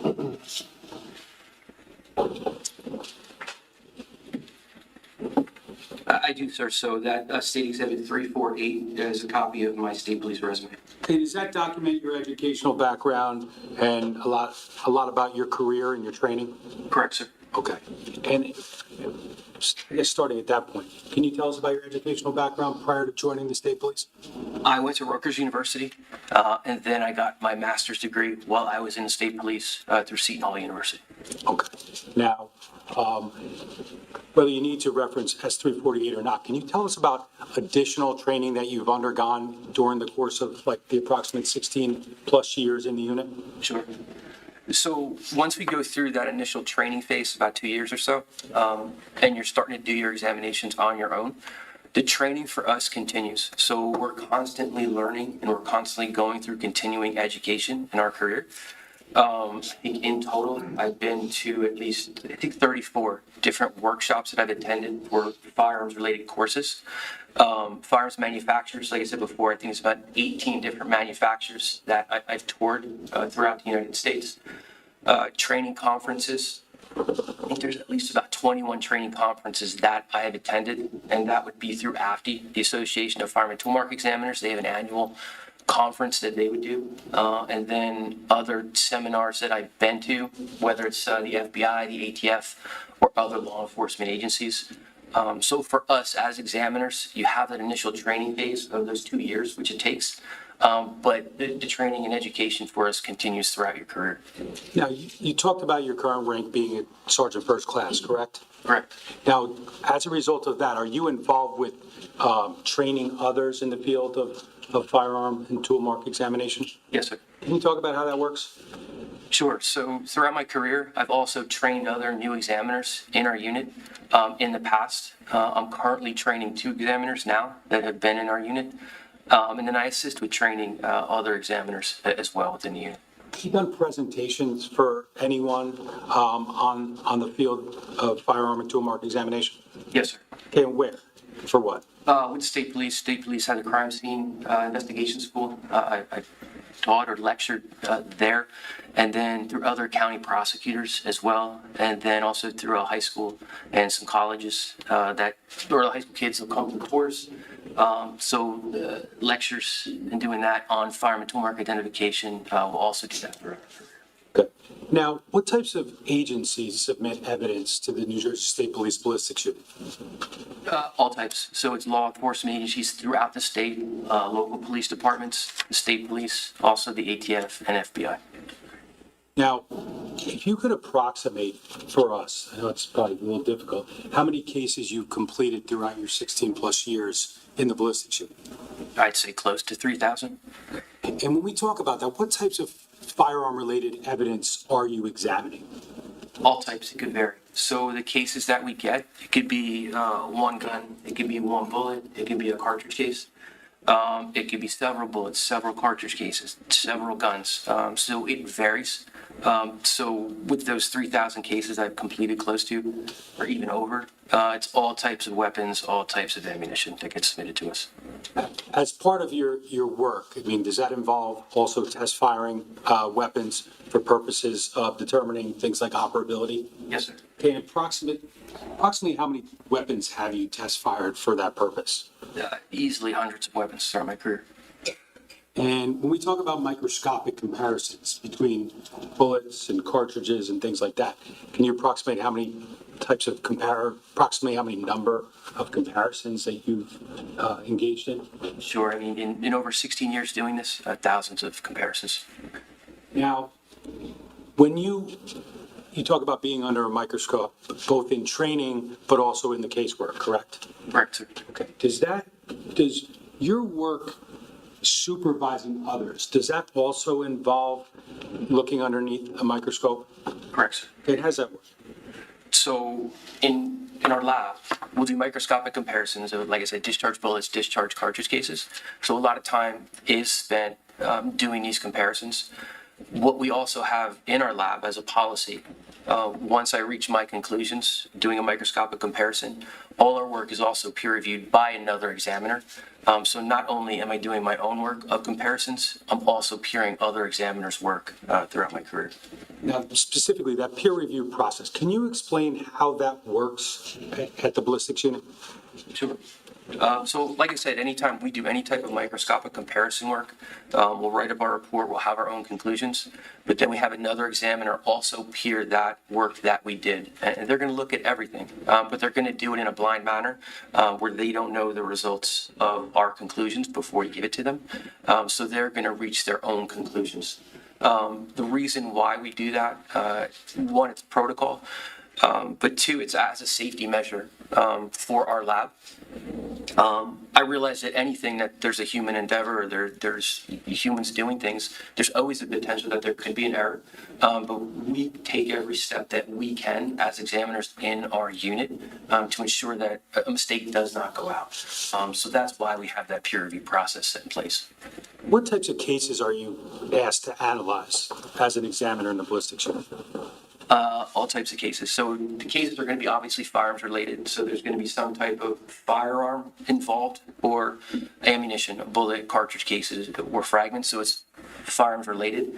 But those could be anything from a crime, from found items to murders to homicides to aggravated assaults. Have you investigated like police involved shootings? Yes, sir. Okay. Have you investigated police involved shootings involving essentially colleagues within the New Jersey State Police? Yes. Okay.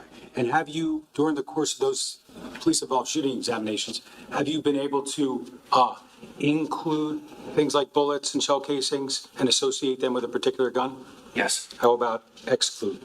Yes. Now, during the course of your 16-plus years, have you had the occasion to testify in Superior Court in New Jersey?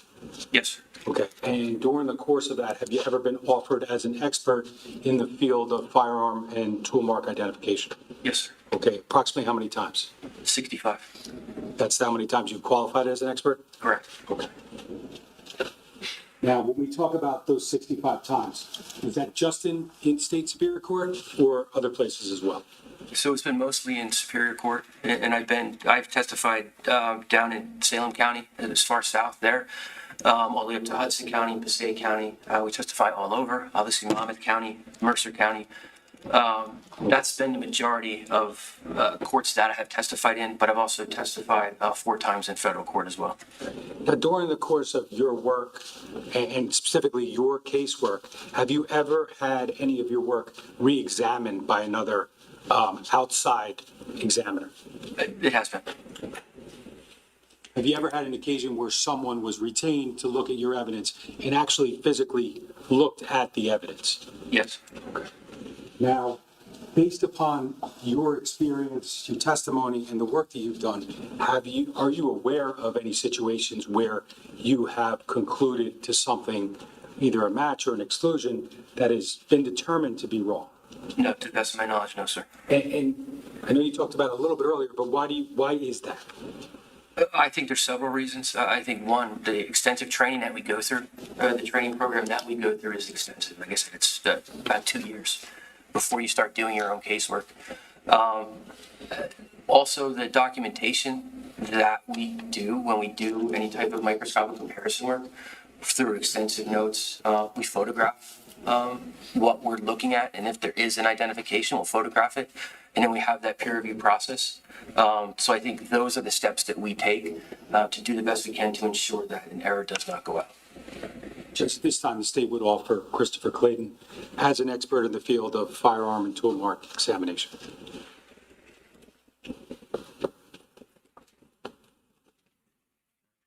Thank you, Judge. Sure. Good afternoon, sir. So I just want to go back to one thing you said. You mentioned that you've had situations where you've been tasked with a comparison where there's been a single gun and a single bullet involved in a case, right? Correct. But there's also situations where it's more complicated. You've had multiple guns, multiple cases, right? True. Yes. And those guns are, I'm sure, not always the same make and model of weapon, right? Sometimes a case could involve different brands of firearm, right? Correct. And it could involve not only different brands of firearm, but different types of ammunition. Yes, sir. And to complicate things even further, just because, let's say, a 9mm handgun was used in an alleged crime that you're investigating through ballistics, people don't always load their guns with the identical types, make and manufacture of ammunition, right? Like I could have a gun to 9mm, I can load it with 9mm ammo, but there's more than one company who makes 9mm ammo, right? Yes, sir. And I'm sure you've seen in your career, sometimes a gun can be loaded with different manufacturer types of the same ammunition. Correct. And so that ammunition, obviously, all of it is designed to be fired out of the same caliber weapon. Sure. But those individual casing bullets, the cartridges, I guess, are manufactured by different companies. Right. And you've had situations where I'm sure you've had to compare casings and or bullets that were, though the same caliber of ammunition, were potentially manufactured by separate companies, right? Sure. Yes. And what you relied on, I'd imagine, in those situations is being able to identify unique factors in the tool markings on the parts, relevant parts of the weapons themselves. Correct. Also, obviously, ammunition can be made of different metals in different places, right? Correct. Like a casing could have a nickel primer and a brass case. Correct. It could also have a brass primer and a brass case. Correct. You've had situations where you've had both those types of ammunition in an investigation. Yes, sir. And you've had to compare a nickel primer brass case with brass primer brass case and say, were these types of ammunition fired from the same weapon? Correct. And to do that, you're going to look at things like, if you're looking at a bullet, obviously, you're looking at the markings on the bullet, right? Correct. But if you're looking at the shell casing, you got to look to things like the breech face, right? Correct. And you've got to look to things like the hammer mark, right? Firing pin. Firing pin, sorry. Yes. Firing pin. And you got to look to perhaps the ejector port markings, right? Correct.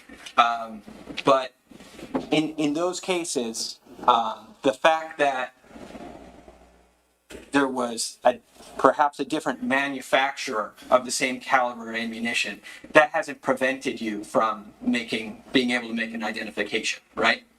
Or no, yes, you're right, sir. And that fact hasn't prevented you obviously it hasn't prevented you from making an exclusion, I'm sure. Correct. But you've also been able to make positive identifications despite the fact that there were different manufacturer types of ammunition in the case. Correct. Okay. And then you just said before that, to your knowledge, none of your conclusions have ever been proven to be incorrect. Correct. Okay. When you were answering that question, were you thinking about within the context of your laboratory, where there's a reviewer of your work, or were you thinking about the situation where you testify in court, where that's never been proven? Like, what were you thinking when you said that your work has never been shown to be incorrect? So in the context of whether my work going out or any work from our unit that went out with the peer review and it finding through an outside agency or further investigation that it was an incorrect conclusion.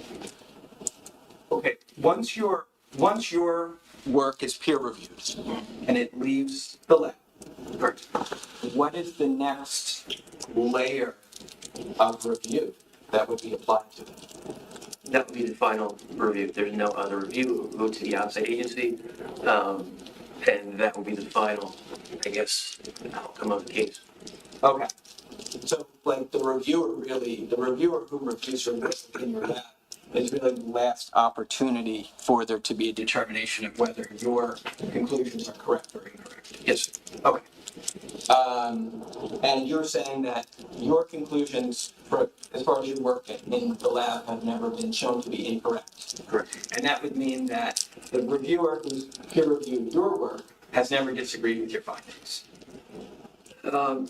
It's rare. On occasions in my 16 and a half years there, you can get a peer reviewer that would look at your work and they might indicate it could be an inconclusive result, but there's never, to my knowledge, that I had a peer reviewer look at my work that would either be an identification or an elimination where there was any type of discrepancy. And if there would be in that case, and this is the policy throughout our unit, if there's any type of discrepancy between the original report that went out or the conclusions, and then the peer reviewer had a discrepancy, then the reviewer and the original examiner would come together and you would figure out why there was a discrepancy before the report went out. Okay. But so just so that I understand this though, that discrepancy you're talking about, and in terms of your personal work that's been peer reviewed, have those situations happened in your career or have they not happened? 16 and a half years, there have been occasions where the conclusions would be different. Okay. Meaning that somebody peer reviewed your work and said, either you're making an inclusion or an exclusion, and this peer reviewer says, I don't agree with that finding. On those rare occasions, I can't recall a time when it was an identification or an elimination. It would more be along the lines of, hey, if I came to the conclusion and it was inconclusive, maybe they shot different ammunition or they used a different light source, and they might have come up with an identification result. And in that situation, or if we did have those situations, you would get together and figure out why. I would want to know why it would be an identification, or it could be an inconclusive. You don't know. So to answer your question, in my 16 and a half years there, have there ever been a discrepancy? It does not happen often, but I'm sure there was times when it was an inconclusive result or an identification. You can get varying results, and that's why we have that peer review process to go over it to ensure that, again, we don't have a false identification that goes out as that final product.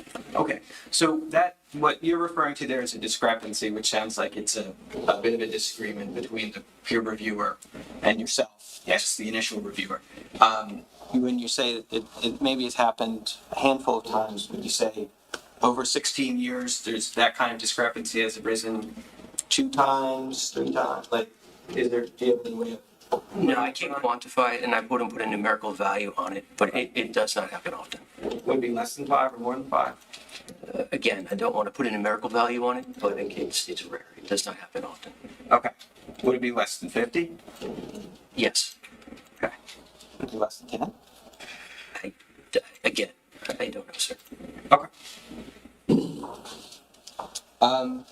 Judge, could we just approach briefly?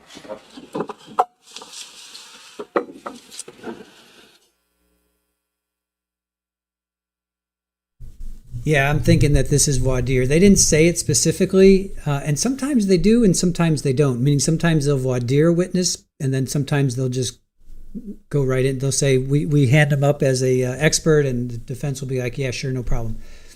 So I don't know when they give a high sign to say I'm going to voir dire this witness before we launch into testimony, because direct there was like absolutely no testimony whatsoever. It was all about his experience, his background, his training. So.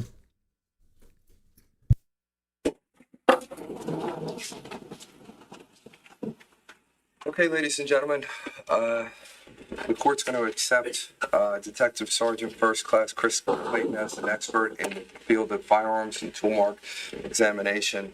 Again, very limited. You're not bound by such expert's opinion, but you should consider the opinion and give it the weight to which you deem it is entitled, whether that is great or slight, or you may reject it. In examining an expert opinion, you may consider the reasons given for it, if any, and you may consider the qualifications and the credibility of the expert. Again, it's within your function to make that determination one way or another. I've given you this charge 3 times, or would have been 3 times today. I feel very confident that everyone understands that charge. It's probably the 9th or 8th time you've heard it already in this case, but I'm not going to go through it in detail because I think you have it at this point. With that being said, prosecutor, go ahead. Sergeant Clayton, you just asked some questions about like comparing different firearms and different types of ammunition. You know, it could be a Glock pistol, but it might not be always the same ammunition to fire it. Now, is that essentially what you do for a living? Yes. Now, any of the questions you were asked, do those scenarios pose problems for you in your day-to-day work activities? Yes. Now, I want to ask you what firearm and tool mark identification actually is. Sure.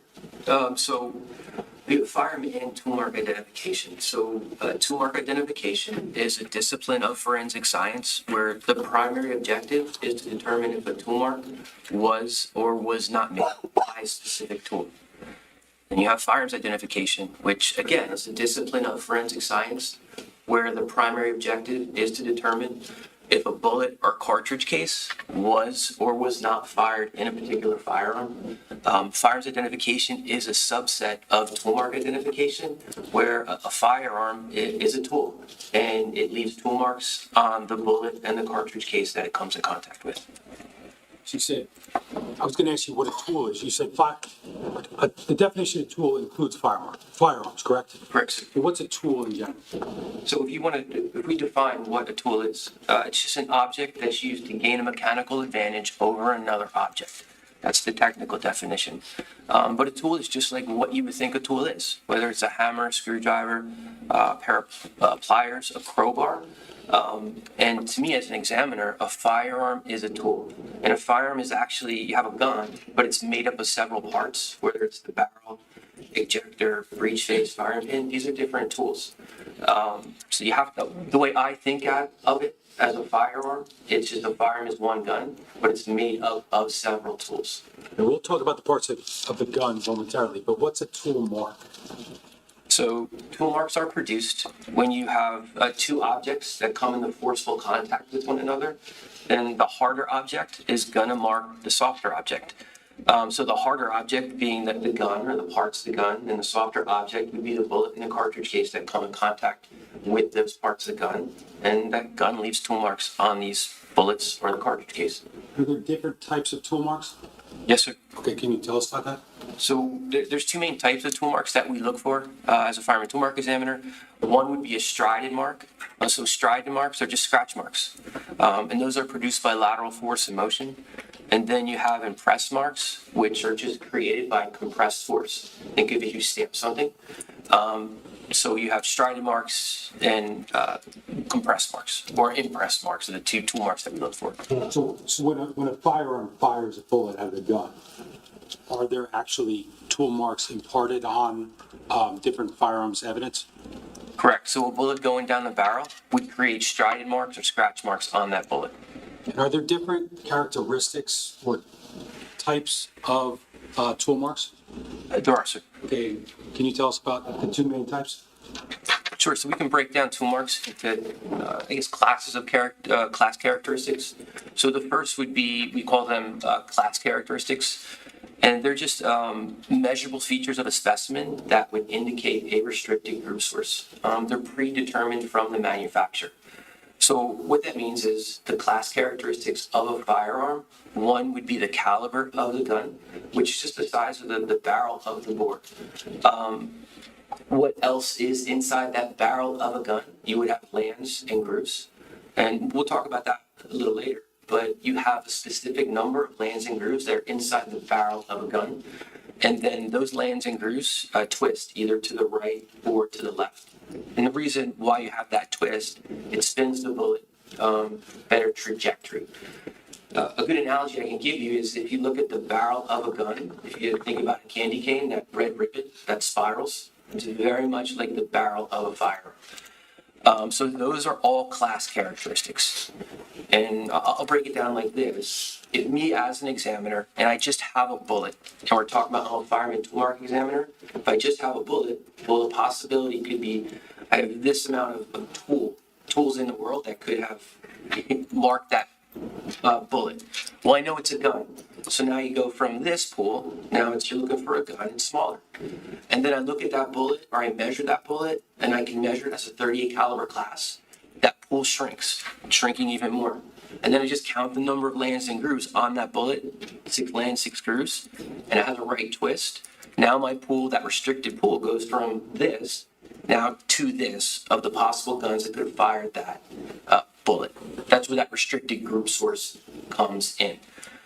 It's the same thing with a cartridge case. When you fire a cartridge case or a shell inside that gun, it could be the shape of the firing pin. It could be a circular firing pin. The aperture could be circular. There's different types of breech face marks. Those are all class characteristics that would be unique to that firearm. So we'll do the same exercise with a cartridge case. I have a discharge cartridge case. Okay, I know there's tool marks in there. You take every tool in the world. Well, I know the tool that made those marks. It was a gun. It came from a discharge cartridge case. So now the pool goes from this to this. I could look at the caliber of that cartridge case. It's going to be head stamped right on that cartridge case. You could say 9mm Luger, for example. That's 38 caliber, so my pool shrinks even more. Circular firing pin, it shrinks even more. And then the type of breech face marks. So now that's that restricted group source. Those are class characteristics. The other class, or the other type of characteristics that I'll talk about for a fireman tool mark examiner, we have class, and then we have our individual characteristics. Individual characteristics are tool marks that are produced from the imperfections on a tool surface from the manufacturing process. So we use those individual characteristics to individualize a tool mark back to the specific gun that made that mark. So if we go back, my class characteristics are in this small pool. There's this group of guns here. Now I'm looking for those individual characteristics to pick out that one gun that specifically made that mark. So that's what I'm doing as a fireman tool mark examiner. But those are two different or important characteristics for me as examiner to identify. Would be class and then your individual characteristics.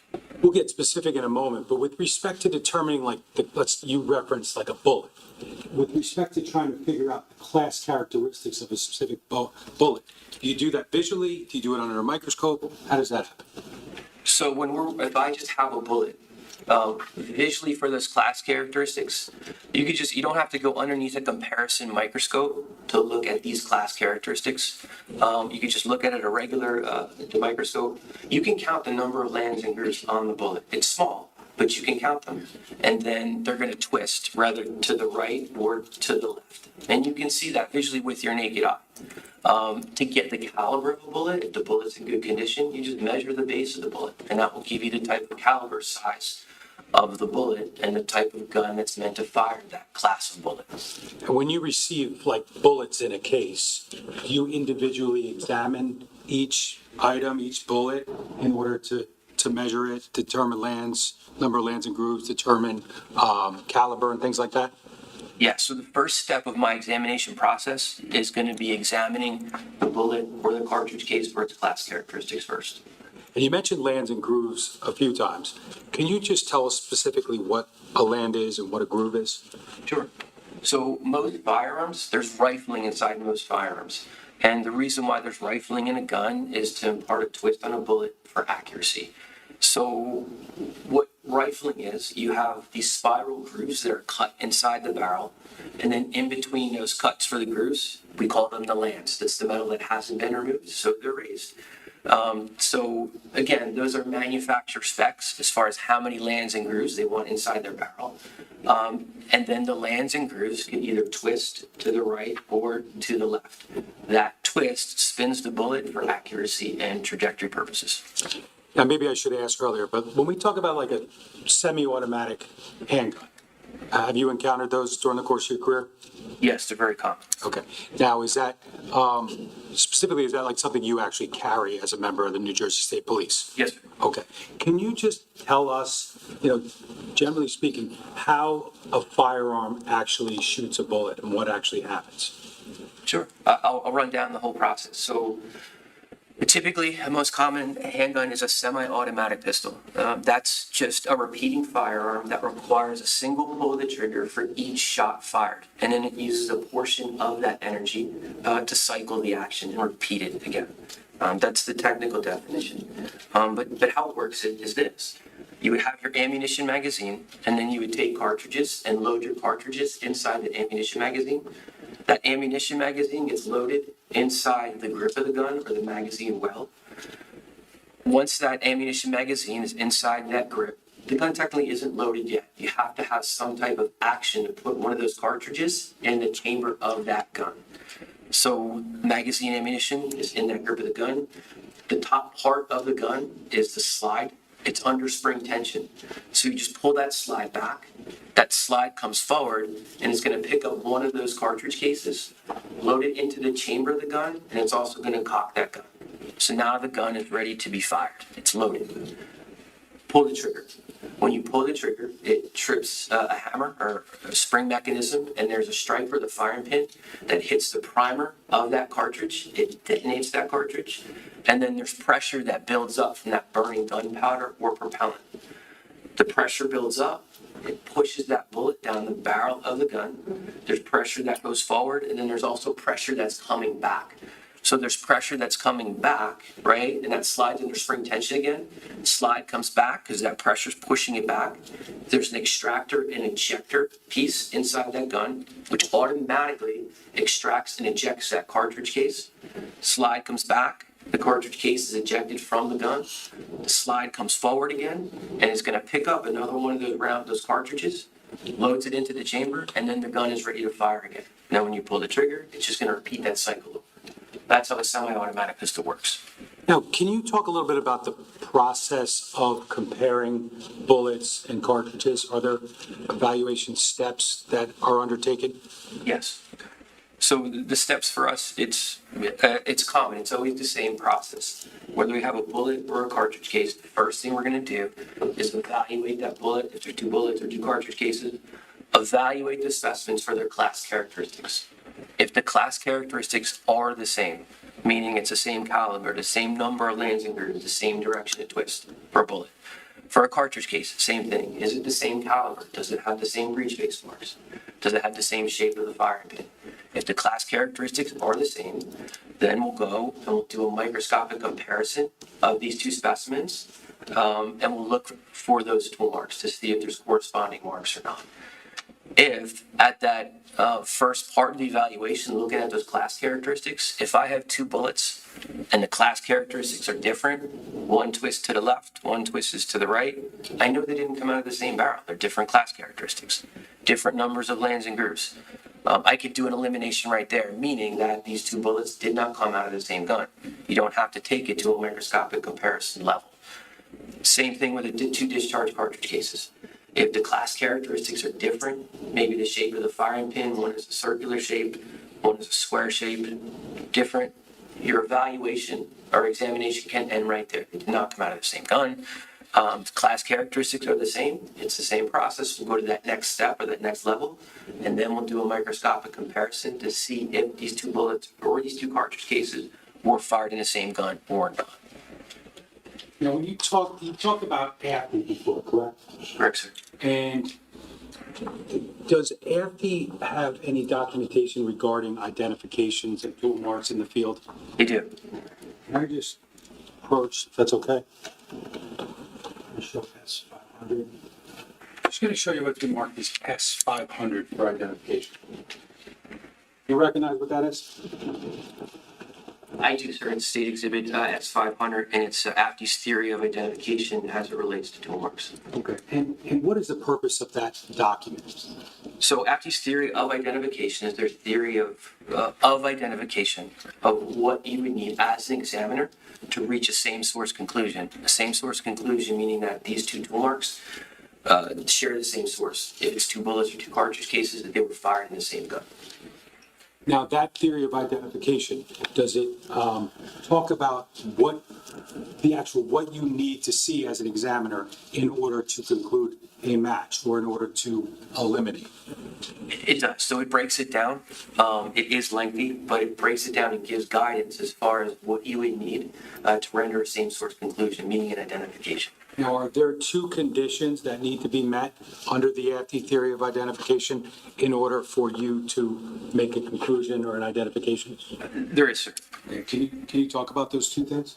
Sure. So for me as a fireman tool mark examiner, for me to make that determination of an identification, meaning that these two bullets or these two cartridge cases were fired out of the same gun, there's basically two criteria that I'm looking for that has to be met.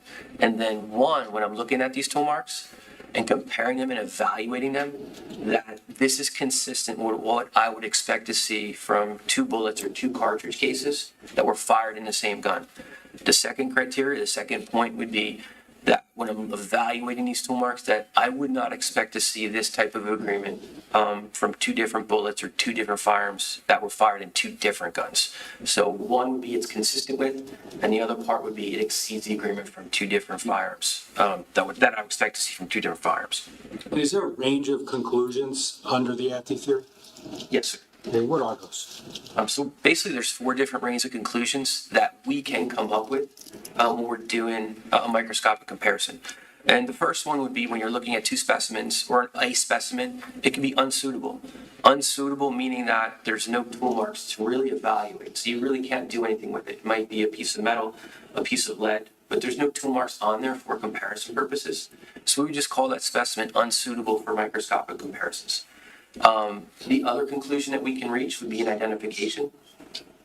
Like we said before, an identification is a conclusion that these two bullets or cartridge cases were fired in the same gun, and then it has to meet the two criteria that we're looking for, that this is consistent with, and then it also exceeds the agreement from two tool marks fired by two different guns. That will give you an identification conclusion. The other conclusion would be an elimination, that I could come up with the determination that these two bullets or these two cartridge cases were not fired in the same gun. The other conclusion that we can reach is an inconclusive result. So when you're comparing tool marks to each other, the result that you can get, if it's not sufficient agreement, there is not agreement of those tool marks to render an ID or an elimination would be inconclusive, meaning I don't know if these two specimens came out of the same gun or not.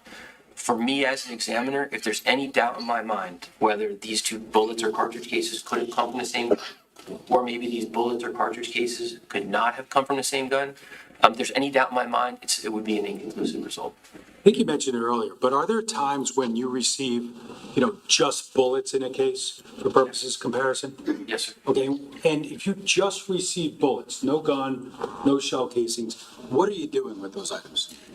So if it's a case where there's no gun that's submitted to us and it's two bullets, you can still render a conclusion. It would still be the same, an ID, an elimination, or an inconclusive. If it's an ID, my conclusion would be that these two bullets were fired in the same gun, but I don't know what particular gun it was fired from because I don't have the gun. But the conclusion would be that these two bullets came out of the same gun. Same thing for a cartridge case. It would be the same for an elimination as well. If I don't have the gun, I can't tell you what specific gun, but I would be able to tell you that they did or did not come from the same firearm. I imagine you've also had cases where you've gotten bullets, you've gotten cartridge cases, but you've also had a weapon or multiple weapons submitted, correct? Correct. Now, I just want to turn to how evidence comes into your lab at the state police? Can you talk about that process? Yes. So we're in-house. We don't go out to the scenes. We don't collect the evidence. Any ballistic evidence that is submitted to us from an outside agency is submitted by them to us. So what the outside agency would do is there's an evidence pre-log system. It's a LIMS system, laboratory information management system. So they have a pre-log. We have evidence technicians in our unit. The evidence would get submitted to them by the submitting agency. They would take custody of that evidence. At that time, the evidence is going to get their own individual itemized number with our laboratory number, and then that case is going to get its own ballistic laboratory number as well. The items are going to get scribed. The case number is going to go on each of those items. In return, the submitting agency is going to get an evidence receipt, and the evidence receipt will get turned over to them saying that, hey, we have this evidence now, it's in our custody. Once the evidence is cleaned, once the evidence is scribed, it gets sealed, and then the evidence will go in a pending vault until it's, assigned to an examiner to complete the examination. Okay. Obviously, you're here today to testify about some evidence that you were asked to review as part of your duties, correct? Yes, sir. I want to just show you what's been marked as S349. Do you recognize that?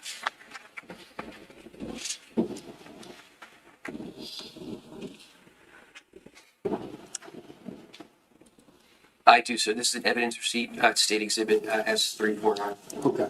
Does that ultimately have a New Jersey State Police unique laboratory number? It does, sir. And what is that? It's C18-10138. And does that ultimately indicate that someone brought potential ballistic evidence to the state police that ultimately went to you for evaluation? Yes, this indicates what evidence was dropped off to us, and in return, the evidence receipt will get turned over to that submitting agency saying that we have custody of this evidence. If you could, how many items of evidence were provided to you under that laboratory receipt? This one was 17. And those, now, did each one of those items, did they ultimately get a New Jersey State Police item number? It did, sir. And what were the item numbers, if you could give us like this number to that number? It goes through item number 10 all the way to item number 26. Now, before we go any further, I'm just going to show you S350 for identification. Do you recognize that document?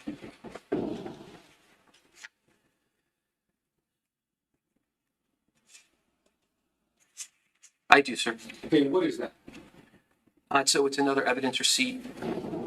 Okay, does that document that some items of ballistic evidence were provided to the state police for analysis? Correct, sir. Were they both delivered on the same date or different dates, those two, S349, S350?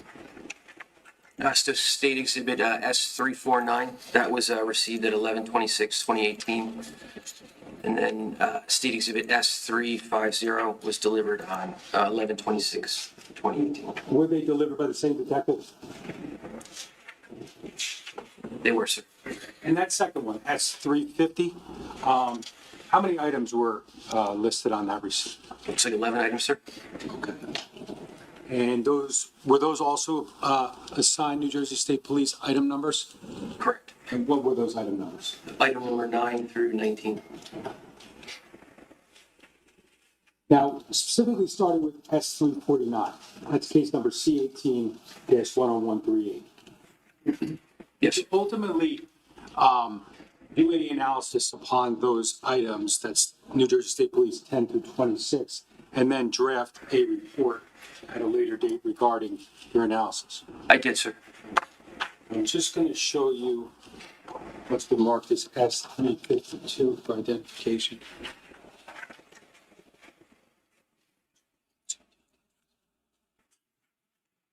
You recognize what that is?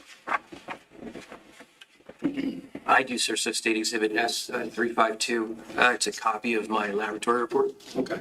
And does that document analysis that you did of those items that were submitted under S349? Correct, sir. And do you ultimately offer conclusions regarding your analysis? Yes, sir. Now, as part of your analysis in this case or any case, I think you may have mentioned it earlier, but do you also have notes that you utilize to document some of the work that you do? Yes, sir. Okay. I'm just going to show you what's been marked as S358. Actually, do you recognize that?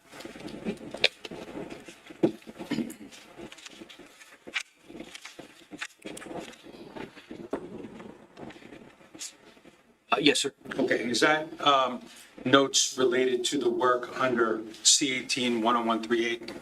Yes, sir. There are notes and photographs related to my laboratory report. Okay.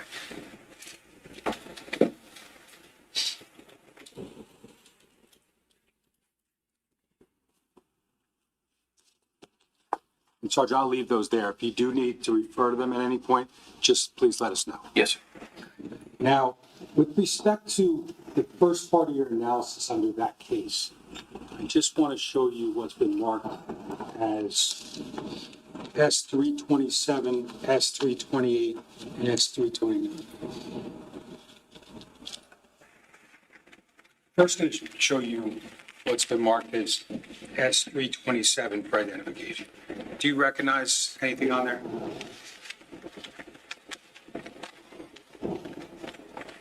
I do, sir. Okay, and what is that? So it's State Exhibit S-327. These are evidence envelopes that were submitted to us for examination. Okay. Now, is there a New Jersey State Police item number on those items? Yes, sir. Okay, what are they? So it's our item number 22, and then our item number 22A and 22B. Okay. Can you tell us why there's a 22 and then a 22A and 22B? Because at the time of submission, it came in as, or there was 3 items that were in one envelope, and that's why I had to break it down. So that item number 22, there was 3 pieces of evidence in that envelope, so that's where it was subdivided into A and B. Now, I think there's some envelopes there, correct? Yes, sir. And within those envelopes, there's some writing there, correct? Yes, sir. And that relates, or that was put there by whom? Myself, sir. Okay, and what are you documenting on envelopes 22 and then, or the New Jersey State Police, the yellow sticker 22 and then 22A and 22B? What are you documenting there? So I'm documenting the description of the item, and as well as any of the class characteristics that I can observe as well. Okay, now with respect to those, were you able to make any determinations regarding class characteristics? With these 2, or these 3 items, sir, no. Okay. Were you able to do anything with them other than weigh them?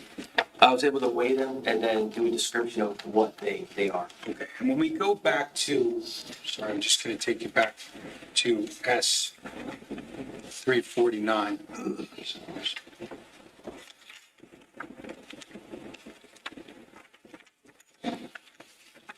S349. Can you tell us if number 22 is actually listed on that property receipt with a description? Yes, sir. And what does it say? It has item number 22, it's department number 22, envelope, bullet specimen recovered from the head of Keith Caneiro at autopsy. Okay. Now, did you document both in your report and in your notes the conclusions, essentially that you were able to weigh those items and that was essentially it? Correct, sir. Okay. Now, I want to show you what's been marked as S328. Do you recognize that? I do, sir. So the State Exhibit that S328, it's our evidence envelope, marked number 23. Okay. And does that indicate on the property receipt essentially where that came from? On the evidence receipt, item number 23, department number 23, envelope, bullet specimen fragment removed from the head of Jennifer Caneiro at autopsy. Okay, so that, is it fair to say that's a fragment again? Lead fragments, sir, yes. Okay.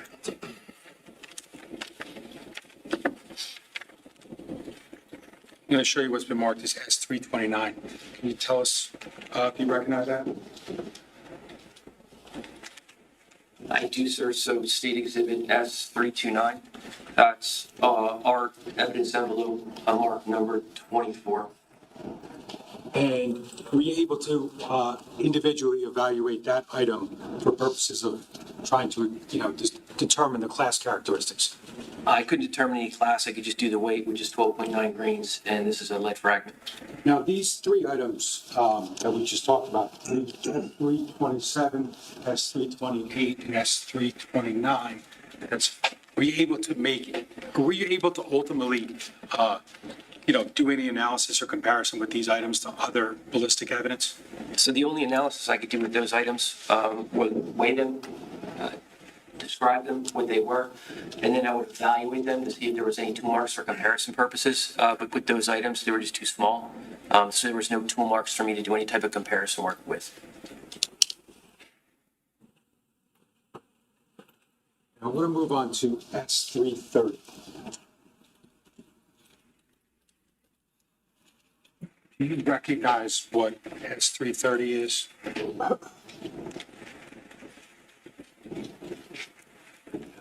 Yes, sir. So State Exhibit S330, it's our evidence envelope mark number 25. Okay. And were you able to weigh that? Yes, sir. Okay. Now, and if you need to refer to your report, to refresh your recollection or anything for your notes, can you tell us what, if anything, you were able to do in your evaluation of that item? Yes, sir. So I'll just refer to the report so I don't miss anything. So that examine the specimen mark number 25, item number 25, I weighed it. The weight is 7.6 grains, and it indicates rifling with a right twist. As far as the caliber and the number of lands and grooves, I wasn't able to make that determination because of its damaged condition. And I could just describe what it is, and it's a portion of a metal jacket from a discharged metal jacket. And ultimately, does the evidence property receipt, does that indicate where that came from?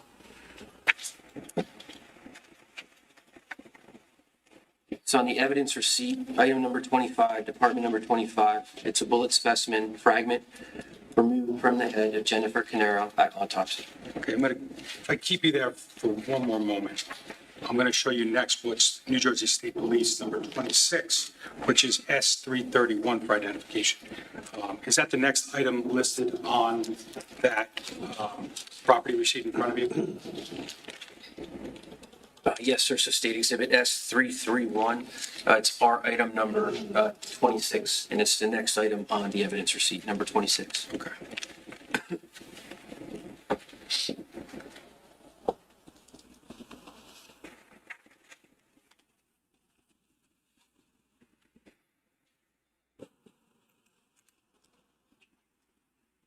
Now, with respect to that S331, New Jersey State Police 26, can you tell us, based upon your analysis, whether you were able to weigh it and whether you were able to determine any class characteristics relating to that item? I was, sir. Okay, what were the determinations you made? I'll just refer to my report just because, so I can be accurate. So that item number 26, I weighed it. It weighs 12.6 grains. It indicates 6 lands, 6 grooves with a right twist. It's a portion of a metal jacket from a .38 caliber class discharge bullet. So you were able to determine the lands and grooves, correct? Correct, sir. And also you were able to determine the direction of twist, right? Correct. Now,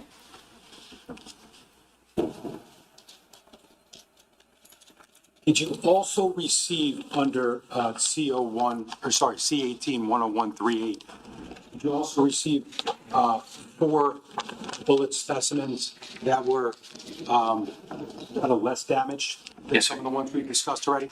Correct. I'm going to show you what's been marked as first S302. Do you recognize what that is? I do, sir. So that's State Exhibit S-302. It's our evidence envelope. It's our specimen number 11, and it's a discharged full metal jacketed bullet. Okay. And were you able to do an individual analysis of that item during your analysis? Yes, sir. And what, if anything, did you determine regarding New Jersey State Police item number 11? It's, again, I'm going to evaluate for its class characteristics. I'm going to weigh it. It weighs 147.5 grains. It's a discharged full metal jacketed bullet. It has 6 lands. It has 6 grooves. It has a right twist, and it's a .38 caliber class. And I'm going to show you S304 for identification. I'm going to ask you if you recognize that. So State Exhibit S-304, it's our item number 12. And again, this is another discharged full metal jacketed bullet. Can you tell us the class characteristics you're able to determine based upon your analysis? Yes, sir. So I weighed it. It weighs 156.9 grains. It's a discharged full metal jacketed bullet. It has 6 lands, 6 grooves with a right twist, and it's .38 caliber class. Okay. Now, when we look at, we've looked at your number 11 and number 12. Can you tell us where those 11 and 12 items came from? So I'm going off the evidence receipt. I will go item number 11, department number 11. It's an envelope, it's a bullet specimen from grass under body of northwest of property. Okay. And the next one, 12?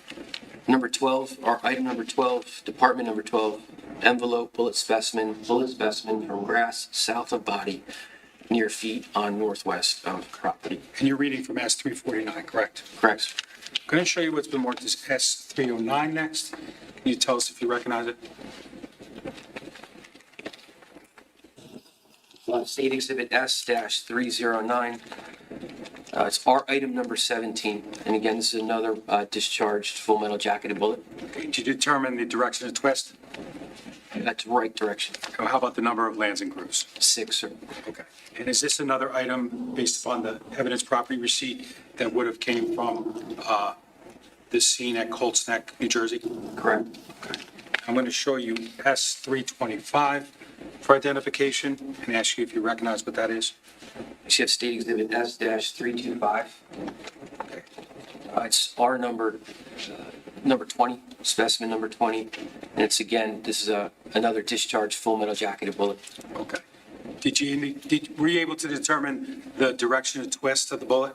Yes, direction of twist was to the right. And how about the number of lands and grooves? 6. Okay. So we just talked about 11, 12, 17, and 20, correct? Correct, sir. Based upon the class characteristics that you just testified to, the direction of twist and the number of lands and grooves, are you able to then do something else with these items for purposes of analysis? Yes, sir. And what are you ultimately going to do? So again, that's the first step in that process where I'm going to evaluate for this class characteristics. If class characteristics are the same, then I'm going to go and do a microscopic comparison of these specimens to see if they were or were not fired from the same firearm.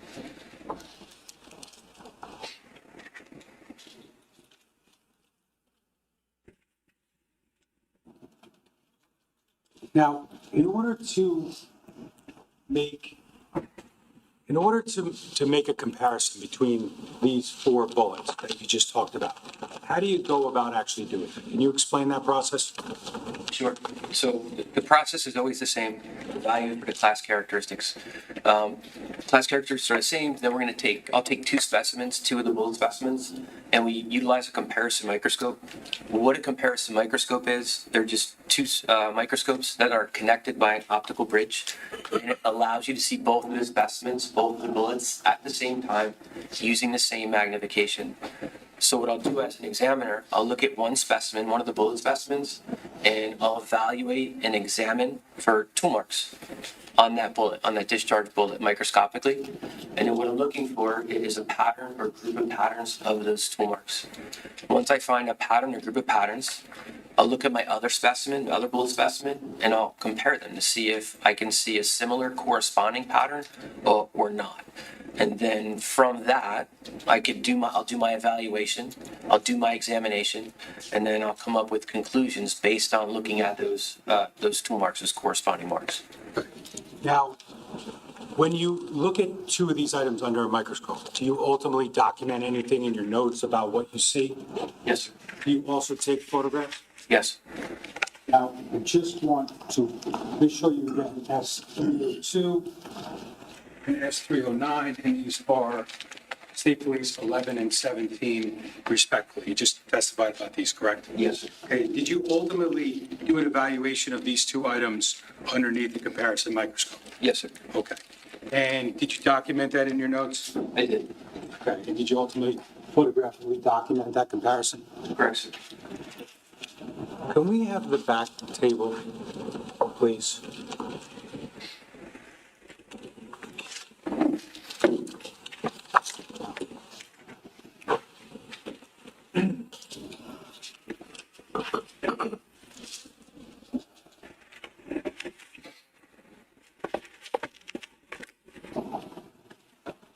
I'm looking at S1G.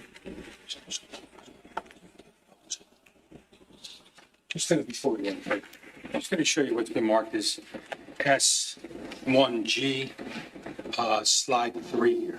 It's a little dark. Do you recognize what that is? Yes, sir. Okay, what is this that you're looking at? So this is a bullet comparison I did between bullet number 11 and bullet number 17. And this is just a representative snapshot of my area of agreement of corresponding marks. Okay.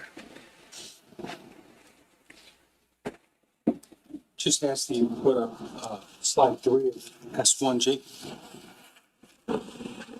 Now, Sorry, can you just undo the screen on the bottom there? It's bottom right. Bottom right, yes, sir. Or yes, Your Honor. Thank you, appreciate it. now, George, is that what's on the screen right now? Is that the photograph I just showed you? Yes, sir. Okay, and that is S1G, slide 3, correct? Correct, sir. And what are we looking at here? So what you're looking at is a microscopic comparison that I did between bullet number 11 and bullet number 17. And this kind of gives you a good idea of what a comparison microscope is. And it's where you can see two bullets at the same time, number 11, number 17, underneath the same magnification. Down the middle is a dividing line or division line there. And I'm comparing tool marks from bullet number 17, and I'm comparing them against tool marks on bullet number 11. Now, based upon what you're documenting here, and based upon what you did in evaluating these two specimens side by side, were you able to make any determinations with respect to State Police 11 and State Police 17? I was, sir. Okay, and what were those conclusions? So again, my conclusion at looking at number 11 versus number 17 was that these two bullets were fired out of the same barrel of a gun. Now, at this point in time, you're not making any comparison to a specific firearm yet, correct? No, it's just 11 versus 17, sir. Okay. And these bullets, I think you said previously, 11 and 17, they both came from Colts Neck, correct? I believe so, yes, sir.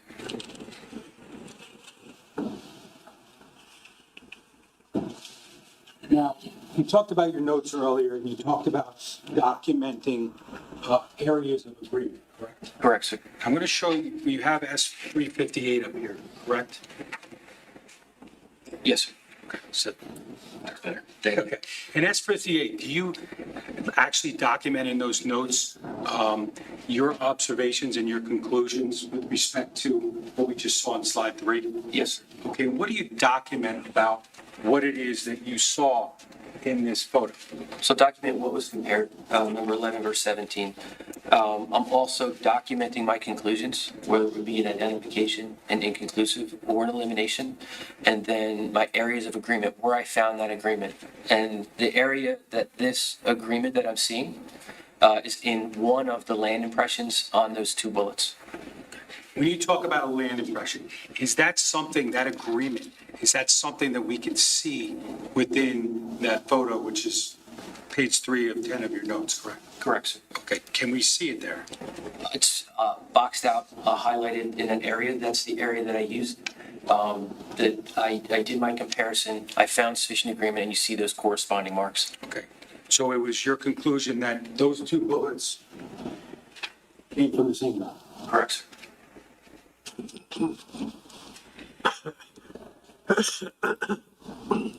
Now,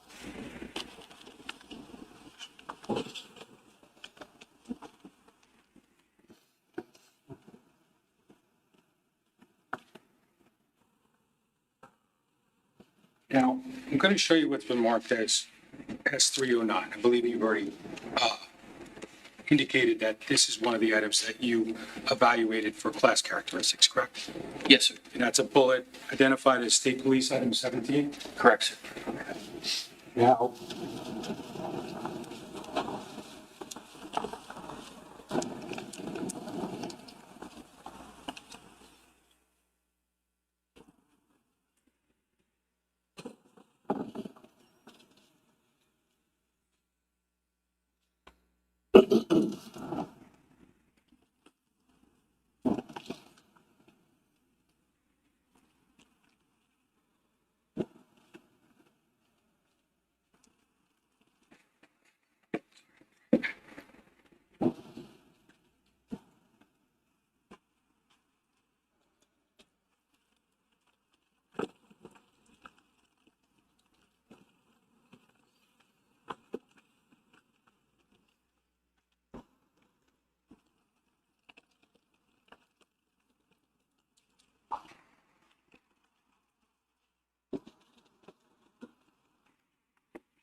sorry, Judge, can I just have one moment? Sure.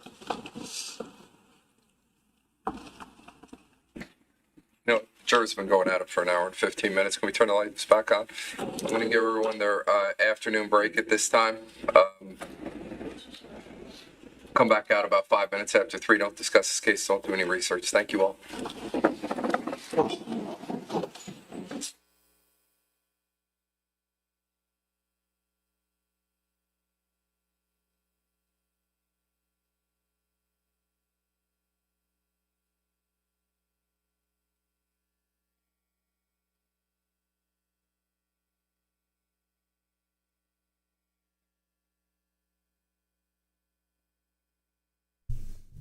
All right. They've been going since 1:30. Yep, hour and a half.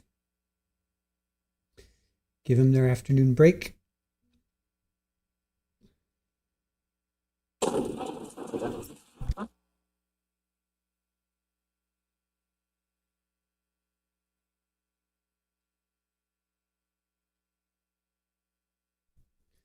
All right. So earlier we were like, well, his defense attorneys don't talk to him, but that should put that to bed. They're both talking to him. They both seem, conversing with him. He even seems somewhat smiling. Or somewhat, it's not happy, but he certainly seems somewhat okay.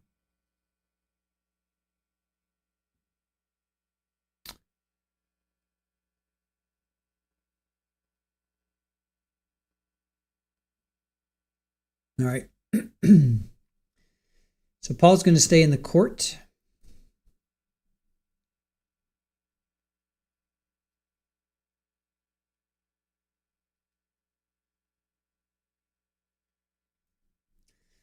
All right. So Sergeant Christopher Clayton, ballistics expert. They did a voir dire of him, and he was accepted. His expertise was accepted. He goes over firearm identification, how to identify casings, bullets. He goes over how a firearm is fired. If you just receive the casings or the live rounds, you can still render a conclusion. Ugh. Put that up. So he talks about the evidence, how it comes in from the outside agency. He kind of goes over the process, the chain of command. Evidence came in November 26th, so only 6 days later it came in. First up were multiple bullets recovered from Keith's head. Fragments from Jennifer's head. Ugh, just terrible. Too small, so no tool marks to make comparison. So that was a bummer. That was a bummer. It was also too damaged to determine the caliber. But then he says it was from a 38, or then he says it was a 38 caliber. So that was a little confusing. First he said it was too damaged, these fragments, and I think there were 4. Because then I'm like, wait, Jennifer was shot 4 times? No, I think when the bullet hit, it separated, it fragmented. So first he said it was too damaged to determine the caliber, but then he said 38, a metal jacket from a 38 caliber. I don't know. Okay, we'll move on. Then there were 4 more full metal jackets that he examined. All of them were 38. So again, I'm confused because I thought these were 9 millimeters. All right, I'm going to have to go back and let me think. The one that was found on the patio. Hold on. Oh, and then they do bullets 11 and 17. He did a comparison, corresponding marks, and he lined it up, and you can see the conclusion is both were fired from the same weapon. So let me go back.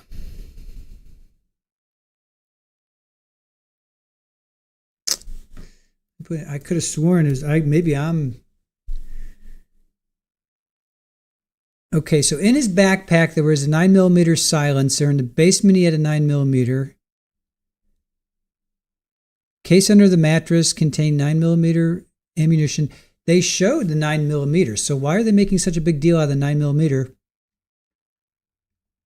when it was a 38?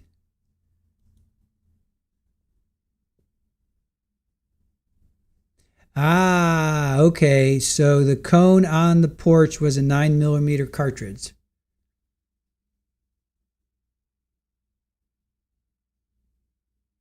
The cone placed over the live casing, the live round on the back porch, that was a 9mm. So that means 2. That means two separate weapons. Well, I think I just did. Okay. So, Hellrider, the one that got jammed was a 9mm, and the one that was found in Jennifer, at first he said it was too broken up, too fragmented, too small, but then he said it was a 38, and then the 4 that were found in Keith were 38s. So there were 2. There were two different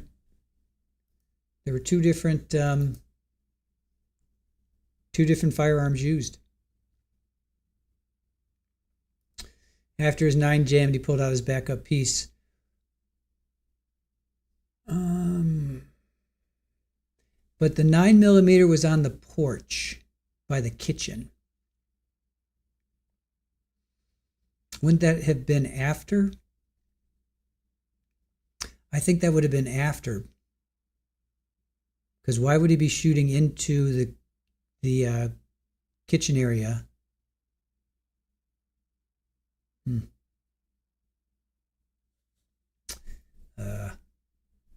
This gets confusing.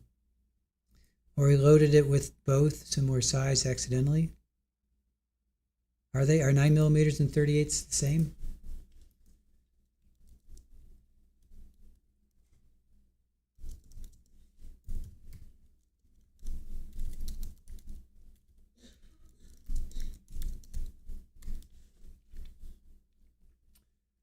They're very close in size. They're not identical. So 9mm is .355. 38 is 357. So, all right. So 355 and 357. All right. So maybe that's what it is. They're not interchangeable. But they are very, very close. All right. That would make sense. So the diameter here, I'll drop this here. So maybe Yeah, so the 9 got jammed and he pulled out his backup. So, hold on. So 9 millimeter is 355 and a 38 is 357. So pretty much the same. All right, so maybe that's what happened. Maybe he had the 38 and he had 9 millimeter in there. Huh. Could happen, right? It could happen. I thought 38s were close in size, not 38s. I'm just going off of what I found real quick on. All right, here's Ballistics 101. Ballistics 101. 38 special and 9 millimeter are the same size bullet as far as I'm concerned. Yes, the same size. They are within 0.02 of an inch of each other. So the 38 is 38 specials. We don't know if he had a 38 special, but 38 is 0.357. 9 millimeter is 0.355. So, all right. So they are very, very similar to each other. Did he have 38s? I don't think he had 38s. I don't remember them finding a 38. Yeah, they did not find a 38 in his arsenal or in his basement. They did not find a 38. They found a bunch of other stuff. What else did they find? Why are they making such a big deal out of the 9 millimeter? All right, he had a 45. He had a 9 millimeter. He had an AR-15. He had a Uzi. He had 7 rifles. He had Glock. He had a shotgun. 7 handguns. He had a blue training pistol. So no 38s. He had a flak jacket. There was a 9 millimeter under his mattress. There was a case under his mattress containing 9 millimeter ammunition, and they had the firearm. They brought in the 9 millimeter. Remember, they showed that. It was Lieutenant Nick Catalone. He pulled it up and he showed the jury.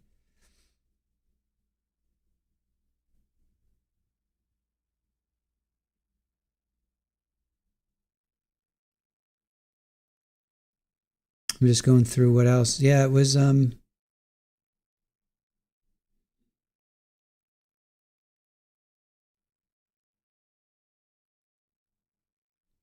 so they didn't discover any 38s.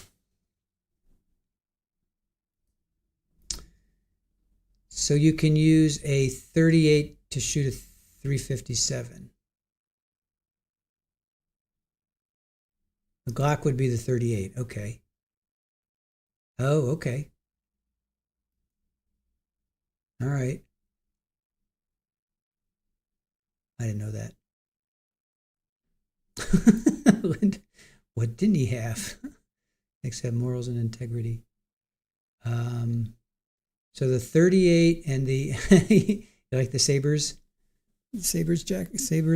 blanket? Yes, that came from Aaron's family. Silver Fox, how are you? So you are in our chat. JMS, I think either Keith's wife or one of the kids grabbed a knife from the kitchen to defend themselves, and Paul took it from them and used it on them. I don't think it would be. Do you think it would be Jesse or Sophia? I mean, Sophia's like 8 and Jesse's like 10 or 11. I don't know. I could see Jennifer doing it. I could see Jennifer maybe doing it. Or his firearms jammed and he grabbed a knife, you know?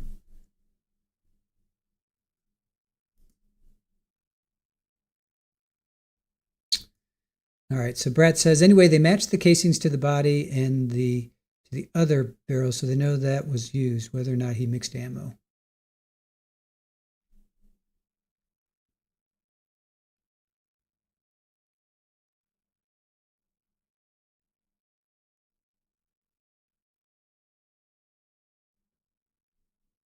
Paul sounds like he was bad. Leroy Brown. Bella, that's a good one. Let's see.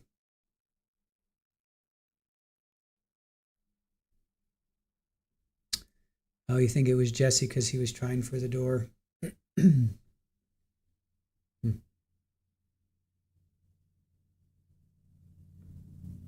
And Jesse was in the kitchen where the knife was. Yeah.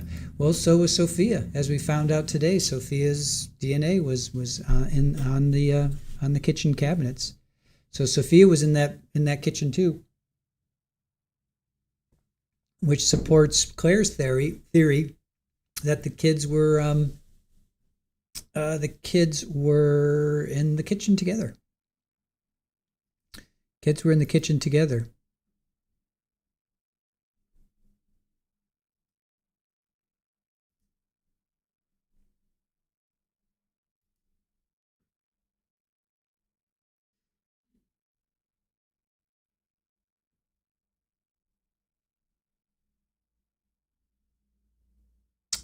Oh, Lieutenant Dan. Oh, wow.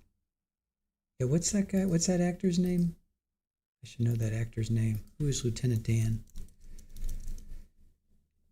Who is that actor? Gary Sinise. Yep, Gary Sinise.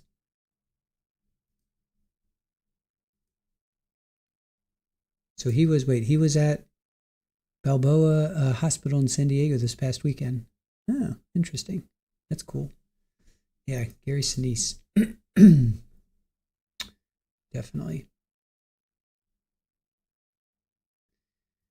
All right, Raj, we're skipping over the power evidence. Paul wouldn't know that he had 3 sources and took all 3 out.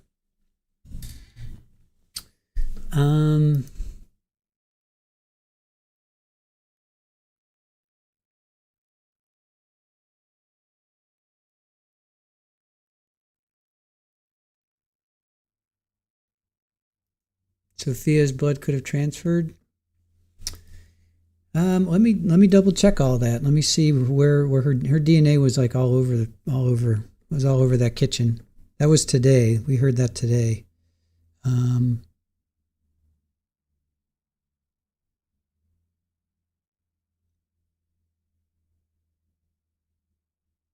Well, we know she was on the jeans and the gloves.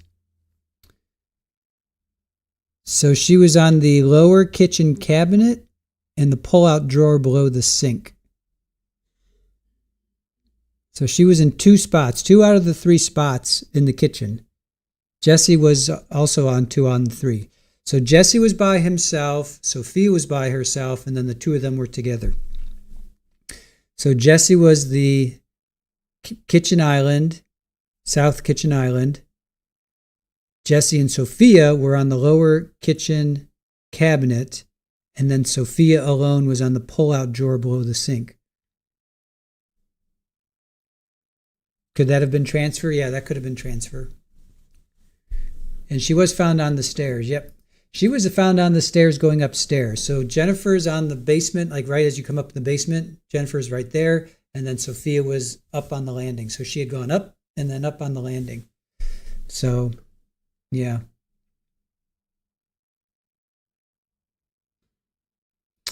Yeah, Brad, that was a new one. The power generator and solar were all disconnected. I didn't know about the solar being disconnected until today. That was a new one on me too. I guess everybody, because that's the new one. Linda, Sophia's attack began in the kitchen with Jesse, but she passed away upstairs. I think so. I think she was able to get away, it sounds like. Because why would her, unless it was transfer, unless after Paul stabbed her, he went back down into the kitchen to do something. He could have done that, but she's in two spots in the kitchen. She's in 2 spots in the kitchen.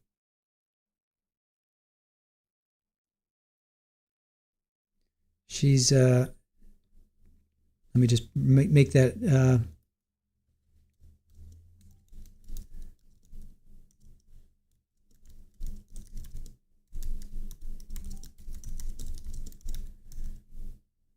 all right, so Jesse's in 2 spots and Sophia's in 2 spots. So he could, I guess he could have. I mean, anything's possible, right? So let's look at this again. So there's a south kitchen island, that's Jesse. There's a lower kitchen cabinet, so that's Jesse and Sophia, and there's a pull-out drawer below the sink. So that's usually where you have like your Windex and your cleaning supplies, right? Usually that's where you put your cleaning supplies, underneath the sink, along with scrub brushes or whatever. So maybe that could be transfer. That could be transfer. I could see that being transfer. All right, judge is back.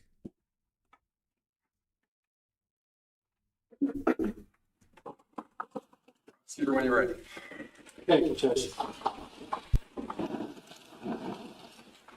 Sergeant, we were just talking about comparison of two bullets. First being New Jersey State Police item 17, which is S309, New Jersey State Police item number 26, which is S331.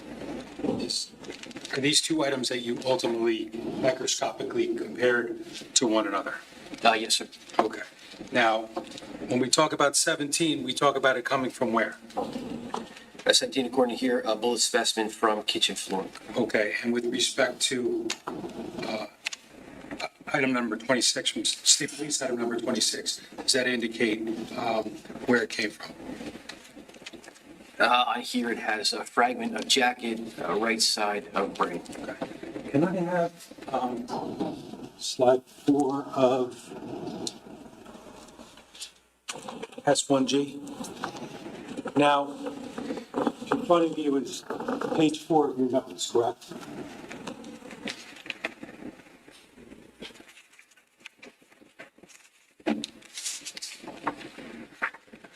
You're looking at S358, correct?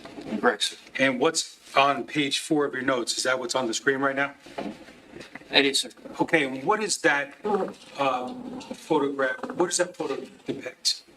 So this is another photograph of bullet number 17 versus that bullet specimen number 26. Okay, these are the two items we just discussed, and you identified, correct? Yes, sir. And can you tell us what we are actually seeing within the box that you placed on slide 4?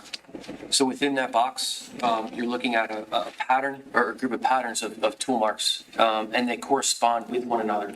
Bullet number 26 or bullet specimen 26 versus bullet number 17. And this is another land impression that I used as an area of identification. So that, based upon your analysis of the comparison between 17 and 26, you are saying that they came from the same gun? Correct, sir. You previously testified regarding a prior comparison that involved that same bullet number 17 as well as bullet specimen number 11, correct? Sir. Now, I'm going to show you S304 in State Police item number 12. Can you recognize this?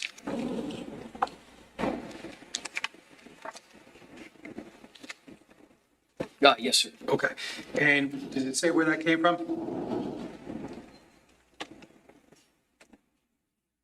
A bullet from grass south of body adjacent 2 feet. Okay. Can I have slide 5, please? Now, the slide that's before you, what is that showing? That's another microscopic comparison that I did between bullet number 12 and bullet number 17. Okay. Bullet number 12, we already talked about, is S304. And then bullet item number 17, here in front of you, it's S309, correct? Correct, sir. Now, can you describe, Well, straight. Is this a photograph that you took? Yes, sir. Is it? Now, does it depict or does it identify observations that you actually made under a microscope? It does, sir. Can you tell us what, if any, conclusions you were able to draw, which are documented in that photograph? That bullet number 12 and bullet number 17 were fired in the same barrel of a gun. And Did you document in your notes or in your notes, let's say, the areas of agreement that you identified based upon that microscopic evaluation? Yes, sir. Okay, and what did you document? That they were located in that land impression.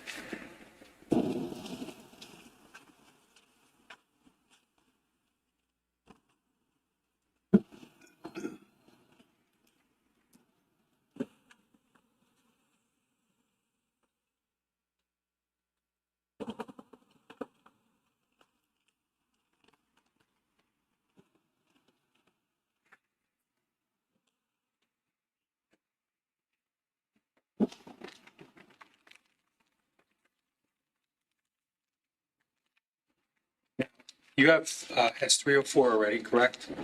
Correct, sir. That is State Police Item 12, right? Correct. And then I'm going to show you what's been marked as S325. Do you recognize what that is? That's State Exhibit S325, and that's our item number 20. Does it indicate where that came from? It says bullet specimen from northwest of property embedded in ground. Now I want to show you slide 6 from S1G. Do you recognize that? Yes, sir. And what are we looking at here? It's a microscopic comparison that I did between bullet number 12 and bullet number 20. Okay. And does that accurately show the observations that you made under the comparison microscope of those two bullets? Yes, sir. Okay. And were you able to draw any conclusions after making those observations under the comparison microscope? That these two bullets, 12 and 20, were fired from the same barrel of a gun.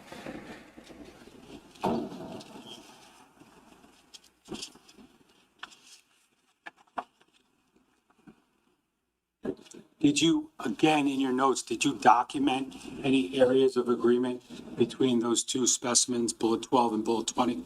Yes, the areas of agreement were found in the land impressions. Now, can you see the land impressions in slide 6? Yes, sir. Okay, now, I'm just asking, using the stylus on that slide, potentially,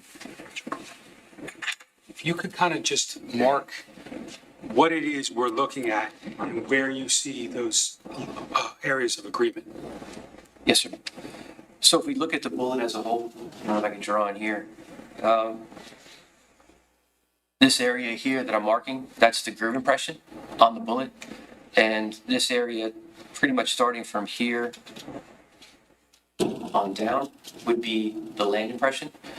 So what we were talking about before, when I talked about rifling, inside the barrel of a gun, that groove inside the barrel of a gun is cut out. So it's the inverse. When that bullet's going down the barrel of the gun, that groove on the bullet becomes that raised portion. And then the raised land portion inside the barrel is making more of a flattened impression on the bullet for the land impression here. So what I'm looking at are tool marks. One of the first things I'll do is I'll look at bullet number 20, and I'm looking for a pattern or group of patterns on bullet number 20.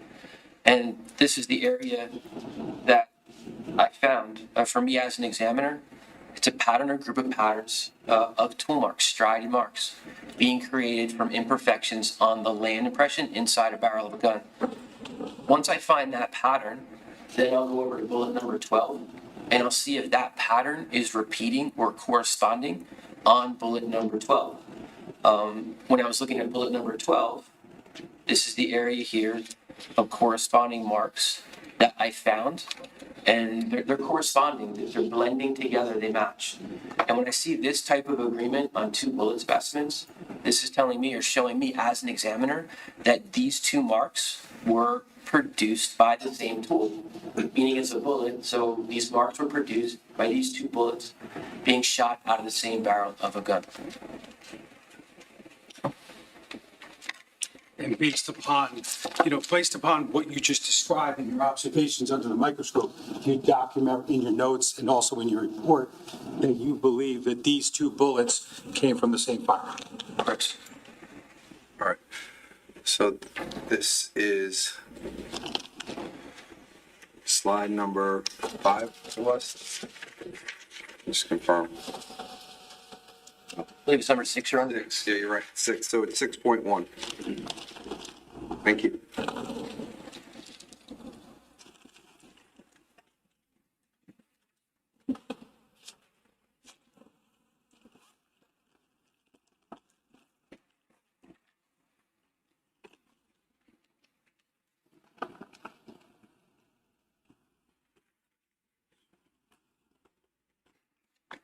Now, in your report, based upon the things that you just said, in your report, do you document any conclusions that you reached between the state police items 11, 12, 17, and 26? Yes, sir. Okay, and what ultimately did you conclude in that regard? That those bullets or bullet specimens were fired in the same barrel of a gun. Now, also as part of the initial evidence submission, I believe it says 349 in front of you, did you also receive any cartridge cases for purposes of analysis? Yes, sir.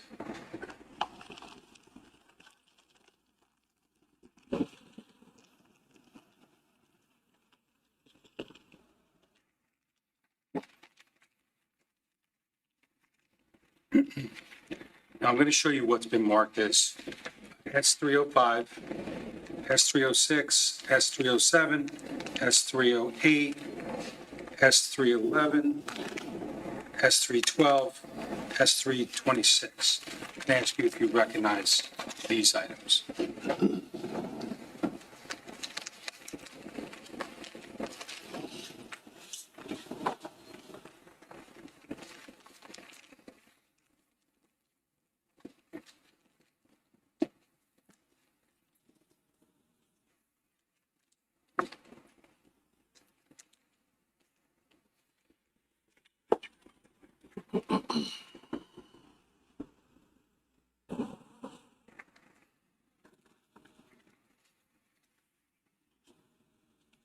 I do, sir. Okay, and what are those items? So all these items are discharged cartridge cases. They're of 9mm Luger caliber and they're head stamp 10, GFL 10. Okay. And did you individually look at each one of those cartridge cases in order to determine, class characteristics and the like? Yes, it's the first part of my analysis. Okay. Now, based upon that part of your analysis and your individual observations with respect to all those cartridge cases, what then did you do?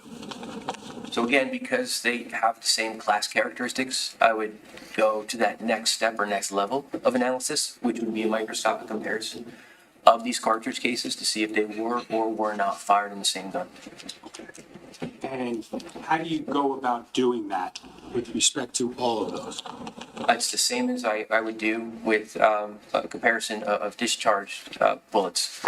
I would take one specimen, one of the cartridge cases, and I could look at the breech face, the firing pin, chamber marks, different areas where tool marks come in contact with this cartridge case. I'd look for patterns or groups of patterns, and I would compare them to another specimen, another cartridge case, to see if those patterns or group of patterns of tool marks of individual characteristics correspond or not. Now, if we were going to look at your notes for that report, I know the notes are up there.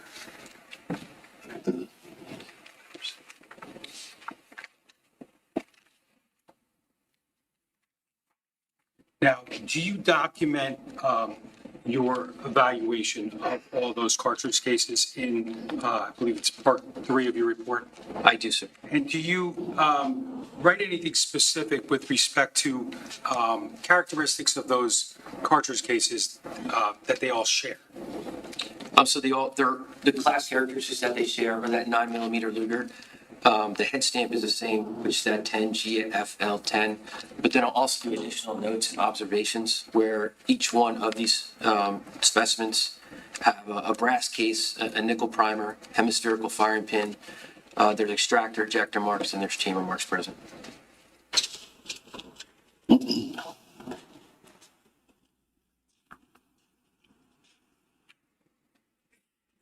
Now, when you just said there's extractor marks and ejector marks present on those casings, what exactly does that tell you?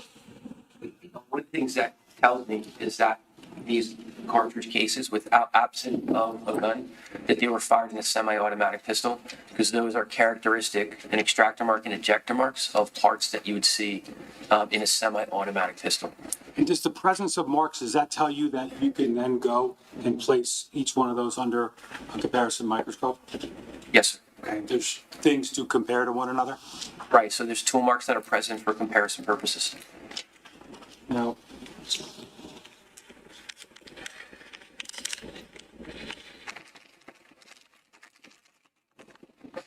I want to show you specifically S305. Tell us what that is. S305, it's our item number 13, and it's a discharge cartridge case, 9mm Luger caliber, head stamped at 10 GFL10. Okay, and that 10 GFL 10, what does that mean? That's the head stamp. So the GFL would indicate the market, or the brand, or the manufacturer of that cartridge case. Okay. Now, is the head stamp also marked on another part of the packaging of that item? Yes, sir. Okay, what's it say there?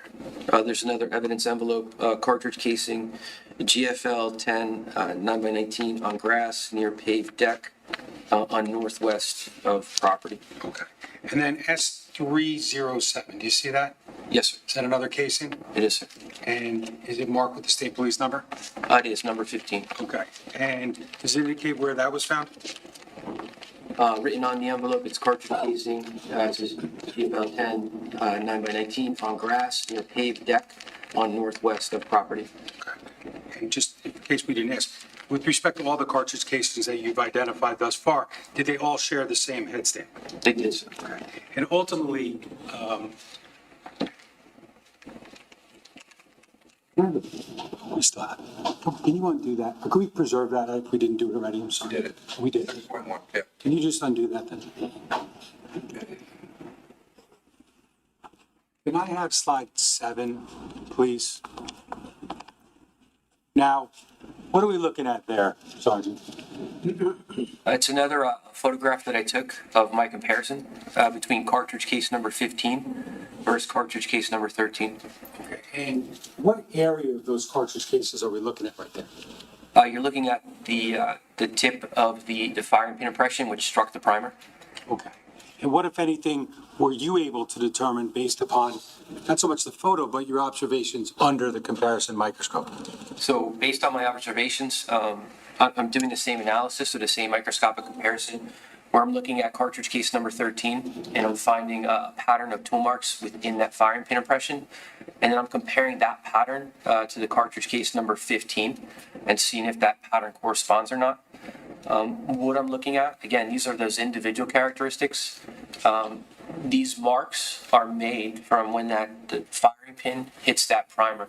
So there's imperfections on the tip of the firing pin, which are distinct to that firing pin, and they're striking that primer, and they're leaving this pattern or group of patterns of tool marks. When I'm comparing these tool marks, and I'm looking to see if these tool marks are corresponding or not, this is the type of agreement I'd expect to see from 2 firing pins that were made by the same pin and the same gun. Does that allow you to make any conclusions with respect to cartridge case 15 and cartridge case 13, and whether or not they were actually fired from the same firearm? Yes, correct. That 15 and 13 were fired in the same gun.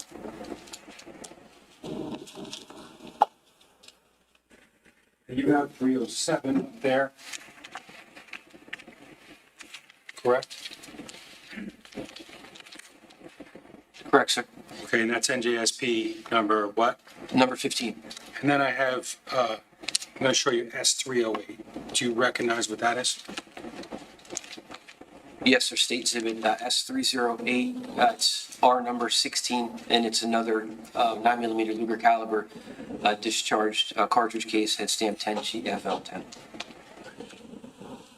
And does that indicate where that item was actually found?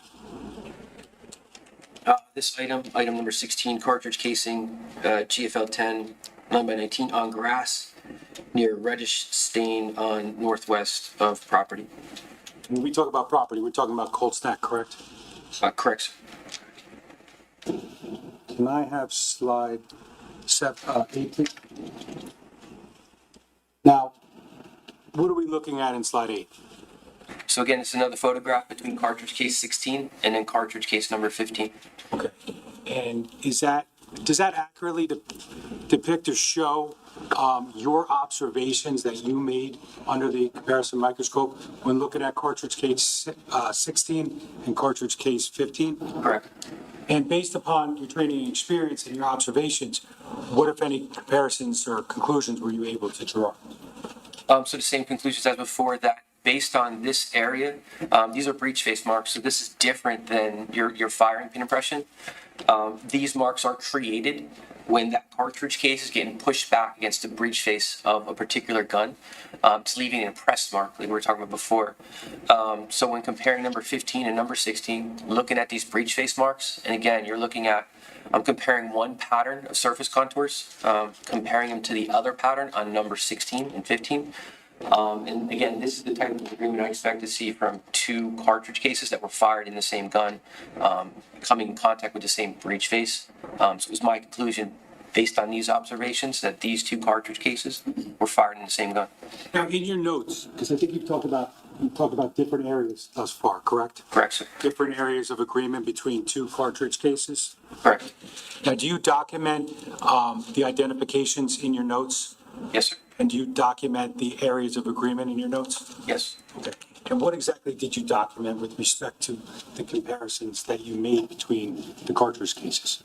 So between these cartridge cases and all the cartridge cases specifically, that they were fired in the same gun. So I have an identification for my conclusion. The areas of agreement that I used were the firing pin, the breech face marks, and then there were chamber marks as well.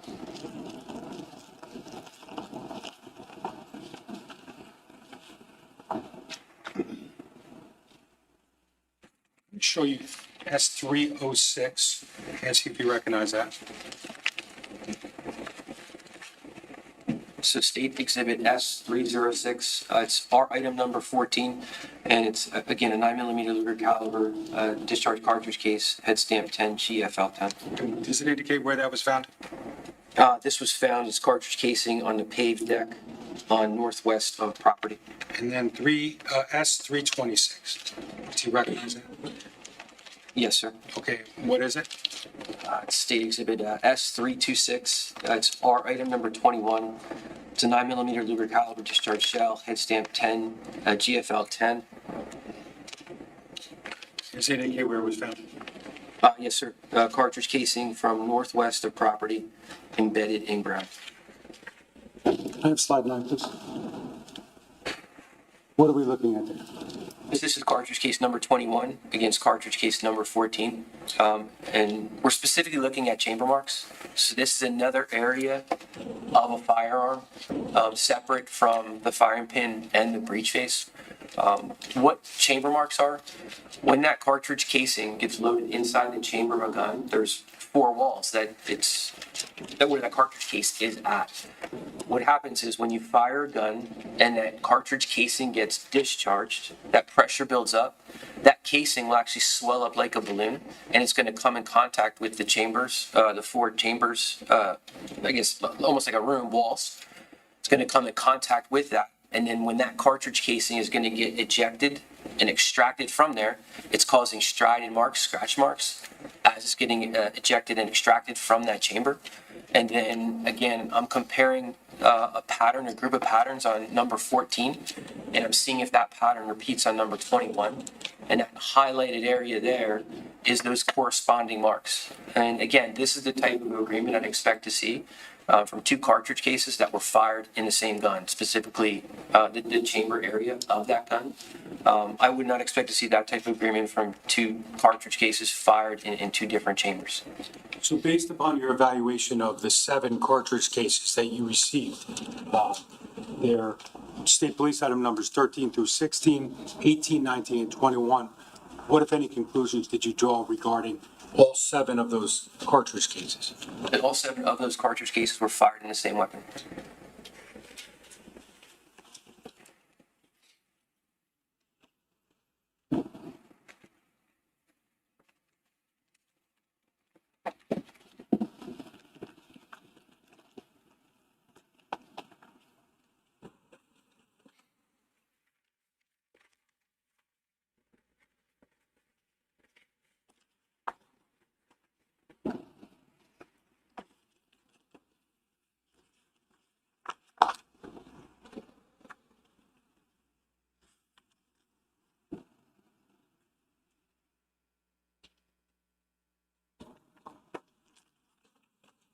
I just wanted to, same report, I wanted to go back to your item number 10. It's S20. Do you recognize that item?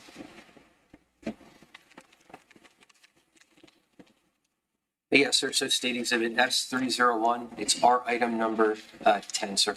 And what is it? It's a 9mm Luger caliber metal jacketed bullet cartridge, head stamp 10, GFL 10. It's mark number 10. This is an unfired cartridge case. This is a live round of ammunition. Okay.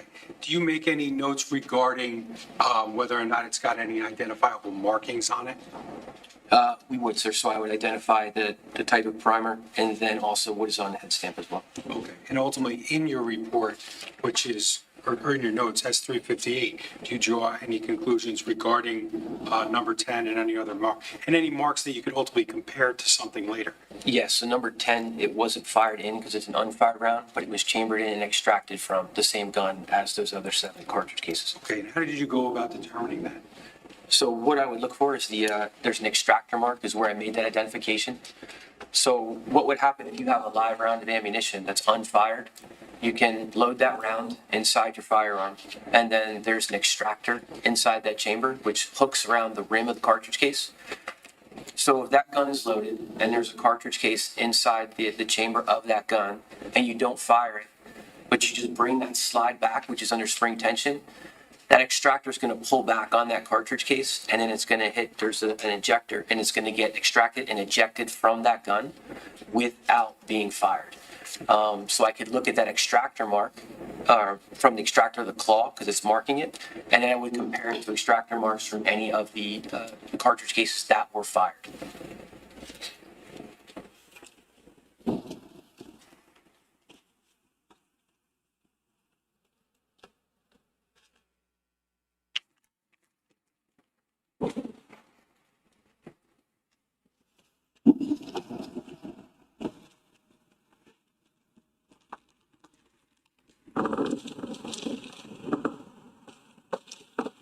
Now, ultimately, did you document a comparison between state police items 14 and 10, that being the live round that you just discussed, which is S301, and the cartridge case S306? Yes, sir.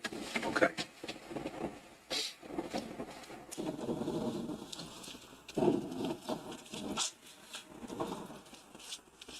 Can I have slide 10, please? Now, can you explain what we're looking at here? So this would be on the underside of the rim of the cartridge case, on the side of the cartridge case. And it's actually, it looks like a claw mark, and that's from that extractor.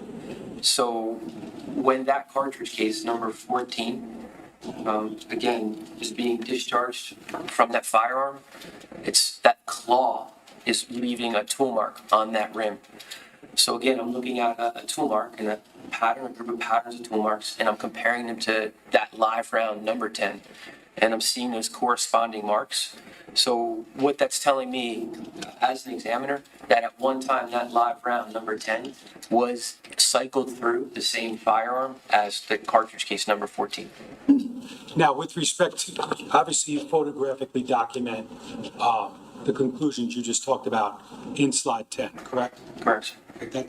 That's your representation, or that's a photo depicting what you saw under the comparison microscope, correct? Yes, sir, a snapshot of what I was looking at. And ultimately in your report, however, were you able to make any conclusions with respect to that live round and all of the other 7, or of the 7 cartridge cases that you analyzed?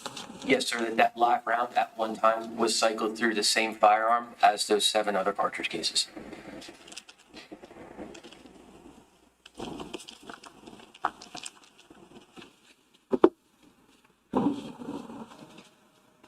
Now,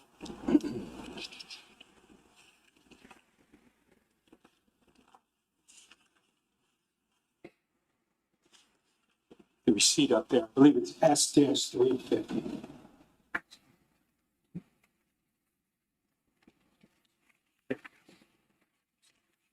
You recognize that? Yes, sir.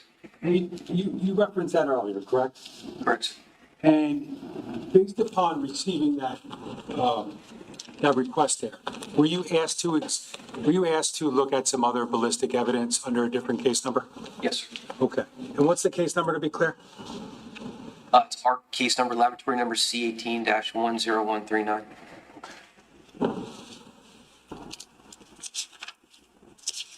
Now, did you ultimately draft a report under that case number, or more than one report under that case number? Yes. I'm just going to show you what the marked is. S353 for identification. You recognize that? Yes, sir. And what is that? That's a copy of my lab report. Okay. Now, at the top, before you talk about firearms, do you talk about some other piece of evidence? Yes, sir. Okay. And what is that regarding? This is regarding an unfired live round. Okay. Is that a different unfired live round than the one we discussed previously? Yes, sir. Okay. And were you able to draw any, or were you able to make any observations of that, at least from a class perspective? Just the caliber of that cartridge case, sir. And what was it? It's a 9mm Luger caliber, metal jacketed cartridge, head stamp 10, GFL 10. Now, was that consistent with the head stamps that you described previously? Yes. And based upon that request for analysis, I guess request for analysis, were you asked to analyze or test fire several firearms? Yes, sir. And did you document all of the firearms that you test fired that were delivered to the state police by Detective Steve Vogt? Yes. And do you recall how many firearms you test fired? 8, sir. Or, I'm sorry, there might have been, there's 8. There was 9, sir. Just going to show you what's been marked as S259. Do you recognize that?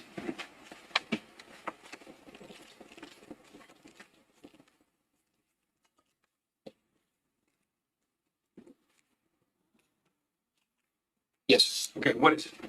This is my nomenclature or note page reference to these firearms that I tested. Okay. Now, I just want to talk to you about, did you document the test firing or each firearm individually in a page of your notes? Yes, sir. And so right here, we're looking at the first page, correct? Correct. And what type of weapon are you documenting here? It's a 9mm Luger caliber Glock semi-automatic pistol. And does it reference a state police number? Yes, sir. Okay, what is that? It's item number 9. And did you individually document your observations or your analysis of each firearm that you received? Yes, sir. And on that property receipt, we just talked about here, S350. Can you just let us know what the firearms are that you received for purposes of test firing? Yes, sir. So item number 9 was a semi-automatic handgun, Glock 19 9mm handgun. Item number 10, another semi-automatic pistol, Glock 17 9mm Luger handgun. Number 11, semi-automatic handgun with black grips, Springfield Armory, model 1911. Number 12 is another semi-automatic handgun with a wooden grip, unknown make or model. Number 13, semi-automatic handgun, black grip, Colt model. Number 14, semi-automatic handgun, 6-hour P229. Number 15, semi-automatic pistol, 6-hour P228. Number 16, ballistic evidence, it's a gun barrel, 9mm Parasig. Number 17, ballistic evidence, unknown possible firearm part. Then you have 18, firearm semi-automatic handgun, P228. And number 19 is a Smith & Wesson Walther PPS 9mm handgun. Now, as part of your evaluation of those firearms, did you analyze each of them for purposes of like class characteristics, the firearms themselves? So not so much the class characteristic. Well, the class characteristic would be a part of it in my nomenclature, But with firearms that come to us, we'll test fire every gun that comes to us, and we want to find out if the guns are operable and capable of being discharged, whether fired or not. And ultimately, did you test fire each one of those delivered firearms? Yes. And I'm just going to show you what's been marked as S354. Do you recognize that ultimately? I do, sir. Yes. Okay, is that a report that you later drafted? It is. And it's going to discuss cross comparisons between different items? Yes, sir. Okay.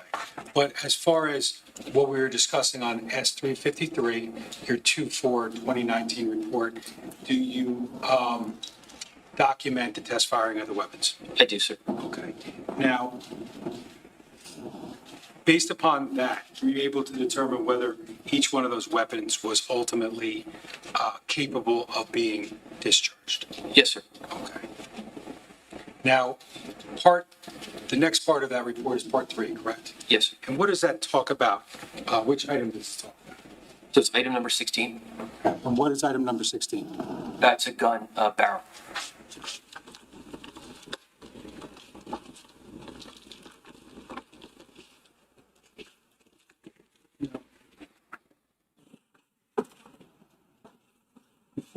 Before I get to item number 16, I just want to show you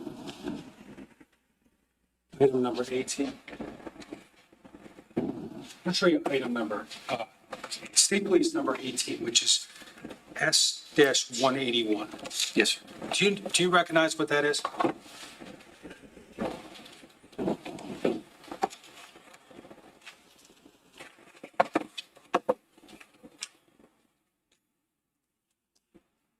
Your Honor, the gun's unloaded. It has a lock on it, safe to handle.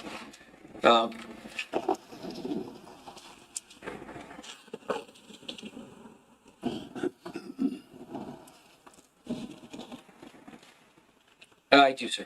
Okay, what is it? It's a SIG semi-automatic pistol. Okay, and is that, like you said to the court, does that have a gun lock in it?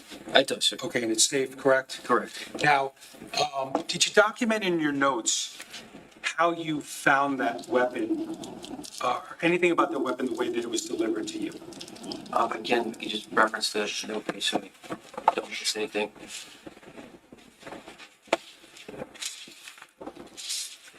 Here.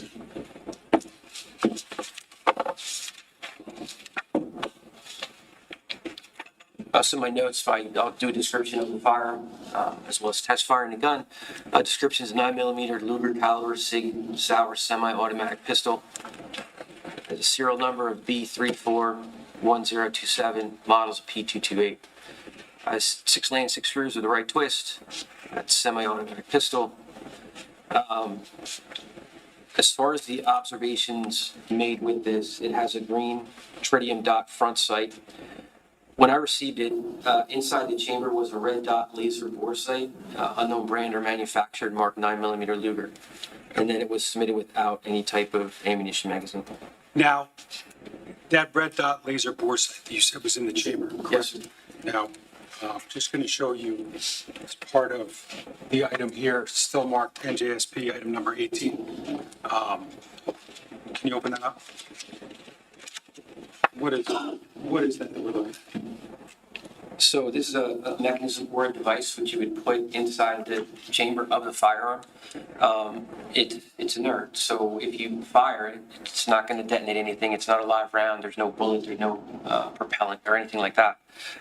What this is on the back side of it, when that firing pin will strike the back of this mechanism, it's a laser sight.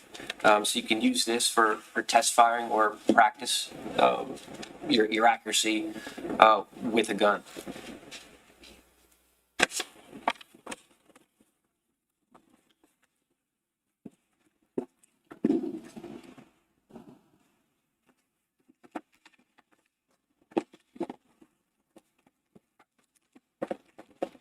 Now, we were discussing a barrel, correct? And you talked about being provided for purposes of analysis? Yes, sir. Okay. Do you recognize S-176? I do, sir. So State Exhibit S-176, it's our item number 16. and it is that Sig brand barrel.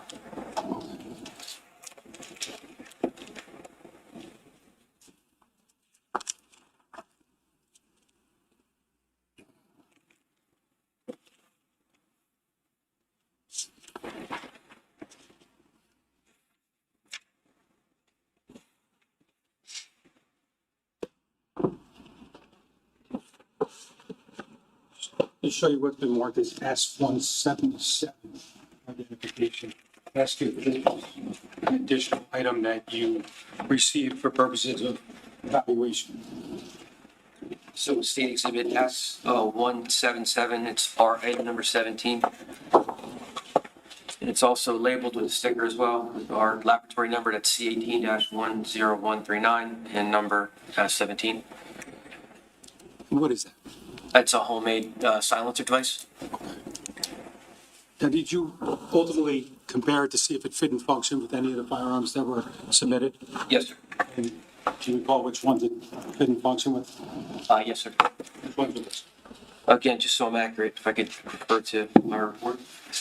The silencer was test fired with a 9mm Sig Sauer semi-automatic pistol with serial number B341027. It's our item number 18. And then I also test fired it with the Sig Sauer semi-automatic pistol, serial number B232995, our item number 15. So those were the two firearms that I used that silencer to test fire it with.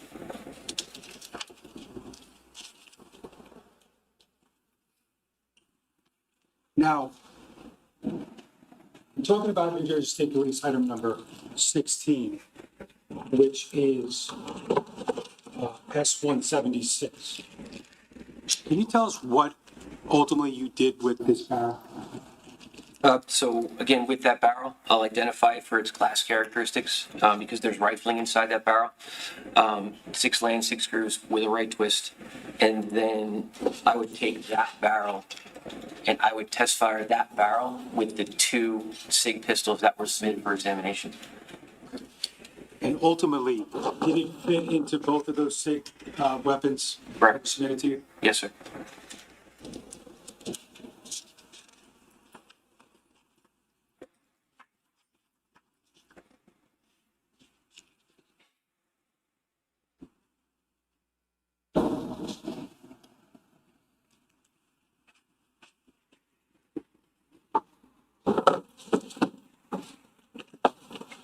Now, talked about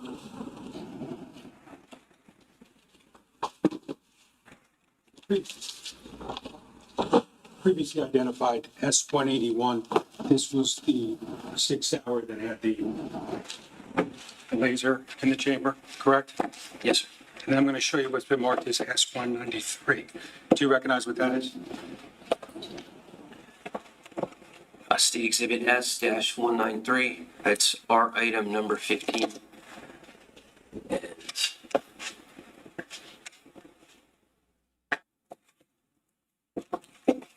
And it's a 6 Sauer semi-automatic handgun, model number P228. And ultimately, S-193 and S-191, I'm sorry, S-181 and S-193, these are both 6 Sauers, correct? Correct. And were these the 2 weapons that you placed the barrel in order to test fire them? Correct, sir. Okay, just these 2 handguns, correct? Correct, sir.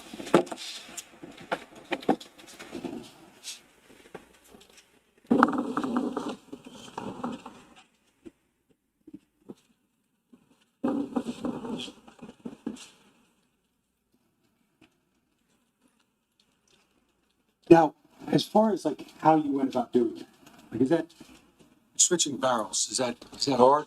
No, sir. Okay, and can anyone do that, or anyone who knows firearms can do that? It's not hard. There's just a slide release lever. You would push the lever down, and that would allow the slide to come off of the frame. And then you would just take the barrel, comes right out. It's under spring tension, but it's not difficult at all. Okay, and both of those 6 Sauer weapons that you just identified, they both came to you with barrels in them. Is that accurate? Yes.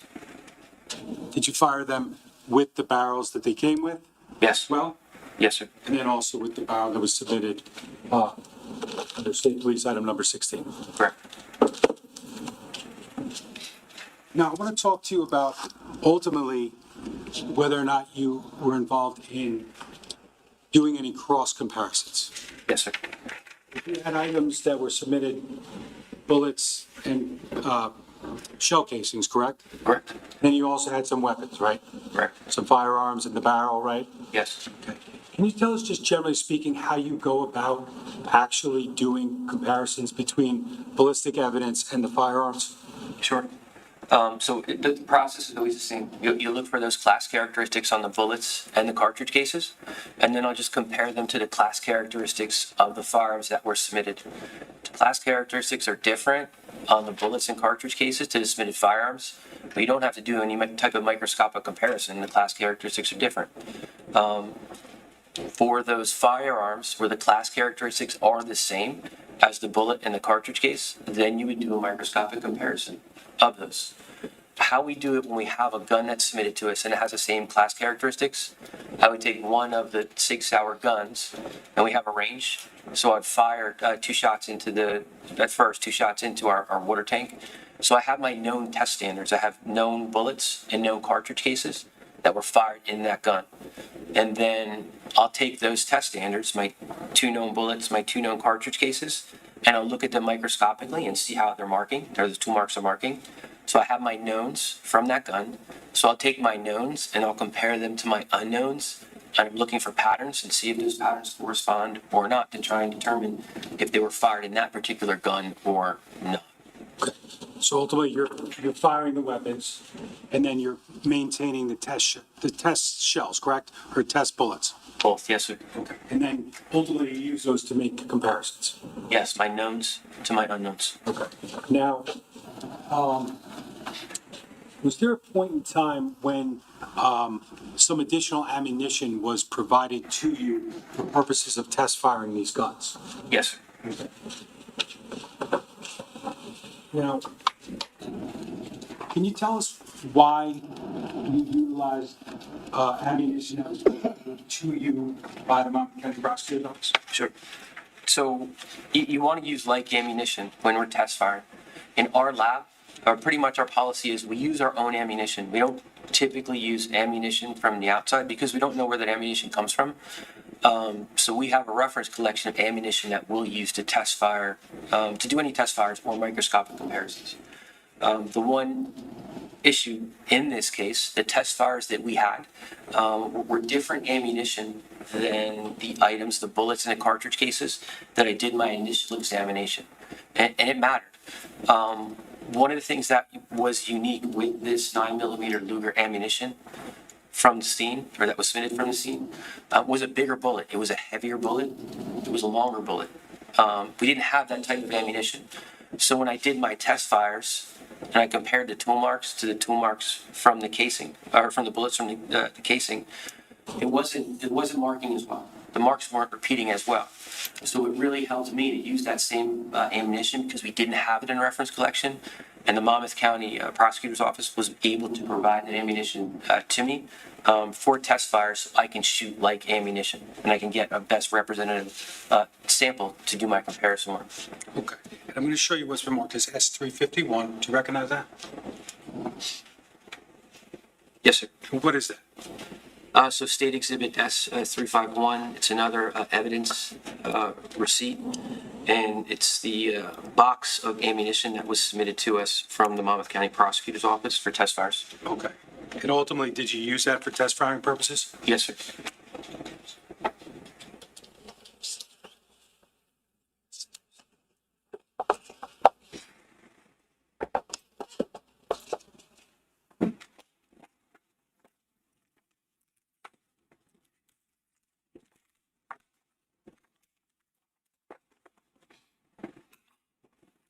And I'm opening S195, correct? You recognize ultimately what's in here?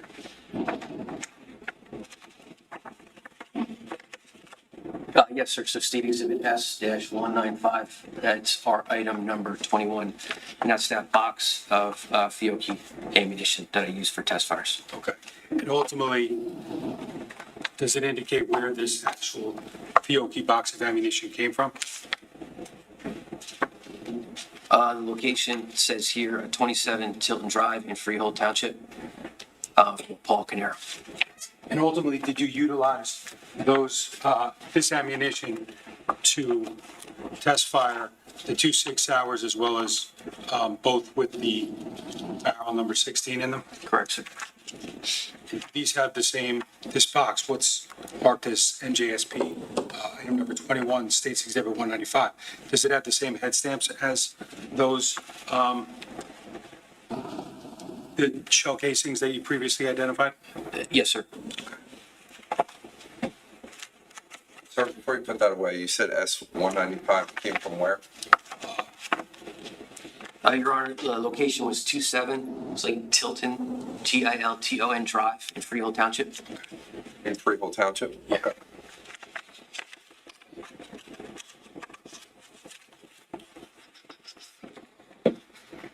Now, ultimately, did this ammunition assist with the markings from your test fires? From the bullets, yes, sir.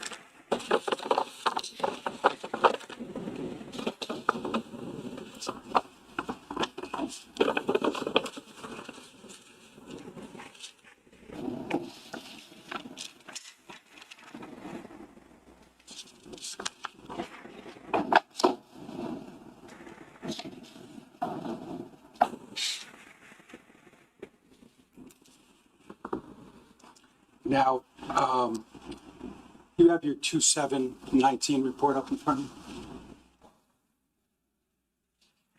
you?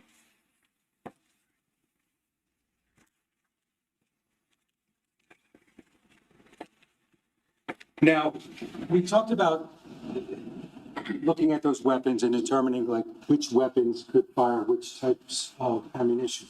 Were you able to make exclusions from the submitted weapons with respect to whether or not they could actually fire the type of ammunition you had in this case?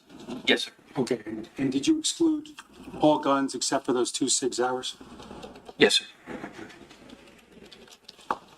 Now, you previously talked about the 5 bullet specimens, correct? Correct. And those are the ones that you said all came from the same firearm, correct? From the barrel of the same firearm, yes, sir. I just want to be clear about that. You said the barrel of the same firearm. Can you just explain why we're talking about the barrel as opposed to the actual firearm itself? Yes, because the barrel is a removable part, so you can have a barrel and a firearm. And then, like I said, you could just drop that slide, release lever, remove the slide or remove the barrel and put another barrel in there. So a barrel is interchangeable with the actual firearm.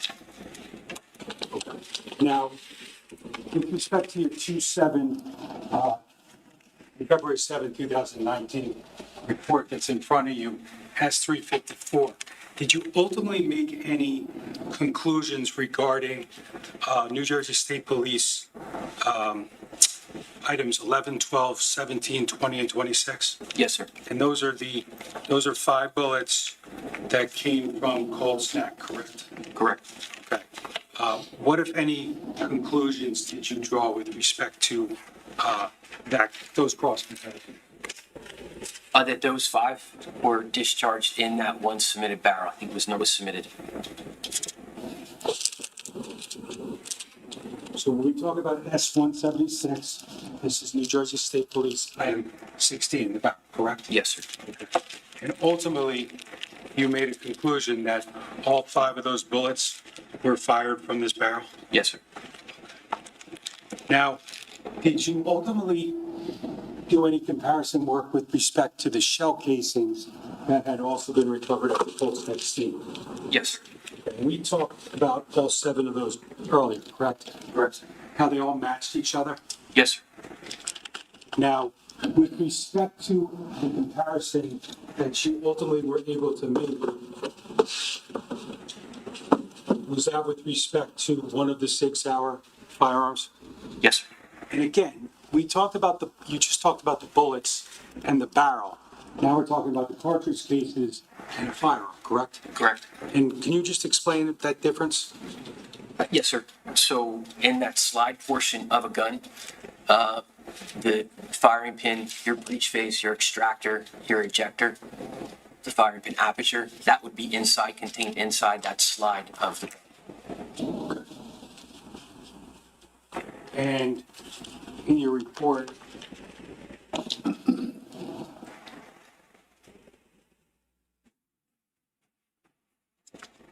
ultimately, do you talk about the 7 cartridge cases and the comparison to any of the firearms? Yes, sir. Okay, and what were the conclusions that you drew in that regard? So those 7 cartridge cases marked 13 through 16, 18, 19, and 12.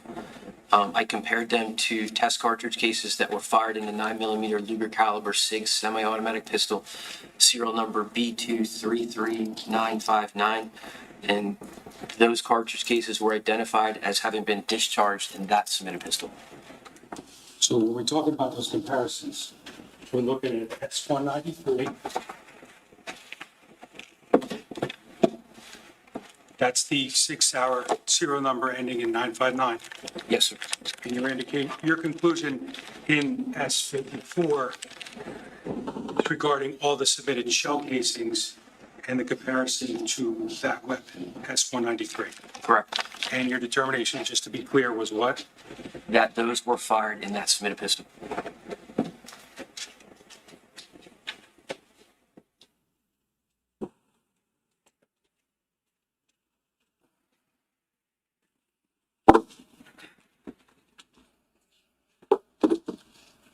I have S1 slide 14, S1G slide 14. Now, Sergeant Clayton, can you tell us what we're looking at here? Yes, sir.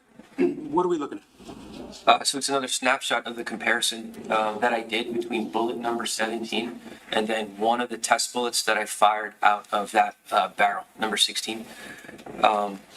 So again, I'm looking at a land impression, one of the land impressions, and I'm looking for a pattern or a group of patterns and see if it corresponds to my known bullet that I test fired in that, for one of my test bullets from number 16 from that barrel. So I'm doing that comparison.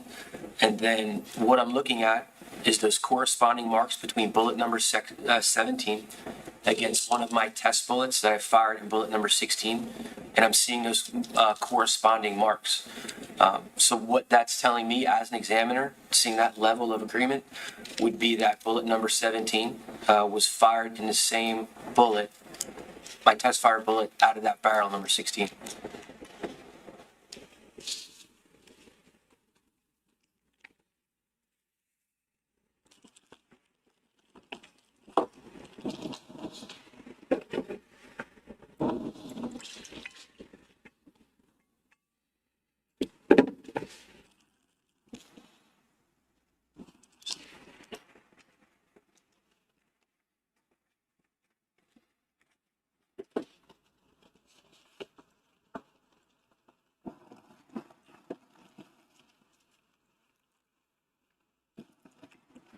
Can I have slide 15, please?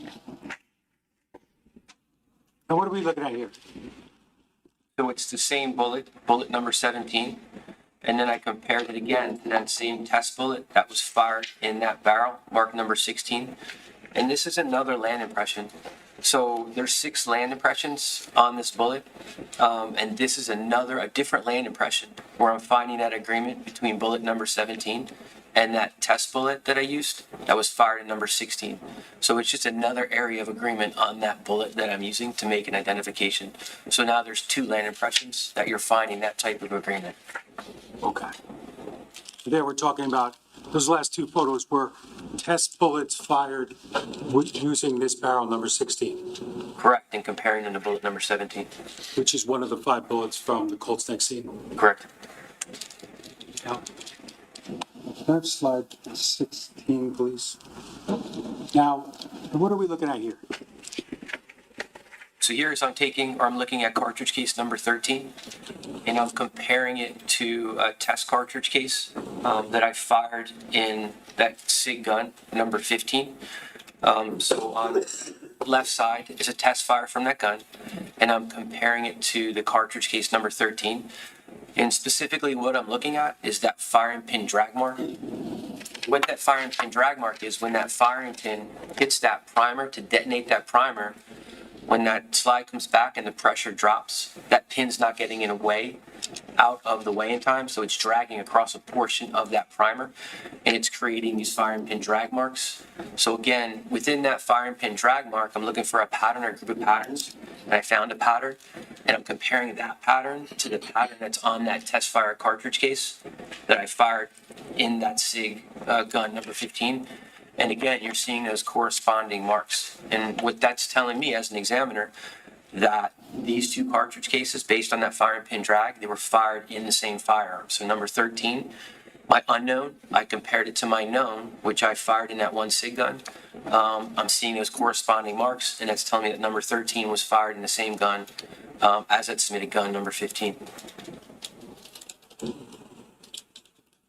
That cartridge case number 13, that's also one of the cartridge cases from Colts Neck that you've already said matched all the others there, correct? Yes.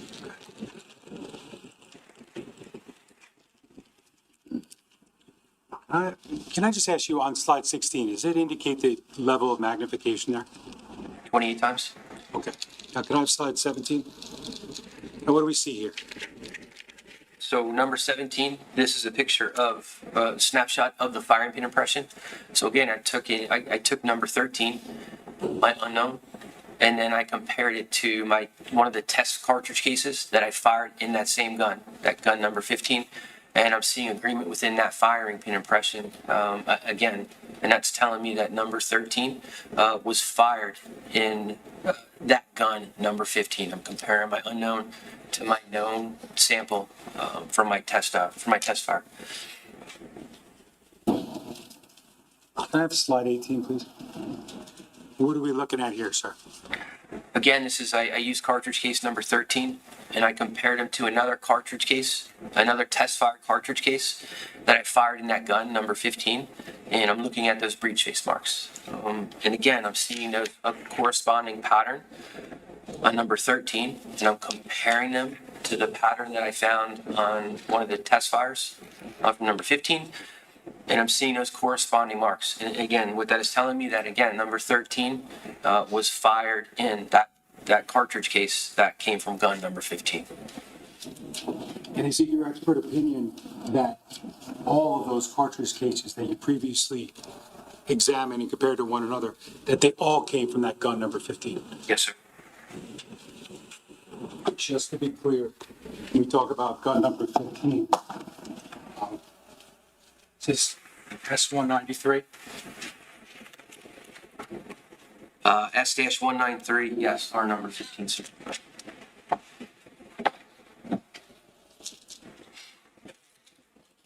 just to be clear, as far as the markings on this box, It does contain a serial number, correct? Yes, sir, it's B233959. Okay, and does it indicate where it came from? It says recovered from basement.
Now, I want to just show you what's been marked as S364 for identification.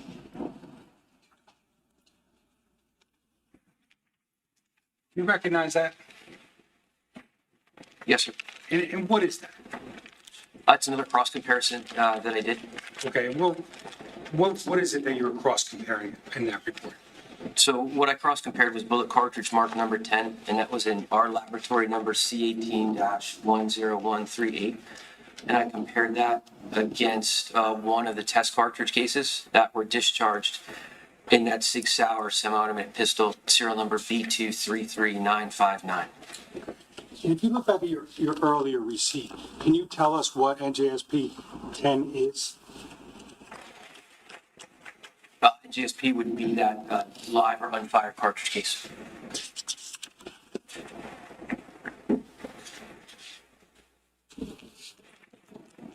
Just going to show you what's been marked previously as S301. You recognize that?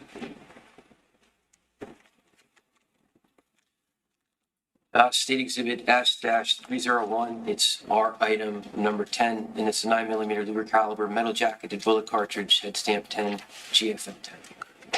It indicates it was found on the paved deck on the southwest side. Correct. And it shares the same head stamp as all the other casings. Correct, sir. And ultimately, you said that report that we just talked about, you were comparing item number 10, S301 to what?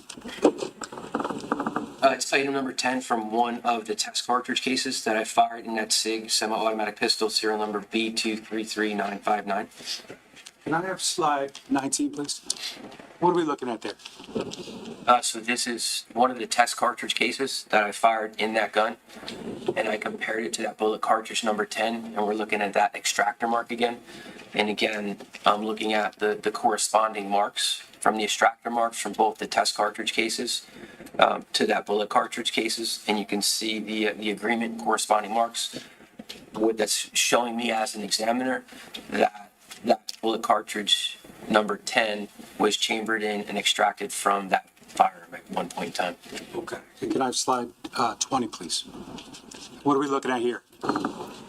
So again, this is a cartridge case, or one of the test cartridge cases, the same one that I test fired in that gun, and I compared it to that bullet cartridge number 10. And this is a tool mark that I'm looking at on, again, from that bullet cartridge being extracted from the chamber of that firearm. So I'm looking at that tool mark that I found on that wall of cartridge case from it being extracted or chambered in and extracted from that gun. It's just another area of agreement where I'm finding corresponding marks. Okay, so this is slide 20 of S1G, and we just looked at slide 19 of S1G, correct? Correct. They're just two different areas of agreement that you noted? Correct, sir. Okay, I just want to lastly show you it's been marked with S368. You recognize that? Yes, sir. And what is that? So again, these are my notes, and it has bullet cartridge number 10, verse one of the test casings from that gun. My conclusion was an identification, and my area of agreement was in the extractor mark, and then a tool mark on the case body of that cartridge case. And were those, the areas of agreement we just discussed, were they depicted or were they adequately shown in slides 19 and 20 of S1G that we just looked at? Yes, sir.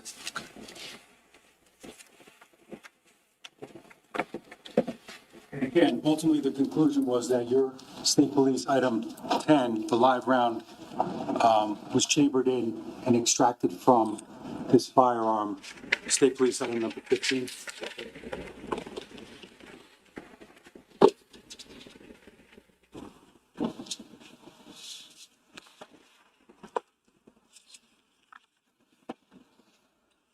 Ron, at this time, I don't have any further questions for you. All right, can we turn the lights back on? All right, ladies and gentlemen, I've heard a lot of expert testimony today, so we're going to stop it for today. We're going to come back tomorrow. Where'd my voice just go? Yeah. So we're going to stop for today. We're going to come back tomorrow morning. We'll continue with the cross-examination of this witness, and then we'll continue on. So, Ralph, why don't you just give you a heads up so that you are aware. Your day off this week will be Thursdays, so you will not have to be here on Thursday. And then we will be back in on Friday based upon scheduling. That was the best way it could work out for witnesses. So don't discuss this case. Don't do any research. Have a safe trip home. I'll see you all tomorrow morning, same time, same place. Thank you all.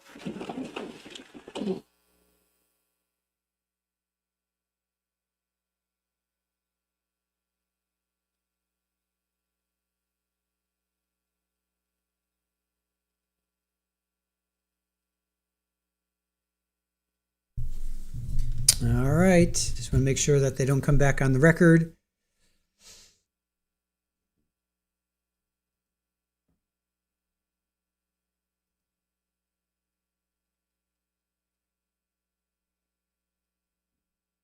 Just making sure they don't come back on the record.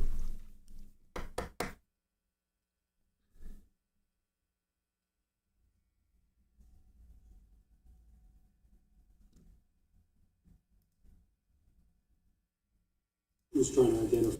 They are. All right, hold on. They're coming back on the record. Hold on, let me get this feed.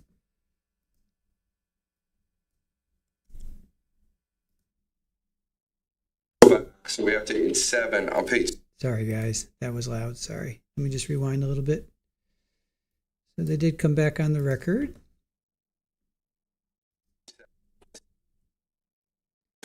Just give me a moment. Get this queued up for us.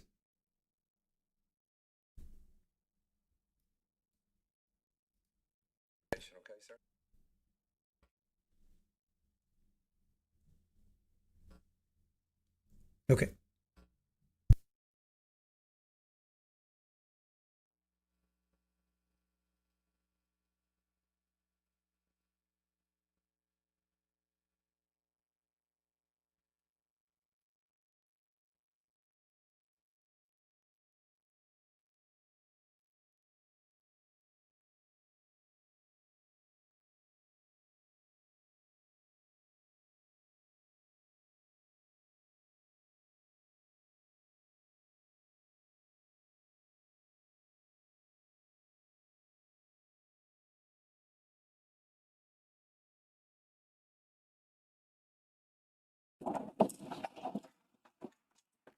Obviously, you're still under oath. You'll be back tomorrow morning, and we'll continue with cross-examination. Okay, sir? Yes, Your Honor. All right. Thank you so much. You're free to go. Counsel, you can see for a second.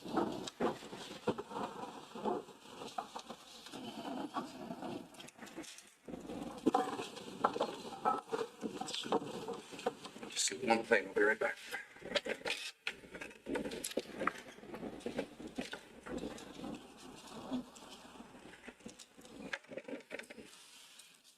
Receipts, you should. Yeah. Receipts.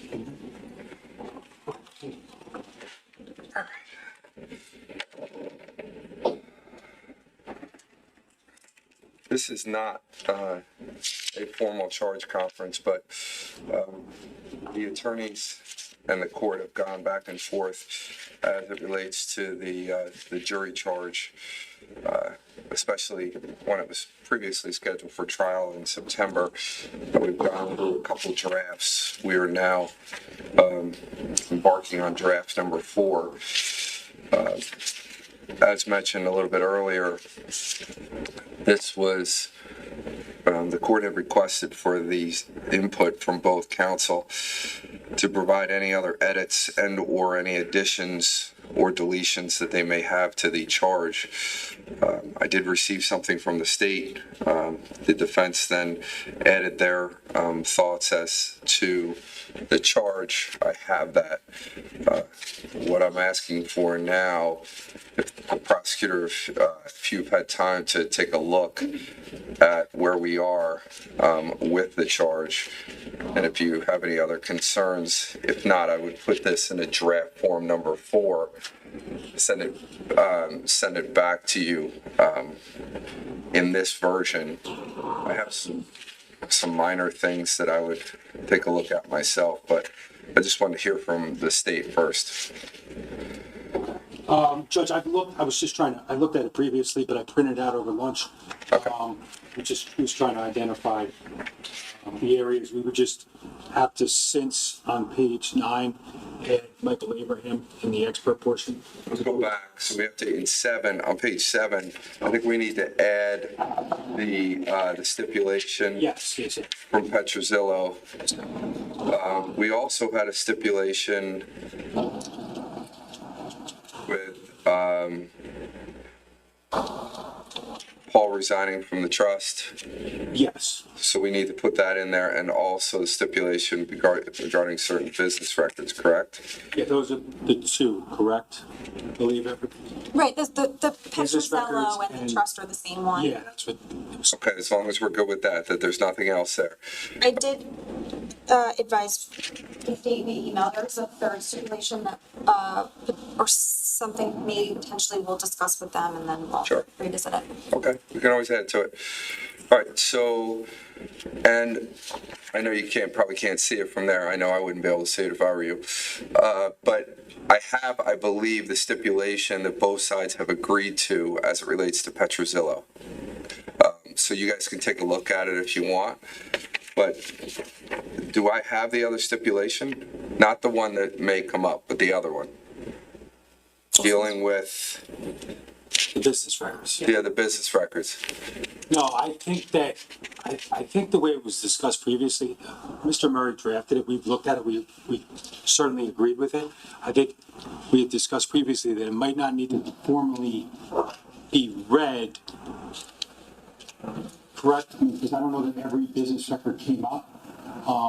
So maybe a summary of that, because I think some of the things that are listed never actually made its way to the courtroom, so they'd be out of context.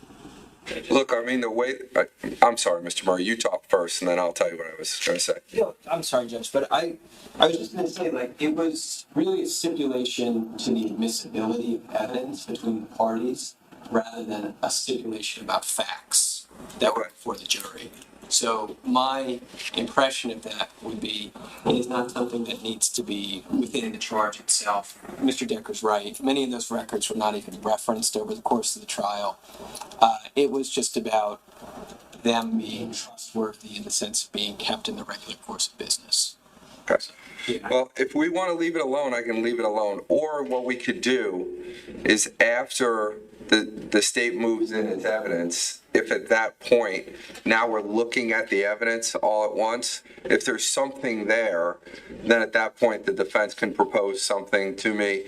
And if the state has no issue with it, then I can put it right in that spot. Is that fair? Yeah, that's fine. All right, so let's leave it there for now, and then we'll go back to it. All right, Mr. Decker, I didn't mean to stop you. I apologize. Let's go to 9 again. 9 would just be adding Mr. Abraham, I believe. Everything I think the defense has proposed. All right, so we heard from, and we need to put in for each one, I think,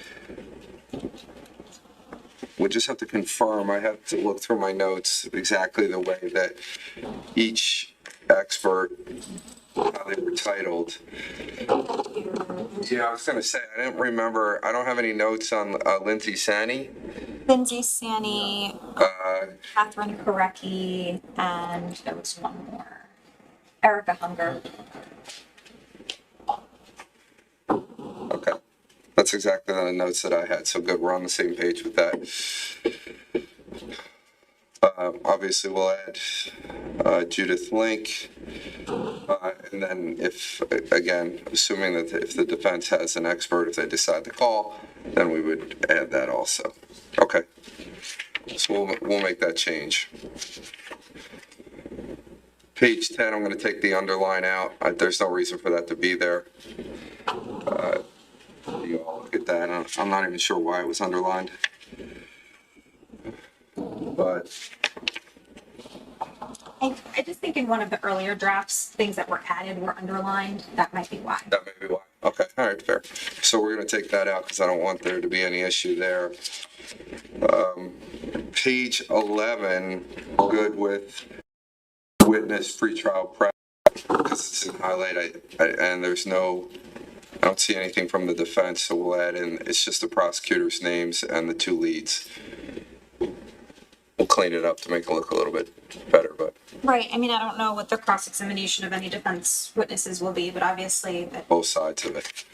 So we'll talk about that one. All right, page 15. All right, page 15, the lesser included. Ms. Mastalone, I know, and Mr. Murray, I know we've discussed this in the past. I just want to confirm with you, as of now, The only lesser included about is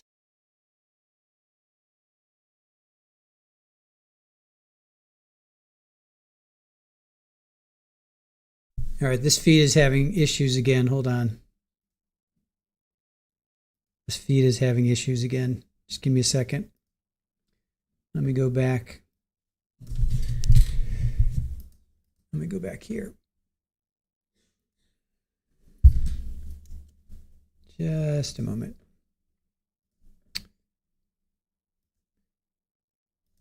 Just want to make sure we don't miss anything that we really need to hear.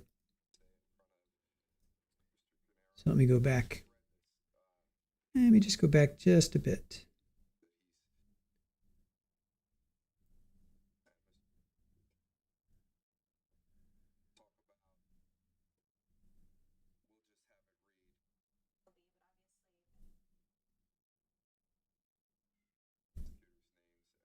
All right.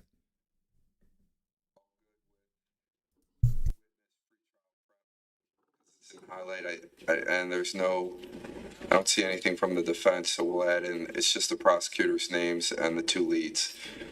We'll clean it up to make it look a little bit better, but. Right, I mean, I don't know what the cross-examination of any defense witnesses will be, but obviously it applies to both sides. We'll add it in at the appropriate time. That makes sense, okay. But we'll just have it read, you have heard testimony about Assistant Prosecutor Chris Decker. It will take out the insert name, all that stuff. It'll just be the names. All right.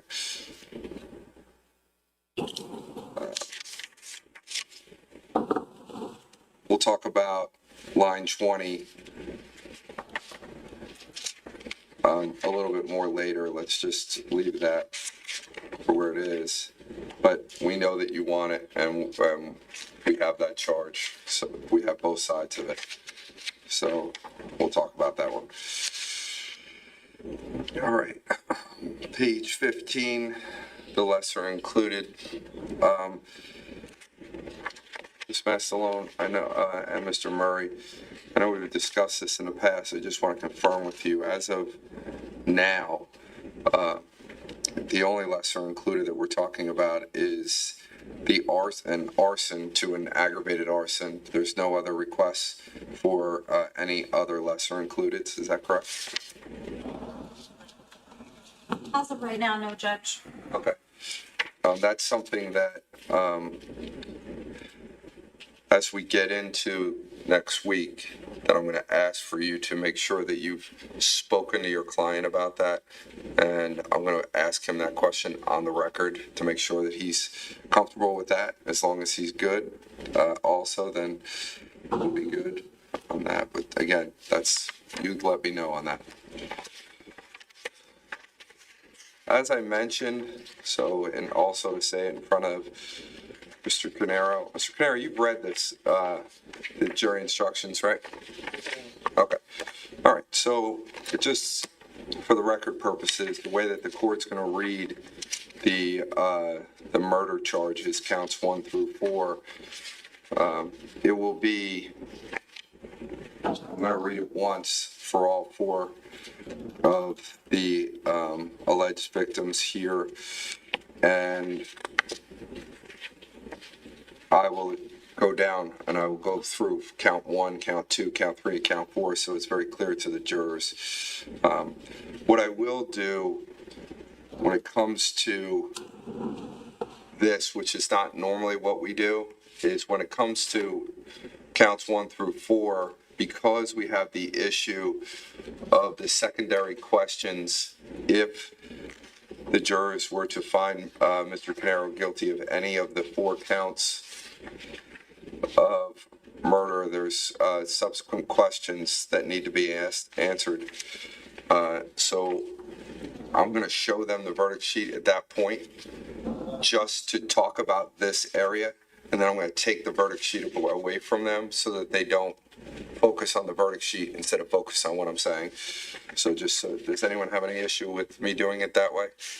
No, Judge. No? Okay, good. I don't want them getting ahead of us. Other than that, there's the minor correction on page 23 that will change felony murder charge, which only deals with Jesse and Sophia.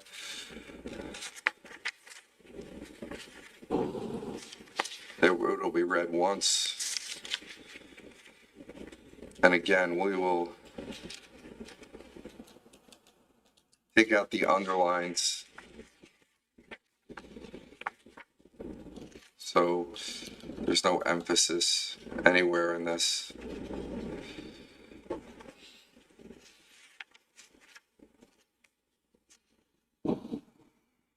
Okay, on page 27, we will take the highlight off because both sides are good with the language.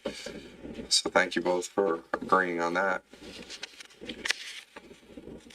And the aggravated arson, again, we'll take all the underlying parts out of it.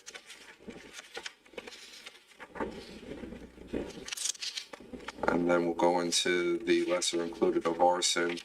Again, we'll take the underline out of it.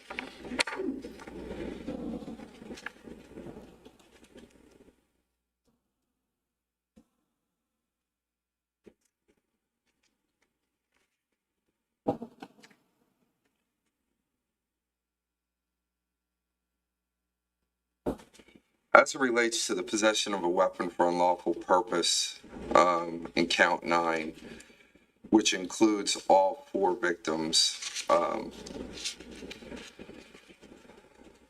I understand the state's position, obviously, as it relates to Keith and Jennifer, because they both suffered gunshot injuries. I want to hear from the medical examiner first before I make the final determination, but I understand the theory as it relates to Sophia, but I just want to hear that before I make the final decision on that.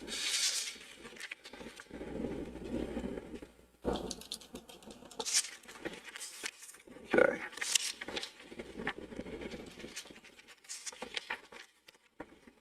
So let's just leave that charge alone. This 35, I'll have to fix that depending on where we go with it. Unlawful possession of a weapon, just dealing with having a permit to carry the same.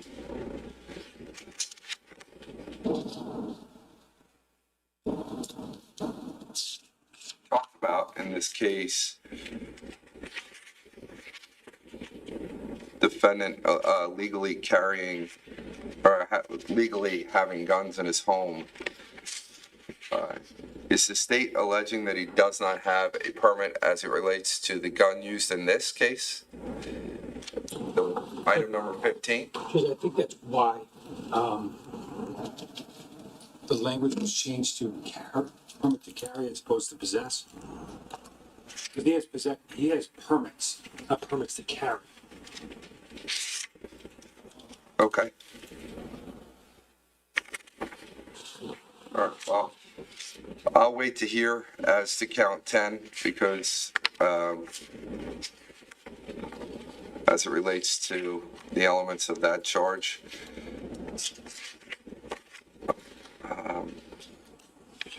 Count 11 deals with the knife, the alleged knife in this, so that's fine. We'll take out any underlines on that. 12 deals with unlawful possession of a weapon, which again deals with the knife. Again, we'll take the underlines out of that. What we're going to do is let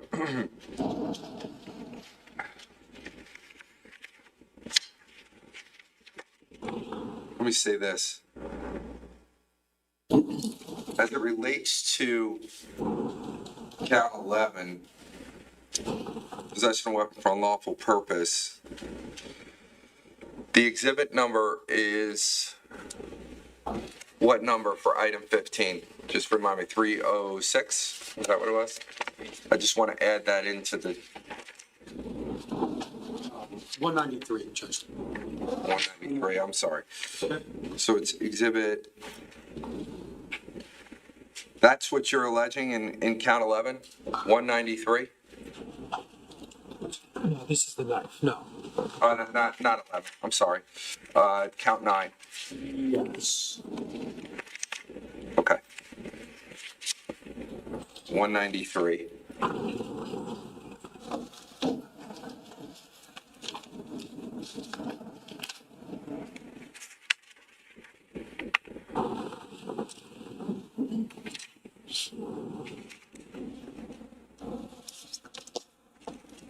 All right.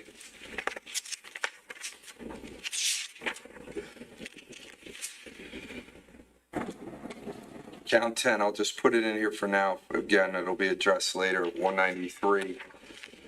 As it relates to count 11, what exhibit are you referring to for count 11? Do you know yet? I do know, I just don't know that.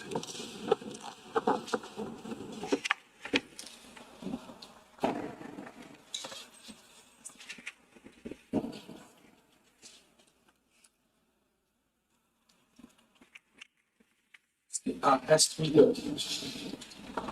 I'm sorry, I didn't hear you. S313. 313? Okay. All right, so that applies to 11 and 12?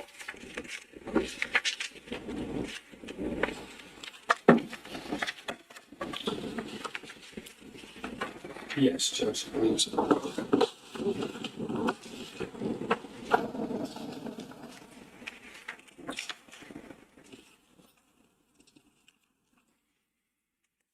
Okay.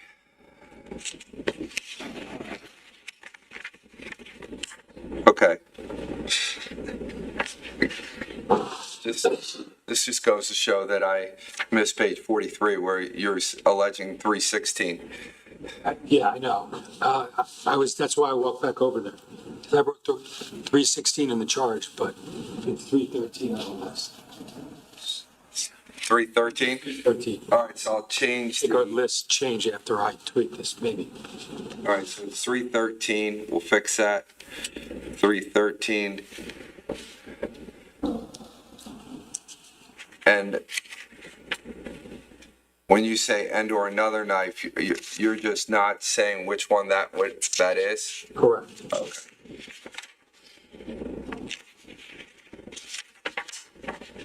All right.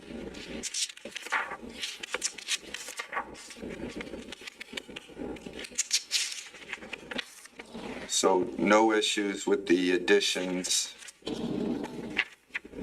on page 45.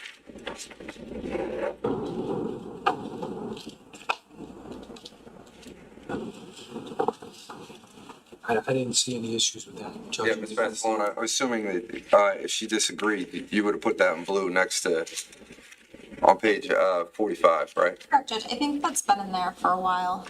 Okay. Yeah, I think that's been in there. Okay. All right. 14. Just take out the underline on page 48.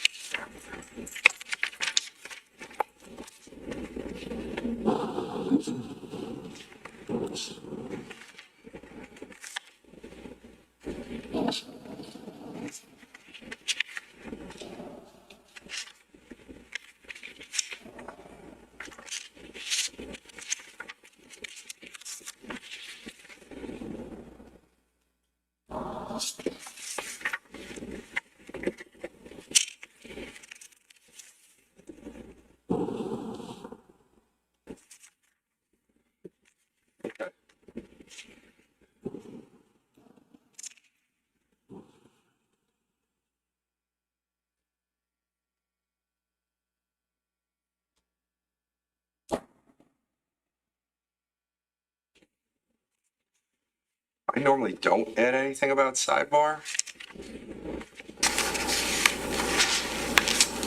What's the state's position as it relates to that? I'm not really sure.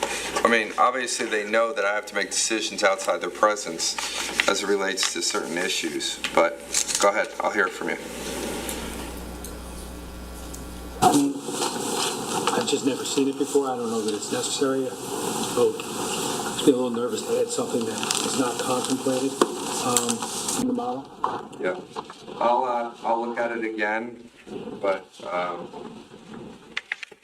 Ms. Vassalon, what I'll do is I'll allow you to put when we do our charge later, allow you to put your position on the record as it relates to this, if this is what you're looking for. Some of this is what you alleged in the past, which I've disagreed with you on, but we'll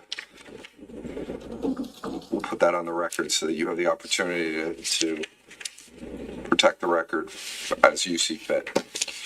All right, so what we'll do is we'll change this. I'll make it draft 4. What we'll do is we're going to mark the one that we have from you all with just your edits. We'll make that an exhibit, and then we'll make the new draft number 4 an exhibit so that we have covered every version that we have, because we have all the other versions in the back. All right, anything else that we need to discuss? And we'll have this to you by the end of the day tomorrow. You'll have it so that you have time to look at it. And then we'll figure out the day we're going to do the charge conference when we get a little bit closer. Anything else the state needs to discuss? No, Judge. Defense? Judge, there is one thing I just wanted to put in the record / discuss, but could we do it at the sidebar? Sure. Yeah.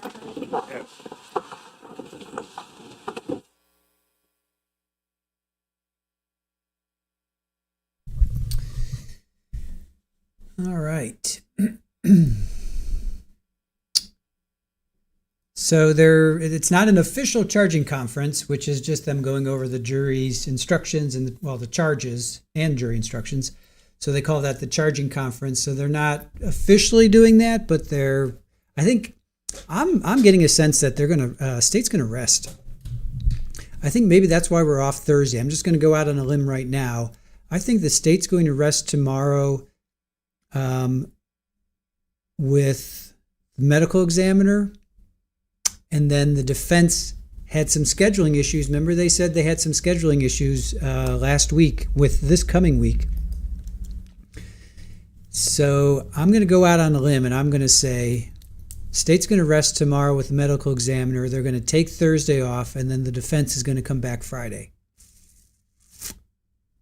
No. I think the state is going to have the medical examiner tomorrow. They have to have the medical examiner. I will revolt. I will revolt. I will lead the march on the courthouse if there's no medical examiner. I think the medical because who else do we need to hear from? We've heard from the finance people. We've heard from DNA. We've heard from the firefighters. We've heard from the arsonists, the arson experts. We've heard from now the ballistics. We've heard from who else is out there? Fraud, the finances, the DNA,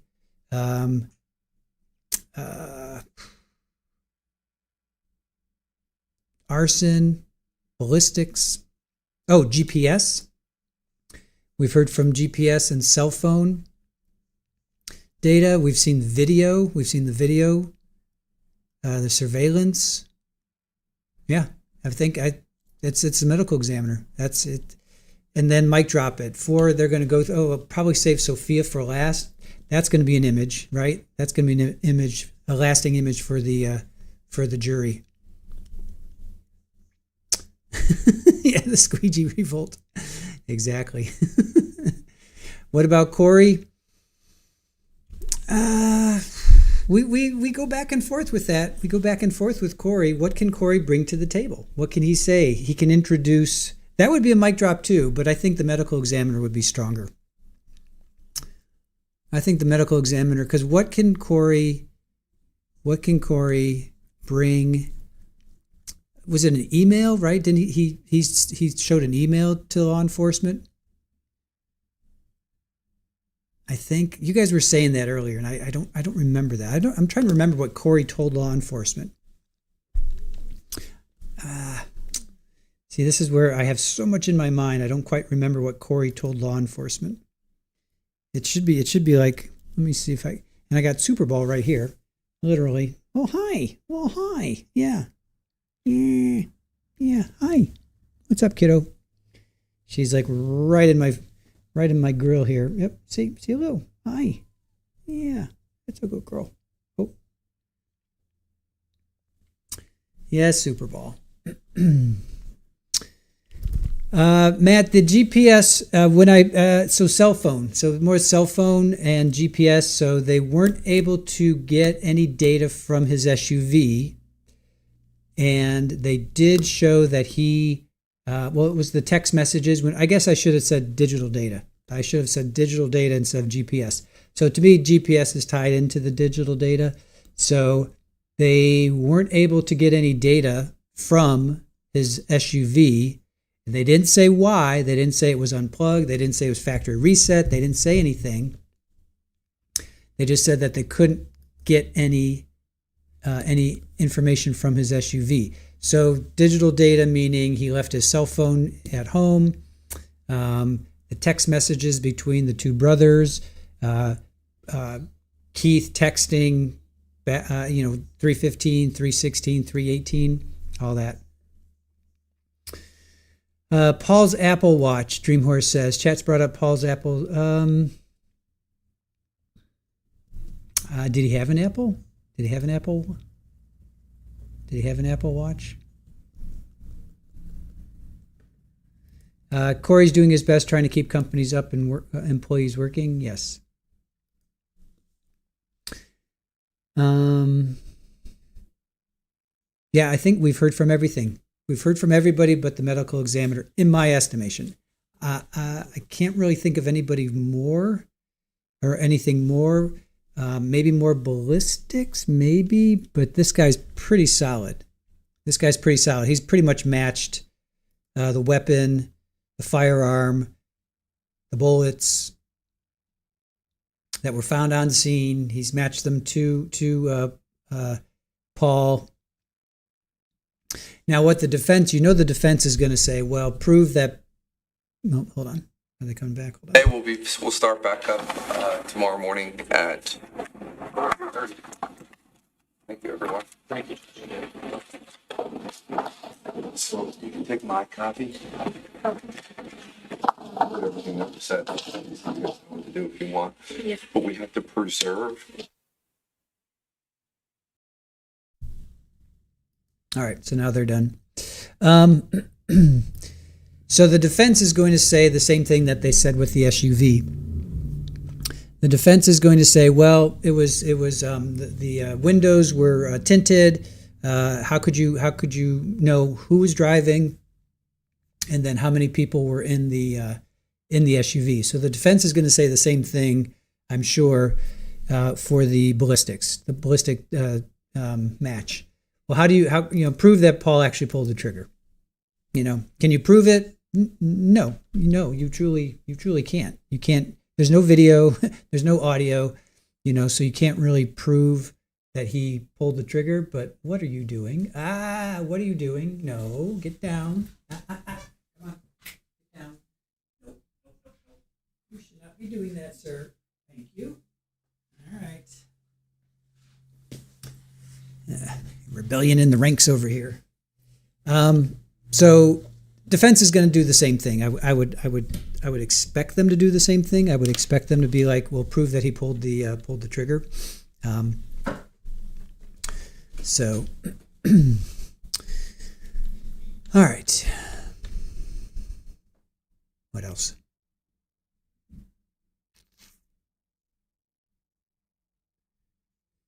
Let's see. Always do as we discuss. I'm not sure I understand what that means. Let's see. Brad, unless he knows something we've not heard, I don't know what Corey has to add for the prosecution. As for defense, I think he's more effective as a boogeyman than called. Yeah, I agree. I don't I don't really see Corey bringing in much more at this point. I don't really see what it would be like. Maybe it would be like hearsay, you know. Good night, Hellrider. Have a good one. Jeffrey, we are not going to cover that one. We're not going to cover that one. Now, our next big one is Corey Richins. We got Corey Richins coming up at the end of this month. And then April, we have the Julio Fulio trial with Florida PI Sam. She's going to be representing one of the 4 defendants. That's a DP case out of Florida. Then we have Shanna Gardner coming up. We got Courtney Clenny coming up. Those are the big ones. Trying to think who else. Oh, we have a couple sentencings. We have Kevin West's sentencing coming up. He's on the 27th of this month. You guys remember him? He's that firefighter. We did an ego with him. We didn't actually cover that trial, but we did an ego takes the stand with him. So his sentencing is coming up at the end of this month. So yeah, after Paul, it's going to be Corey Richins. And then after that, who else? Carlos. We got Carlos Dominguez. He's coming up, I think. His trial's in May. We got Carlos Dominguez's trial coming up in May. We got Shanna Gardner in Jacksonville. I'm gonna maybe have a surprise for you on that one. And we have Courtney Clenny. She's coming up. So let's see. Dreamhorse. Alicia got the judge dismissed for sentencing. I did, and we're not sure if it's going to be Florida PI Sam's judge that did Sunny Bell. We're not sure if it's going to be that judge. I forget his name right now. Florida PI Sam has a name for him, but I don't remember his name. I forget his name right now. He was the ex-baseball player. Remember he presided over Sunny Bell's trial, or the shooting of Sunny Bell. I forget his name right now, but I did see that, Dreamhorse, yeah.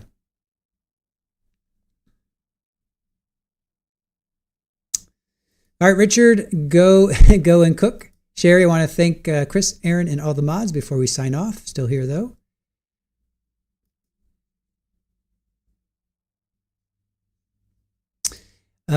Terry, yeah, the state dared the defense to call Susan and the daughter. I hope they do. They did, because they will cross them. Mr.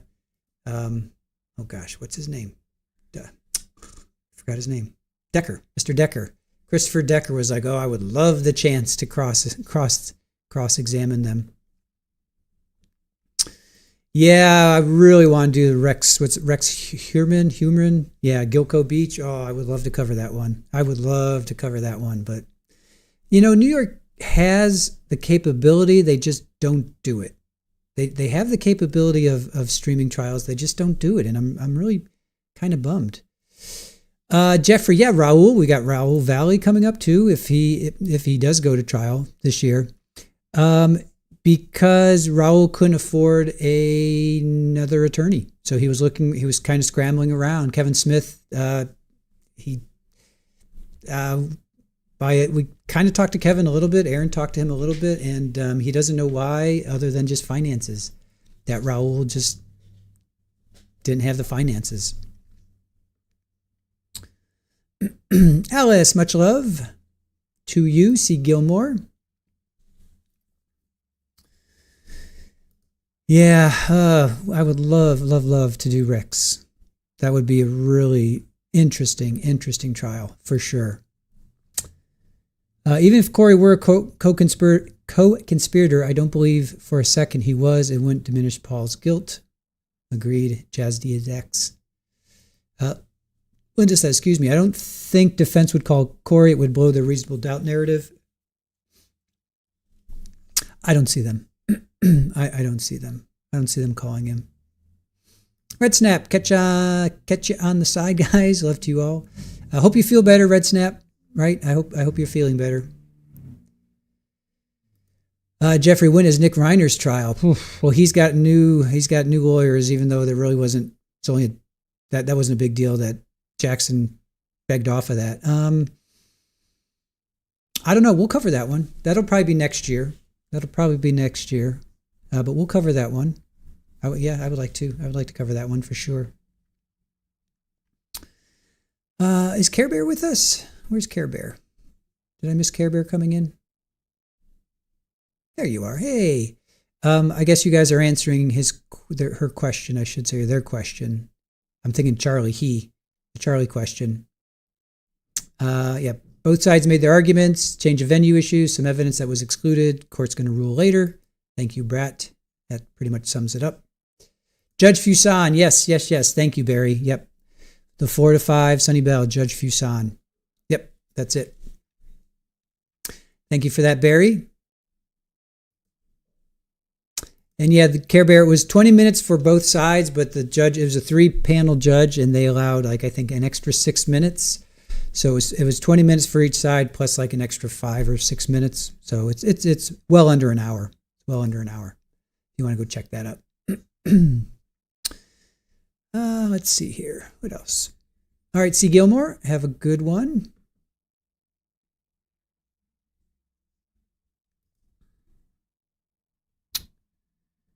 All right. Not sure if the Bahamas streams any of their trials. Which trial you're thinking of, Mike? Which one are you thinking about? Brett, if they do call Corey, his alibi will definitely come in. Sassy, Ian Mitchum, we have just put it on pause because it's just too disjointed. They take too many breaks. There's technical difficulties. There's testimony where they miss half of the testimony of direct, and then they come in for cross. I got too frustrated with it. Paul Caneiro came on. When that trial does end, I want to do closing arguments and then a verdict. So we'll check in on that. I'll check in on that. That could be a weekend stream. I'll check in and see where they stand because I do want to wrap that up, but I don't want to just follow it every day because it was technically, from a technical standpoint, it was just too many starts and stops, and then from a scheduling standpoint, they were not there on Fridays. It was just too disjointed for me. So, all right, Gina, see you later. Mark Redwine trial. No, Jeffrey, I'm not familiar with that one. What's that about? Oh, Bahamas versus Lindsay Shiver. Is that, I think I remember that one. Let me see. Is she the one with the boyfriend or husband? What was that one? Dothan Queen. Oh, yeah. I remember that one. That's from April. She'll go to trial in the Bahamas March 2nd. Oh, we're going to be right in the middle of Corey. We're going to be right in the middle of Corey with that one. She goes to trial in NASA on March 2nd. Unfortunately, we are going to be right in the middle of Corey. That would be a good one, though. That would be a good one. Planning to kill her ex-football player husband. Set to begin March. Lindsay Shiver is a former beauty queen accused of plotting to take out her ex-football player husband. Yeah, I remember that. I was familiar with that. And March 2nd is right when Corey's starting. Corey's starting on the 24th.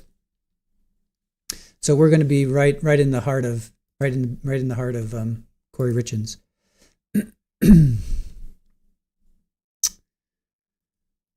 Mark Redwine, and let me see who's Mark Redwine. Let me see here. Mark Redwine. Looks like he's already started. Oh, that's from 2024.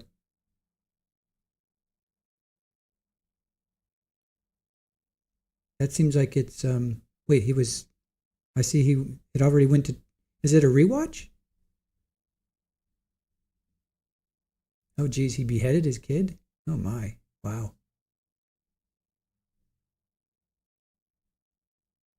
Interesting. Huh. No, I did not hear about that one.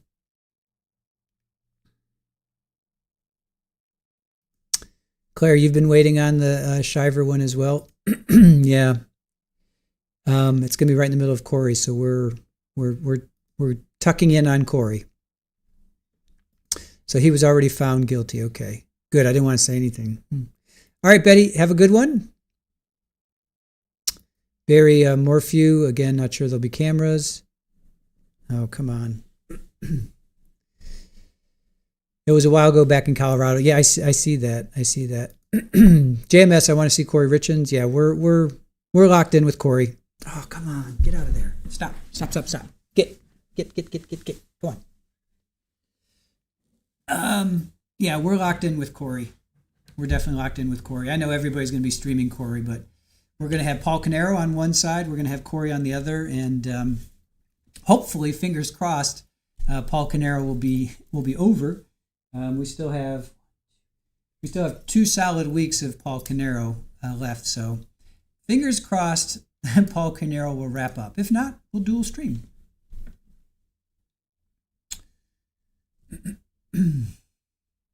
Yes, Alexis Treviso. Yes, Saudi girl. Yep, that's your home state. You went to school on the reservation. Yeah, it's going to be interesting. So much culture involved there. Absolutely. Yeah, we are definitely interested in Alexi. Yeah, for sure. I remember when that happened. We were following it from the beginning.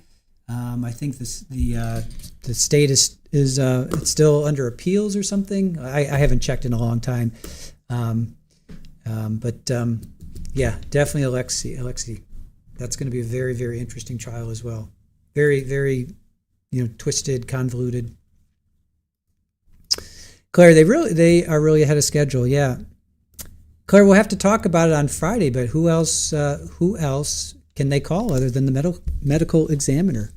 We've gone through DNA. We've gone through cell phone data, digital data, surveillance data, financial fraud, arson.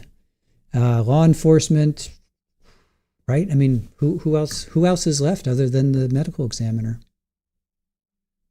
So, all right.